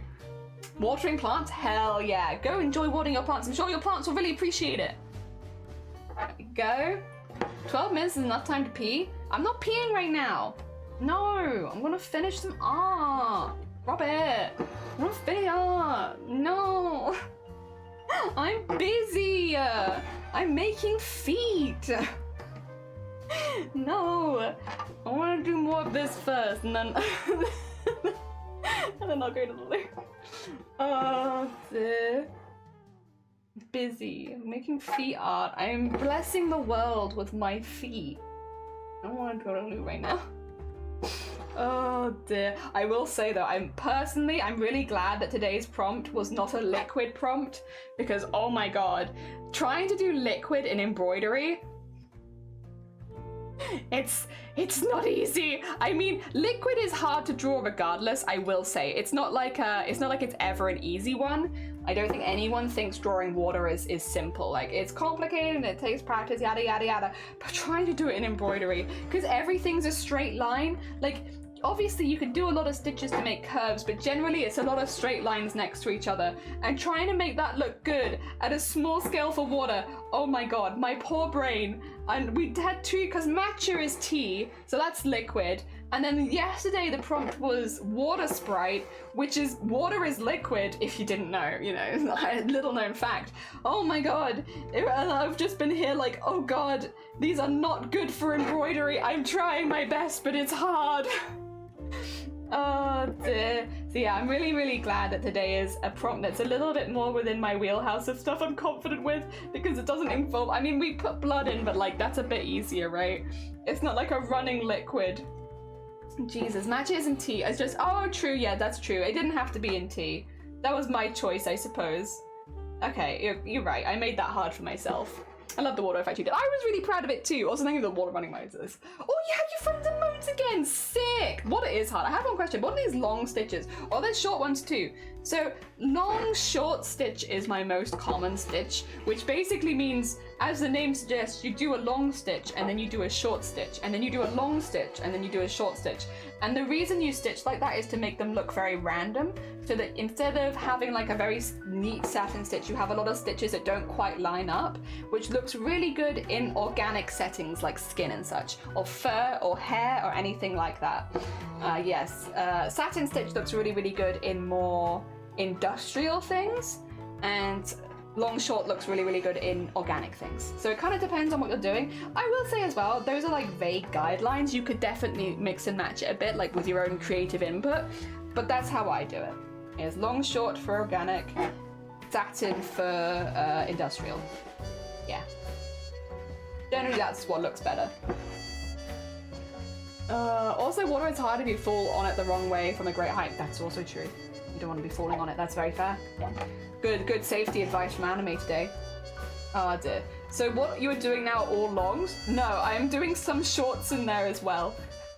I will say, as you get more used to doing long short stitch, you do get used to kind of like planning out the areas and such. So somebody said this the other day, I think it was Clues, but I could be getting the wrong person. They were like, once you get good at long short stitch, you'll realize it's not long short stitch, it's long short short long short long short short long stitch. Because as you're moving with the piece, you're kind of planning in areas where you'll need more shorts and more longs. It was Cavanose, thank you Cavanose. I was like, somebody come in and did say that. and it was a very good descriptor of what long short stitch actually is, which is, it is not just long then short then long then short. It is, I just did a short one and now I'm doing a long one, and then I'm actually going to do another long one. And then I might do a couple of shorts, you know? But again, that's like, it's like you get the feel of the more that you do. So like the more you practice long short stitch and the more that you apply it, the better you're going to get at it. And knowing when to use it and when to do a long one and a short one. So I just did 2 long ones in a row, but then because it's next to a piece of black, I'm doing a short one. So in this particular case, this line is not long, short, it's short, long, short. But that's because that's what works in this particular area. And that's just something that you get from like practice, to be honest. There is no formula that I can tell you that makes this easier other than give it a go and you'll start to see what we mean. Because regardless of whether you've been trained or whether you're self-taught, you all end up doing the same thing eventually. So there is some sort of intuition to it. It is intuitive. The other thing is, though, it is also personal taste, you know? Like, how you like to fill things in, it will probably be different to how I like to fill things in, because maybe we have slightly different art styles. And that's good, because it means our pieces will look nice and different. And have reflections of our own preferences in them. Which is good. So it's very warm again. I just doubles last year, so I have a hard time, so I had time practice with water, so it wasn't too hard. Hell yeah! Gosh, I love apple empanadas. That sounds pretty damn good. That sounds pretty damn good. Oh, dude, it's gonna do like that relaxing in matcha tea with a, yeah, with a garden cover, so I was gonna adjust my gazette to you and draw them with a mask off. Not the best at describing. No, you're fine.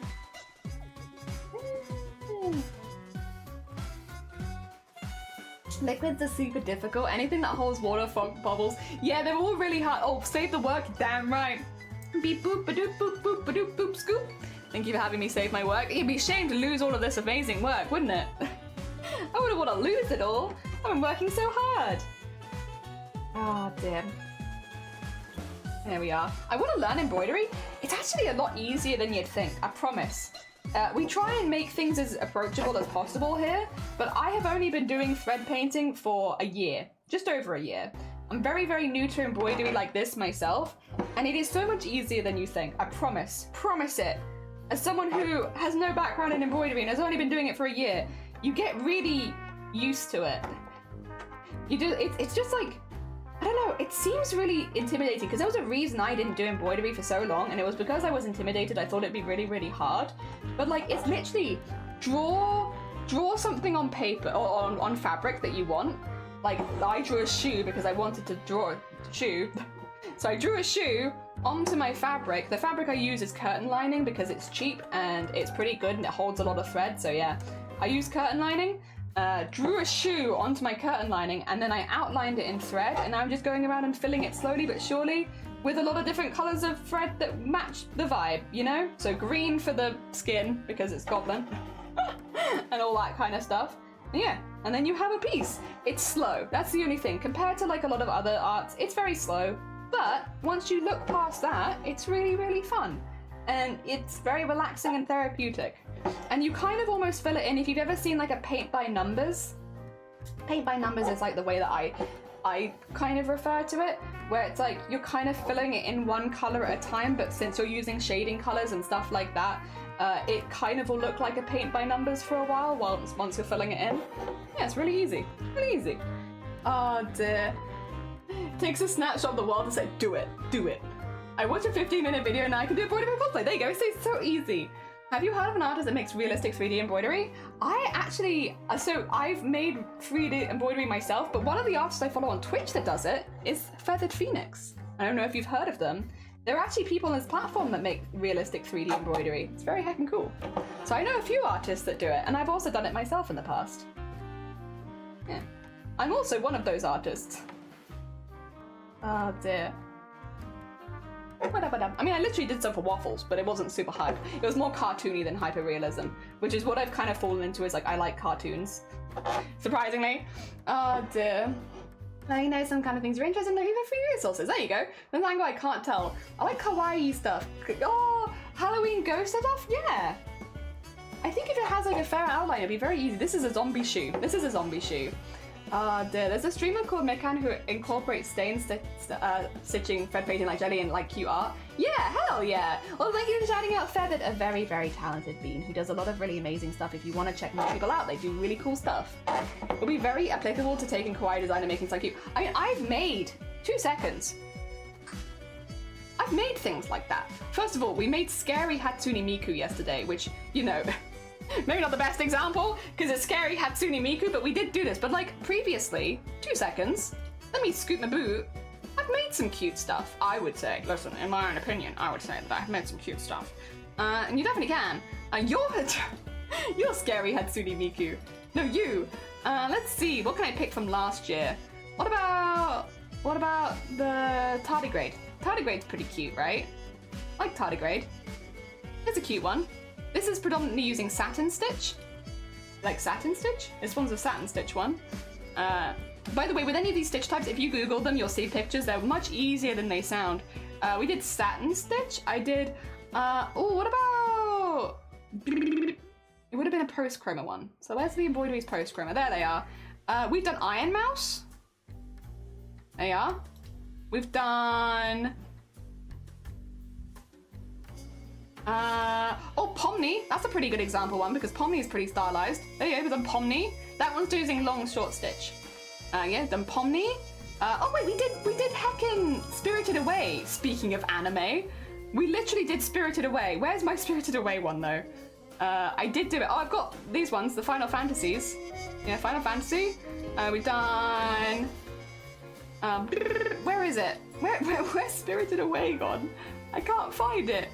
I did a Spirited Away one. I found like this one. Actually, I can show you this one. It's not like the best picture of it, but that's fine. It's before it's been rehooped. There you go. You can see the base embroidery, but you can't see the rehooped version. Yeah. Oh dear. Space, can you stop counting down in chat real quick? Because it's giving me anxiety. Please stop. I know you don't mean any harm by it, but you do be giving me the anxiety. Oh yeah, we did like Perona. Oh, that's a tiny one. Why are you so small? Why are you so small comparatively? There you go. Anime. Speaking of anime, speaking of vibes, yeah, you can definitely do that. That's another long short stitch one. Dear. Yeah, so yeah, you have lots of options. We've done a lot of anime stuff previously. I kind of moved away a little bit just to do my own stuff a little bit more. But yeah. Like, it's definitely, you can definitely do those kind of styles, and they can look really, really cool. Oh dear. Beautiful. Thank you very much. I appreciate it. I'm really proud of them. Fluffiest dinosaur. We did do Phil, but the fluffiest dinosaur, but that was done with a plique, actually, rather than embroidery. Which was the only one we did like that. But yeah, you are right. We did do the fluffy dinosaur fella. We do love him. Oh dear. I remember my first embroidery was an egg patch. Hell yeah. Oh dear. Keep got the colour section. Thank you. Spirited Away. Spirited Away is the one that I'm most proud of to this point. You did Slutty Mr. Blobby too. We don't talk of Slutty Mr. Blobby. Slutty Mr. Blobby, by the way, was glow in the dark. I used glow in the dark thread for him. Didn't realize. It was only when the person who purchased it took a picture of it, I was like, oh. Like the skin of Mr. Blobby glows in the dark. Like the pink stuff, which they were like, yeah, really interesting. Who got them? I don't know if I want to out them because it's somebody purchased Mr. Blobby. I don't know if I want to out the purchase. No. Oh, I don't have the picture to hand, unfortunately. But yeah. Somebody purchased Mr. Blobby, and I do really appreciate it because it really supports the channel. Also, we're at 0, but I'm just going to get like a little tiny bit in because I was chatting for a second there. I'll just quickly finish this, and then I will pop across to the Discord. I do see the timer. Oh dear, you want to whisper? You know, perfect. It's whispering time. Murphy, thank you for the generous donation of piss as well. No, you can say break time. I just don't like it when people count down to break because one, it makes it seem like, how to put it? It gives me anxiety. It just gives me anxiety watching people count down to something in chat. But two, it makes it feel like people have no interest in what we're chatting about and are only here to have their art on stream. So like, which, okay, fair enough, but I don't want to know that. I don't want to know that you don't care about the content or anything else here and that you're only here to see your own art. And that's the kind of vibe it brings across. I know people don't mean it like that, but I can't help but see it as like a bit sad when people do stuff like that. It's like, oh, okay, I get it. Oh dear. I need almost cross stitches. I'm not good at counting. Me neither. Me neither. Cross stitch is really cool, but I don't do it. Fish words. Well, that's all I can hear as he whispers to me. Like a fish. My voice. Oh, well, you know. Do you know what that means? The fish whispers are all that you need. There we are. Alright. We'll finish the fish whispers and we'll stop there for the first. I mean, honestly, for 3 hours work, that's not bad. That's not bad at all. We've started doing colour, and I'm honestly pleased with that. We started doing colour before lunch. That's a good start. Actually, I don't need to. I can just leave that there, can't I? I can leave that there because it's still got stuff on it. Hell yeah, so it made me feel like, no, you're fine, you're fine. I know you don't mean it like that, but I can explain why it makes me uncomfortable. Yeah, she's really cool though. Good to see you pulling them off. Thank you. I appreciate it. Yeah, let's have a little look at what other people are doing then. Let's nip across, because when the time, oh god, there goes my everything. When the timer hits 0, we have a little look at the other art from the community. I'm not having a nice day, but I did spend quite a long time sourcing thread that blends into, ooh, Ashland, I want to announce my excitement. That sounds amazing. Oh my god, hell yeah. Oh, we love that. Oh no, not my everything. No, not my everything. God, it's all gone. It's good. I don't know, there's a button on my PC. Uh-oh. Oh no. Oh no, okay, we're fine. I accidentally almost moved my Discord server, which would have probably crashed my PC if I had done that. First of all, I have a very, very cute photo, which I've already seen, but you guys need to see. You want to see a very cute photo of a very sweet bean from the heckin' competition? First of all, your fashion is on point. Look at this heckin' fashion. Both of you. Both of you. The heckin' fashion, I am very jealous. I wish I was dressed up this nicely. Slay! So this is Arty at their puzzle making competition at this weekend. Eat the fashion, consume. We went for as rainbow as possible. I can see like the cardigan down here as well, which I also love, or the jumper, like the woolly thingy down there. Fantastic, beautiful. Oh my god, is that a early hot days? Oh my god. Thank you so much for the raid. We're just having a look at the art the community is making. Let me just steal your name really quickly though. That's my name now. I don't think you're on the list, but you will be now. We're making like a Where's Wally at the end of the month with all the people that raid us during the month. We're gonna put you in the Where's Wally. You're there. You will be Where's Wally-ified. How was your stream? What did you get up to anyone who's not met Hut before? A very, very sweet bean. Does absolutely amazing cosplay stuff. In fact, I should be able to do them the big shout out as well. Oh no, you've already done it. Amazing. Thank you so much for giving them the big shout out. Audie, you should see that's Audie. Yeah. I was gonna say what I was saying here. Oh, thank you for shouting them out. How was your stream? Very, very talented crafter. Does amazing like metal craft as well as 3D stuff. Yeah. What have you been up to? Oh dear. Nah, it's an AI. Yeah, it's AI. It's definitely AI. It's definitely not really Audie. Nah, you look really, really cool. And a great puzzle, well done. And again, for anyone who wasn't here early, Arty placed, was it 40 something? They placed in the top third of the competition. So well done. Or Arty and their partner. Top third of the competition. Well done. Heckin' impressive. Also, I think this is Blapple putting the advert here. I'll probably watch this after stream because it probably has copyrighted music and I expect that's important. But yes, I will have a look at this afterwards. I remember this ad. I will look at it after stream. Thank you for sharing it. Oh dear. There we go. You didn't? Oh no, it's Arty. It's not Blapple. Ignore. Sorry, it's Australians. You're all the same person to me. That's what it is. Every Australian is the same person. Wow. My tech. Stream was good. Got most of the plates for Nemesis. Oh, congratulations. Hell yeah. Also, just to really quickly introduce you to what we're doing today, that's my foot and we're embroidering it. We're embroidering my foot. Don't worry about it. It's definitely not cursed. If you do need to go eat, sleep, look after yourself, or cool down in general, please do. As much as you're very welcome here, if you do need to Z, please do. That's racist, Jenny. I'm sorry. Oh, I didn't know it's Artel. Oh dear, they're all the same paid actor, yeah, just no. Okay, we got some crafts to look at. First of all, Progress from Cthulhu. This is so pretty. This is, again, using their own fabric, very hecking beautiful. Oh dear, this is very pretty. Look, so Cthulhu prints their own fabric. They make designs and have it printed on fabric. So this is their own fabric. And then they're making this pattern. So this is also their pattern on their fabric. This is their quilting pattern on their fabric, which is very heckin' cool. And it looks so nice. The monotone, beautiful. I love the grays. Yeah, you can also get this fabric in pinks as well. So you can also get a couple. Well done to them. Also, hi, welcome on in Purple. Speak of the devil, because I think we have you next, right? Yeah, progress! I was gonna say, because we have the one here, and now it's been painted. Well done. Yeah, so Purple's working on a big cosplay at the moment. They've been sharing like little updates here and there where they've been doing it. Congratulations on the progress! Hell yeah! We finally migrated to make the slowly electric to power your computer. Oh my god. Maven, look, I appreciate the lurk. Also, yeah, well heckin' done. You're zooming. I know you said, I think you said you'd taken like a little break from cosplay, but you've like popped back in strong. Hell yeah. If we nip down to embroidery, little guys. Mason, I love the little guys. They're just little guys. They're just little fellas. Look at these little fellas. These little guys. They're just little beans.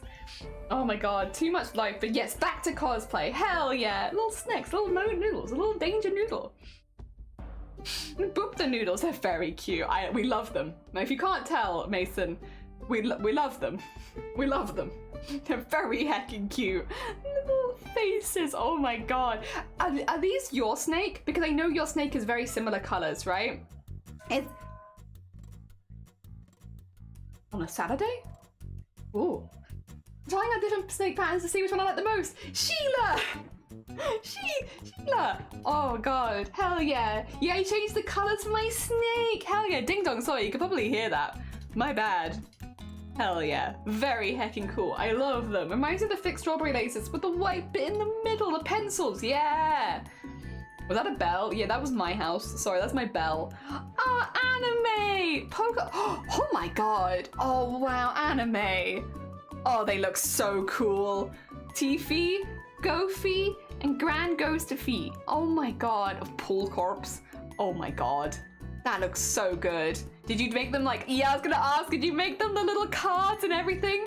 So Tiffy is Ghost Water, this little fry is looking young and looking for delicious tea. You can see the guy in this that smells delicious tea, so you better give them your tea or they turn into bad tasting tea. And we got Grove to it. This fish is no stranger to good teas. It can smell it from far away, drifting towards you to snatch your amazing tea. Be careful with the delicious tea drinking, it could be gone in a flash. And then the Grand, the big one. This big ghost fist isn't scared to roam the streets to find your tea. It'll attack you and fight you for all the tea you have. Be sure to hide it as best you can or it will be gone. Well done, anime. Well heckin' done. Well heckin' done. Very impressive. Hell yeah, that's sick. Yes, it is. Shall I sound straight Aussie? So Aussie. So Aussie. Debating the name Ivy. Oh, it's Ivy! Yes! Not convinced Sheila was actually a she. My tea, absolutely adorable. Absolutely, I'm very creative. Oh, this is from the Globe Festival in Melbourne. All right, let's have a look-see. Oh, dude, I'm gonna be so jealous of this. I can already tell I'm going to be jealous. Whoa! Wait, what is this even displayed on? Is this displayed on like some wood? I might have to look at the other pictures to see that more clearly. Like, what is this even projecting onto? Utopia? Oh my god, wait. Whoa, oh, that's sick. Hell yeah. Oh, I like that very much. That is so cool. Oh my god, I see there's a video of it as well. Does it move? Oh, it just flashes. Okay. Oh no, there's things being projected onto it too. Okay. That's neat. Hell yeah. Got, oh, just generally like lighting up the shrubs in like very bright colors to change them. That's very heckin' cool. Very heckin' cool. They are very pretty though. Very, very. This would have worked for Inverted Forest last year as one of the prompts. A lot of people.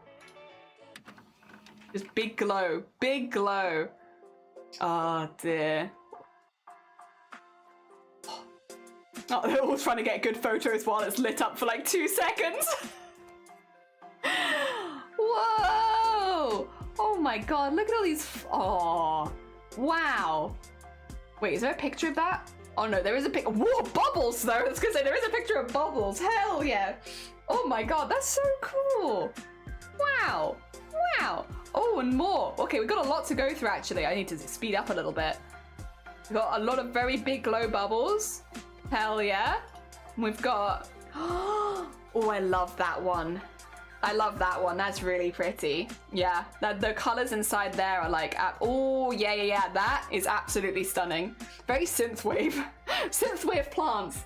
But how low can you glow? How low can you glow? Ah, it wasn't that late again. I'm giving my steak... Oh, I was getting my steak by my friend's dad. He didn't want them anymore and he didn't really look after them properly and everything's almost straight up incorrect. The more I look at the length of the tail, the less I'm convinced they're actually female. Oh dear, blubbles, very cyberpunk. Yeah, cyberpunk, the pinks and the blues. It's, even though it's very organic, it's like, there is like very cyberpunk about all this light at night, I will say, just in general. Like, even when the colors are different, like all of these lights just in the middle of the night, like that feels very cyberpunk. Even though it is just a very bright pink light, you know? That's very cool. Thank you so much for sharing. Hell yeah. That's really hecking cool. Really hecking cool. Oh dear, okay. Oh dear, could be something similar. One of the same company. Could be. Shadow, my Chroma cadet. Didn't finish it in time to enter. This is like you can still put your cadet in the follow-alongs. I will say Shadow. I don't know if anyone's mentioned that to you. Even if you submit late, it can still go in the follow-alongs in case anybody else wants to make art of them, but that's completely up to you. Just because they're very hecking cute, and I love them too, with their little flag and their little bow and then all the mushrooms on the back. Very heckin' fun. I love them. Yeah, if you wanted to, you can absolutely still submit it. It's just, it would go in late, obviously. Ah, dear. Hell yeah, that would be lovely. Indeed it is. We love them. I'd love to see more art of them. Hell yeah. We love Toradol. We love them. Very heckin' cool. Been feeling a bit crappy, so had to go the rough step, but you did a whole animation. Like, it might be a short, that's a whole animation you done. You done a whole heckin' GIF. And you did it in pixel art as well, which is really, really cool. Oh, dear. Hell yeah. Hell yeah.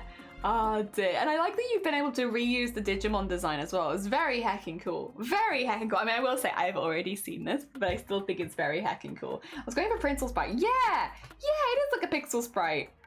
I love them. They're very heckin' cute. I like that you got the blink in. And I'm like, yeah, really cool. And to make that within a day is very impressive. Oh, dear, you know, it bothered me, but saying it's like it's negative wouldn't have got me close enough to be able to take it. It won't make sense. So I get them out of there and gave them what they actually need. Yeah. Oh, dear. Super well animated. Yeah, it's disturbing, but really, really cool. I made it in an hour? There you go. Honestly, I think you should be very impressed and proud of that. I think that's very impressive.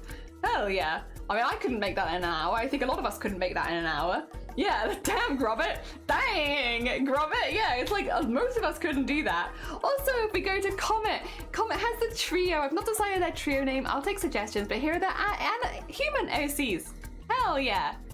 Very heckin' cool, because yeah, normally Comet draws them as animals, but this is them drawn as humans, which is really, really cool. We all love Comet's art style here. All of us are very attached to it at this point. It's really, really cool, Comet, and it looks, as always, of course, looks really, really good. Very professional, very cool. You've got a very strong art style, and we all like it very heckin' much. We love it, yeah. Oh, okay. Oh, you drew Saki! Does Saki know? Does Saki seen? Oh god, we're going to be skipping through a lot of things. We've got a lot of stuff to look at. We need to go quicker. Jesus Christ. That being said, Sean, that is absolutely amazing. Hell yeah. Even if you hadn't said this was Saki, I would have recognized this immediately. Really, really impressive. Really, really impressive. Oh dear. And it looks, yeah, fire. Fantastic. Really, really cool. So I was just like, I wonder if Saki's seen this. I hope they do, because I think they'll really love that. Zomboti, finished another one, passed yesterday, didn't do any work. Listen, you have to take days off. It's important. If you don't take days off, your brain never gets any recovery time. Oh dear. Hell yeah, and that looks really, really good as well. It's also a pretty detailed outfit with like the ribbon lights and everything like that. Yeah, really, really cool. Very, very cool. Oh, I see another one. I see another one. Oh, wait, I love this design. Oh my god, it's so cute. The hat, the hood. Oh my god, what a cuteness. What a cutie patootie. I love this one. This is very heckin' cute. I love that hat. I love the hat. I love the stitches. I love everything. Very heckin' cute. Oh dear. Hell yeah. Yes, they're based on the Vocaloids. Oliver and... okay, Fukase. Heck yeah. I like this one. This one gets the gold star. I just really like the design. The art is always insane. It absolutely is. It's absolutely insane. Oh, Goat! Any critique or more ideas? Okay, first of all, Goat's in there. This is so cool. So all the straps with the baby and the goat on it are so cute. I like the two mismatching shoes. I think that's a really good idea. Having like the two different shoes in different colors works really well for your character. I like the pentagram and the stars, like so that they kind of match but not quite. I think that's really, really smart. Yeah, I think that's a really good one. I'd also wear these shoes. It's like, not only do I really like the design, I would also wear this. I think that looks really, really good. I really like that goat. I don't have too much feedback for it other than I really like it. I think it's really, really cool. Hell yeah. The only, yeah, add sparkles. You could also do the opposite of adding sparkles, like adding grime, as if like, yeah. Oh, and the little hoofs. I see, I do see that, and that is very clever. The window is blocked with two multicolored flowers. Oh no, Comet. Oh dear, you're back. Oh, you took it a walk because not finding 80. Nice. I'd wear these shoes. I'd wear them too. All right, that's all the art. If we go across to food, oh. I'm very jealous. Not only is the presentation amazing, that looks delicious. Oh my god. Damn! I want this. This looks so tasty. What the heck? I'm mainly just jealous. All right, and then we're gonna finish our art share this time with the most important category. My music is really loud right now, but that's fine. It's pets. It's very important. First of all, from Sleeves. Little paws. He's too warm. He's too warm. He flop because he's too warm. Oh my god, am I trying to lay down? No, go fine. Go get some sleeps if you need it, Zomboti. Yeah, go look after yourself. Thank you so much for sharing your art. It was lovely to see it. Good luck with the rest of it. I hope it goes well. Oh my god, look at his little floppy bean. Oh, too warm. Too warm. Oh, I just want him to be comfortable all the time. Oh, dog sitting this fluffy dog over 2.5 weeks. Anime, I'm so jealous. I'm so jealous. Look at this floofy bean. You get to dog sit for 2.5 weeks. Oh my god, they look so cozy and comfy as well. Oh my god. Oh, adorable, adorable. I want a pet. That hand, I want that to be my hand. Petting the floof. Oh my god. Oh, jeez. It's so cute. That's so cute. Oh, a duck! Random duck on my walk to get snacks as well. The duck looks almost as confused to see you as you look to see the duck. You're both just like, huh? What are you doing here? Huh? A human on my path? A duck on my path? They both look at, give them duck, give them duck, give the duck, give them the duck. It stopped for the picture. Aww, cute. Hell yeah. Oh, very nice, very nice. Oh, thank you for the egg. I can't hear it for some reason, but I know that it's there. Why can't I hear the egg? Could you hear the egg? Yes. How delayed was that? That's the most delayed egg smash. You threw it so far. You were just like, yeet. We're just waiting for it to eventually come back down again. That's such a slow one. We love a good duck. We do love a good duck. There it is. All right. We also have another floof. Oh, look at. Look at this floof. Look at there. Oh my god. They're just flopping all over the place. Hell yeah. Alright. I will say I do need to take a little break. I do need to do a little... Oh, one more. We could do one more. One more. I do need to take a little break because, to be honest, I'm feeling a little bit dizzy, which often happens with migraines.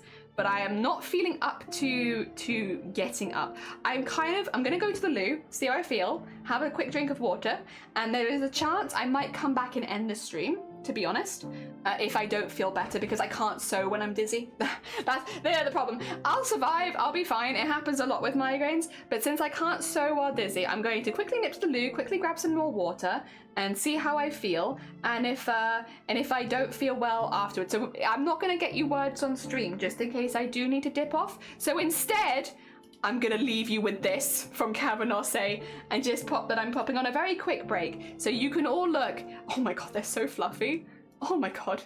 No, I think the first one's the best picture. You can look at this for a second while I quickly just double check myself and see how I'm doing. Let me just hide myself as well, so you don't see me wobbling around. Back in just a quick moment.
Hello everyone. Hello. Hello, hello, hello.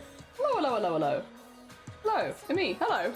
I have had some water and a bit of a wander. I'm going to end stream. I'm going to end stream. I'm so sorry. I normally would go for a lunch break or something, but I am just feeling quite vertigo-ish, and I don't want to do needle things while feeling dizzy. So it's fine. It's just a migraine thing because I've had a very long migraine. We're getting close to about 24 hours now. It's pretty common. The longer it goes on, the more symptoms you'll start collecting. So I'm gonna go lie down, actually. So in the meantime, stick around, because I'm gonna send you all to another very, very sweet bean where you can enjoy the rest of your day. Hell yeah, fear not. I'm gonna see if there's any regular raid people on though. Saki, wonderful. We're gonna raid into Saki. I'd rather raid into someone where I know I can lurk straight away today, just to make sure that I don't, like no one's trying to talk to me while I'm fainting or anything. It's embarrassing, isn't it? All right, let me just quickly set that up. Thank you, I do appreciate it. Be unsorry. You can't make me.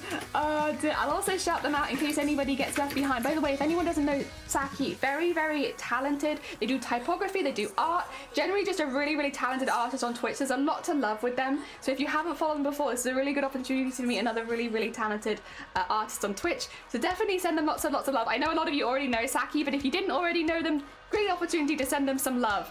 Let me just catch up on chat really quickly. If you could stop wiggling from side to side, that'd be great. You're just like, woo!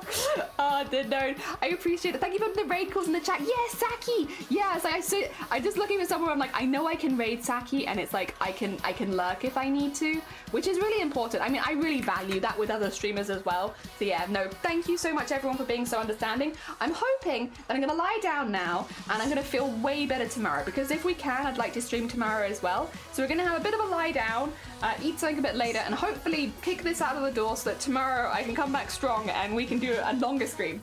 I will hopefully finish this off stream later once I feel a little bit better.